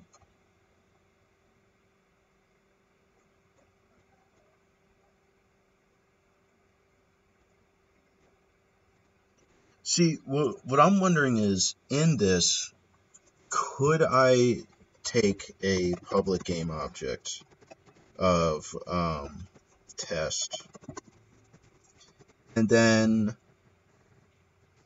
these values aren't going to work right now for it, but could I make like, you're gonna hate me, but I'm gonna have to do it to you. Would it? It probably won't, because it's only meant for the editor. That's sad.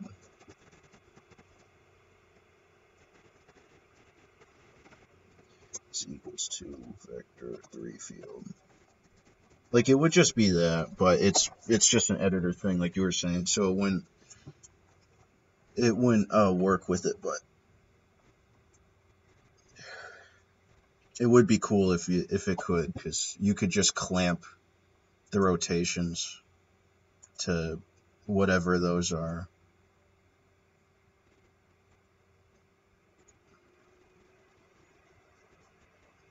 And it breaks. Everything crashes. Computer blows up. Oh my gosh! You can!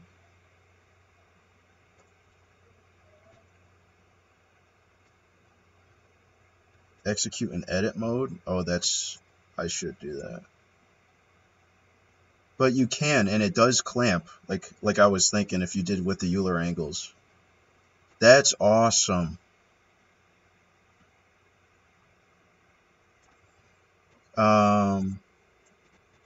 Wait a minute. I just want to see this for a second.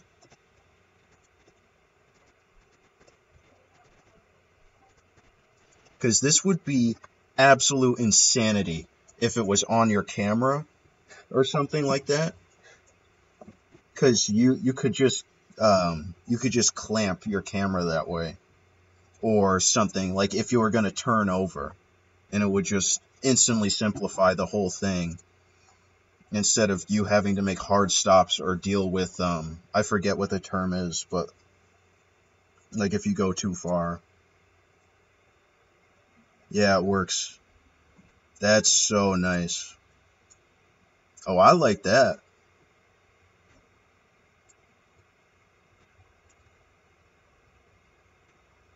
Still at, you can't see the difference too much there, but you can see it here. So you could technically do that with your camera if it was calculating your camera every time and just clamps at those angles. Then you were saying update, execute, edit mode.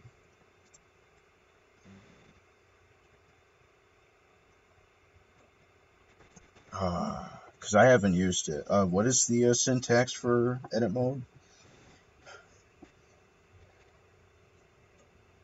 That's an attribute. Oh yeah. No. No.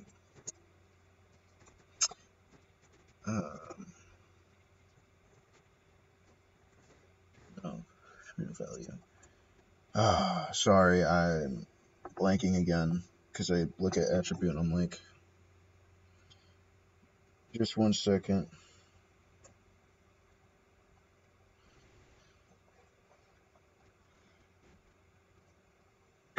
Yeah. That's it. There we go. Oh yeah. And then it will execute and edit.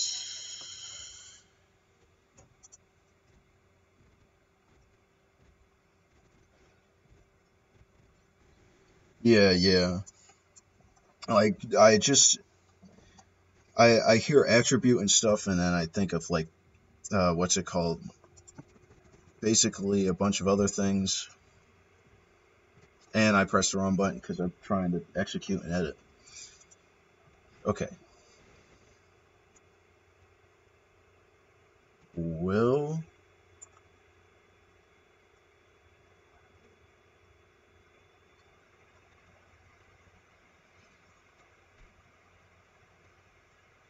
Yeah. Well, it's probably because like actually on validate then.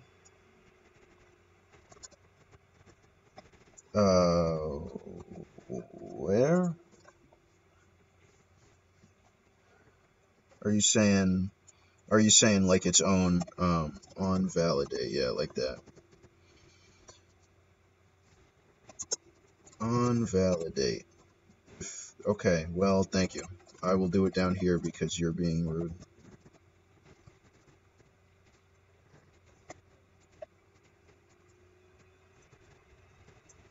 On validate. There we go. And then can you still execute an edit mode for that? Probably can.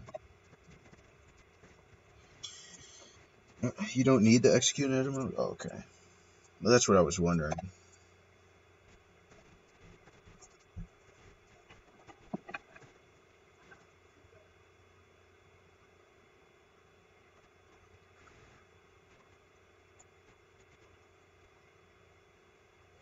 when a variable is changed. Okay.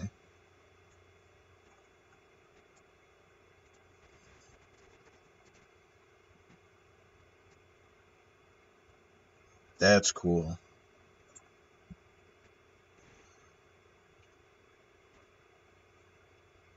But yeah, you could totally with this editor stuff, you could definitely affect rotation and stuff still. You could easily with clamp, with your sliders and stuff, if you set it up right. I could see it. And it would honestly be really, really dope. Like, because then you can basically optimize not suffering. Is like the best I can say for it.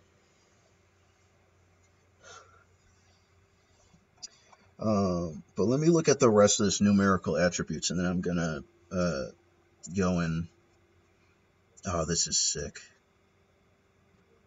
I'm gonna go and check out what my family is doing, because they are busy people. Can I? Because it's the project isn't part of the thingy, and it had to separate. Whatever. Just show me it.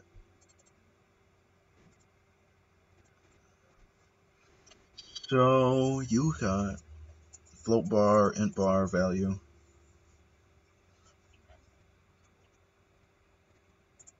I gotta see this working with the thing for a second.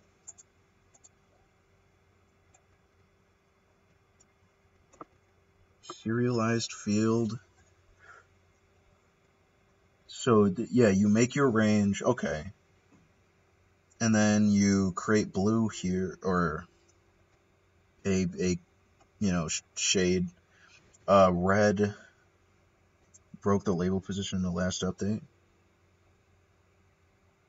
Oh well, I mean I didn't really notice. Oh, because it should have been. I mean, like it almost looks like it was meant. So I mean, I like it. It would have fooled me.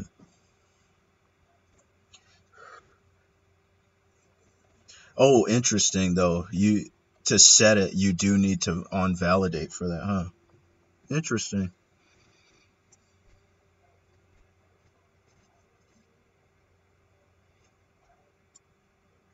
I mean, I like that because you can literally just like take it and you can, if you were fighting against enemies or something in your game, you could literally just grab it and then at a certain rate. Interesting. You can see where the calculation and like the difference between the float is.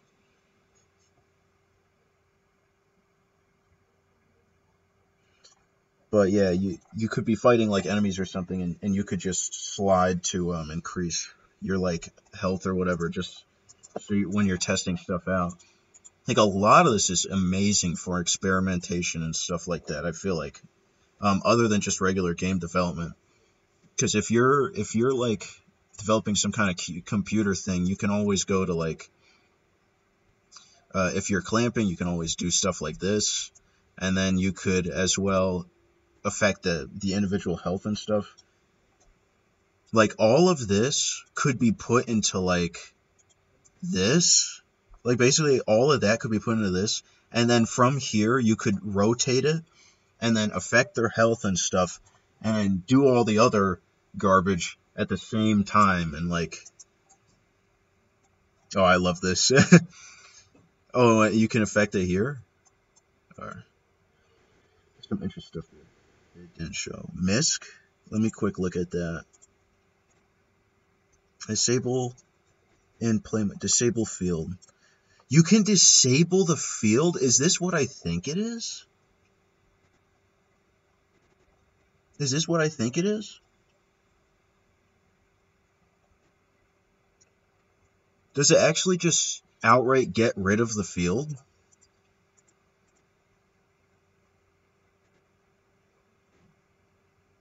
Oh, why is the inspector so weird right now?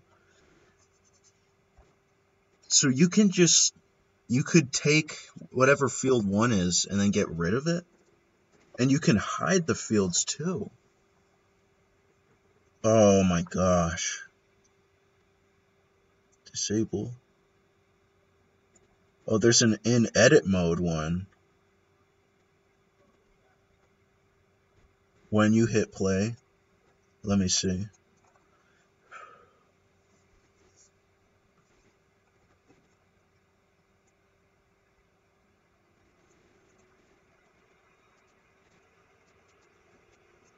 I don't know. Let's say.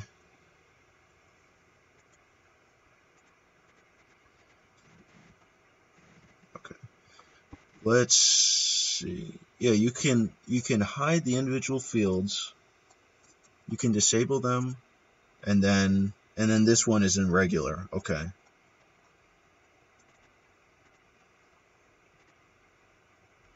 Oh my gosh, no way.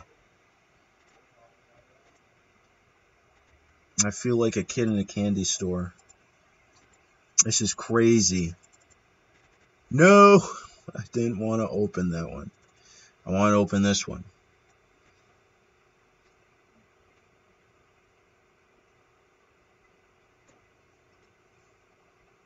You can set up filter. You can have file paths.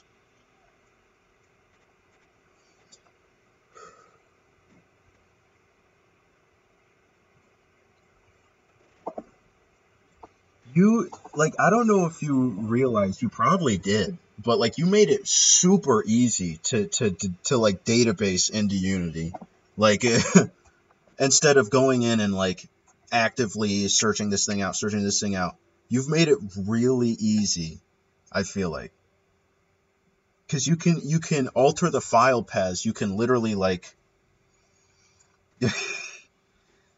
and you don't have to code out the annoying C# stuff to like set up the whole thing for it. You could access from the editor using these file paths, go into them, and then like, and you can even open them through the. That is really, really cool. But it gives an error if you do that. But that is really cool. And you can do folders too. Oh, so you could get, technically, oh my gosh. Like you could access the individual marker. It's fixed in 2023. The error. Oh, okay. That's so cool. That is like really cool. Like you could just very easily go into anywhere and then just pull things out and like rearrange or like edit even individual bits of data. Like you could open up a file path to like, I don't know, I should have like an image in here or something. Yeah. You could just pull in the file path. Interesting. You could just pull in the file path, and then you could, and you got absolute. And what's sick is you're just like activating it from like basically these keywords after file path. This like it's almost like meta. This whole setup. You've got read only too? So it's not, so you can, this is literally the miscellaneous. This part right here is like made for like saving and then editing files. Because you could run it on read only and not save it. Or like save only individual parts of it. And then like, yo, I'm just looking at Volt here. He like made this crazy package that's meant for making edit, like going around your editor in Unity really easy. I'm like geeking the heck out. That's so cool.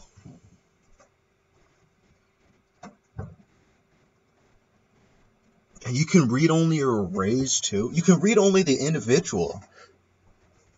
So yeah, you can specify what you don't want or what you want. That is so bad. That is so badass, dude. I freaking love it. This is the kind of thing that them Borderlands devs need. Where you can just activate read only instead of it being a mod. And then this is the rename attribute, huh? I just want to see what you're kind of cooking with here.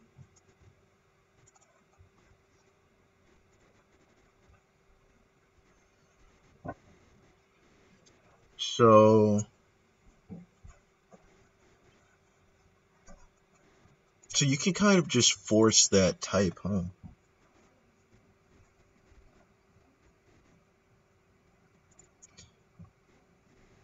Wait, I just thought about it. Could you with read, or could you with rename? Oh my gosh, and so it'll, what's it called? Or not, no, it always does that. But you can set up the different cases and stuff through your integer field. Make a camel. See, this accessing that is incredibly useful when you're calling individual like names or something in game and you don't want to run it out. Name stuff differently than the variable names. That's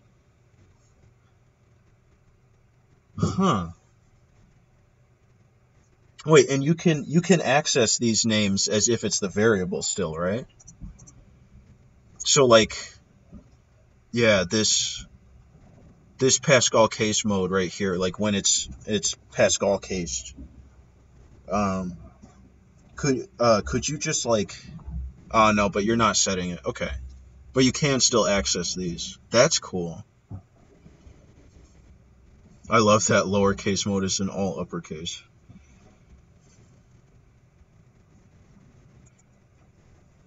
Interesting. What is this? Object field. Required sample. Serialize required. Huh.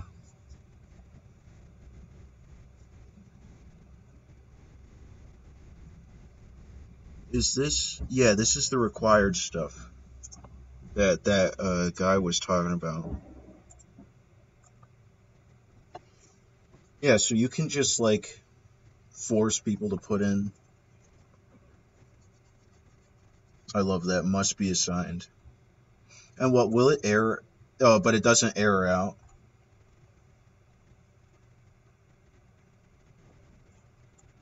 Yeah. But then I imagine if you put in a game object, it's fine. That's awesome. And then the type filter. Let me see the code for this quick.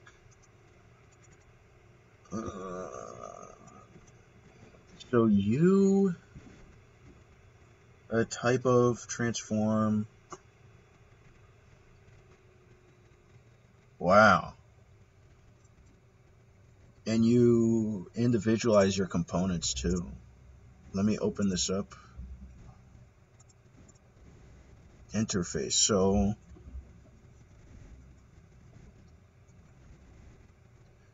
this is just like read typing or like just taking in certain types. I see. But it's open for any component technically. Oh, and that's really useful if you have multiple like similar components. In fact, you could probably do it like down to like component specifics and then like, yeah, this is useful in general. Yeah, that's sick. I love that. I need that right now in the game. Because I have like a sword that has multiple of basically the same component and it deserves to be separated. It's just so nice, so simple. Oh my gosh. Oh, and then the grouping.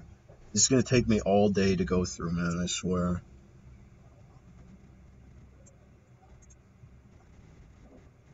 Interesting. And then you can... Because I get what this is. This is just grouping everything together, so it's part of one, like, you know, setup. Yeah. Oh. Fold out and then in a box. You can filter by multiple components. You can?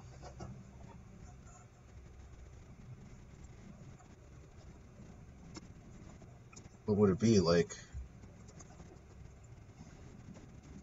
Would that work? No.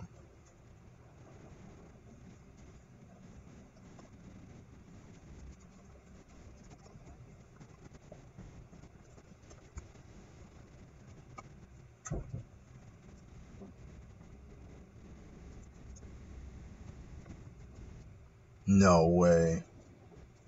No way. No way. You can? Impossible. What? No way. If I drag that in here... Wait, make sure that this is the right one. Transform. I think Cube has a box collider, yeah.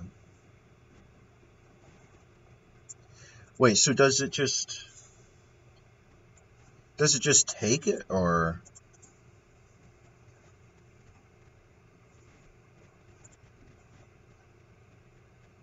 Like, if I... Okay. I've got it. I make something... Oh, but it's always going to have a transform. No, it doesn't. We can get rid of this component, right? Okay, no, it does have to always have a transform. I was right. Well, it takes the first valid thing it finds. Oh! So if it wasn't transform and it was, I don't know, mesh renderer, that's when it would probably come in as box collider.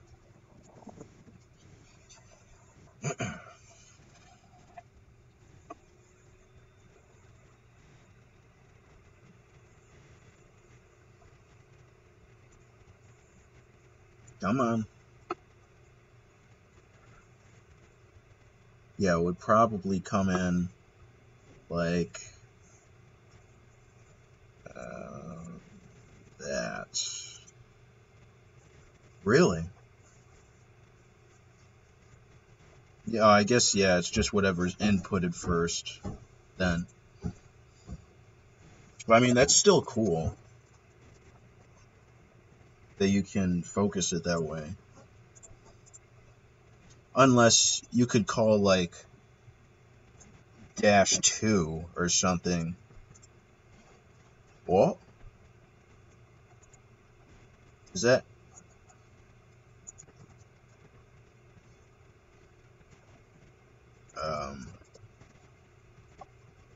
I'm gonna put multiple box colliders on some and see if the second one would come up. But I wouldn't be able to really determine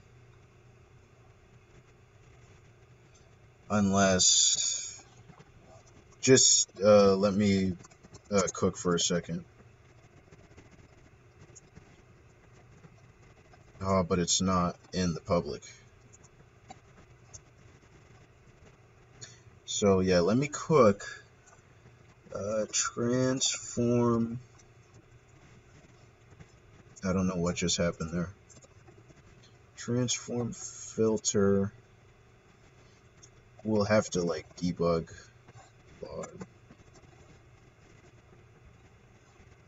Filter dot. If it's the second.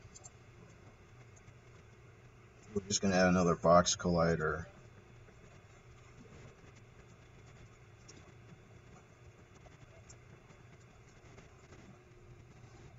Get component. I have to check the type and cast it. Oh. Well.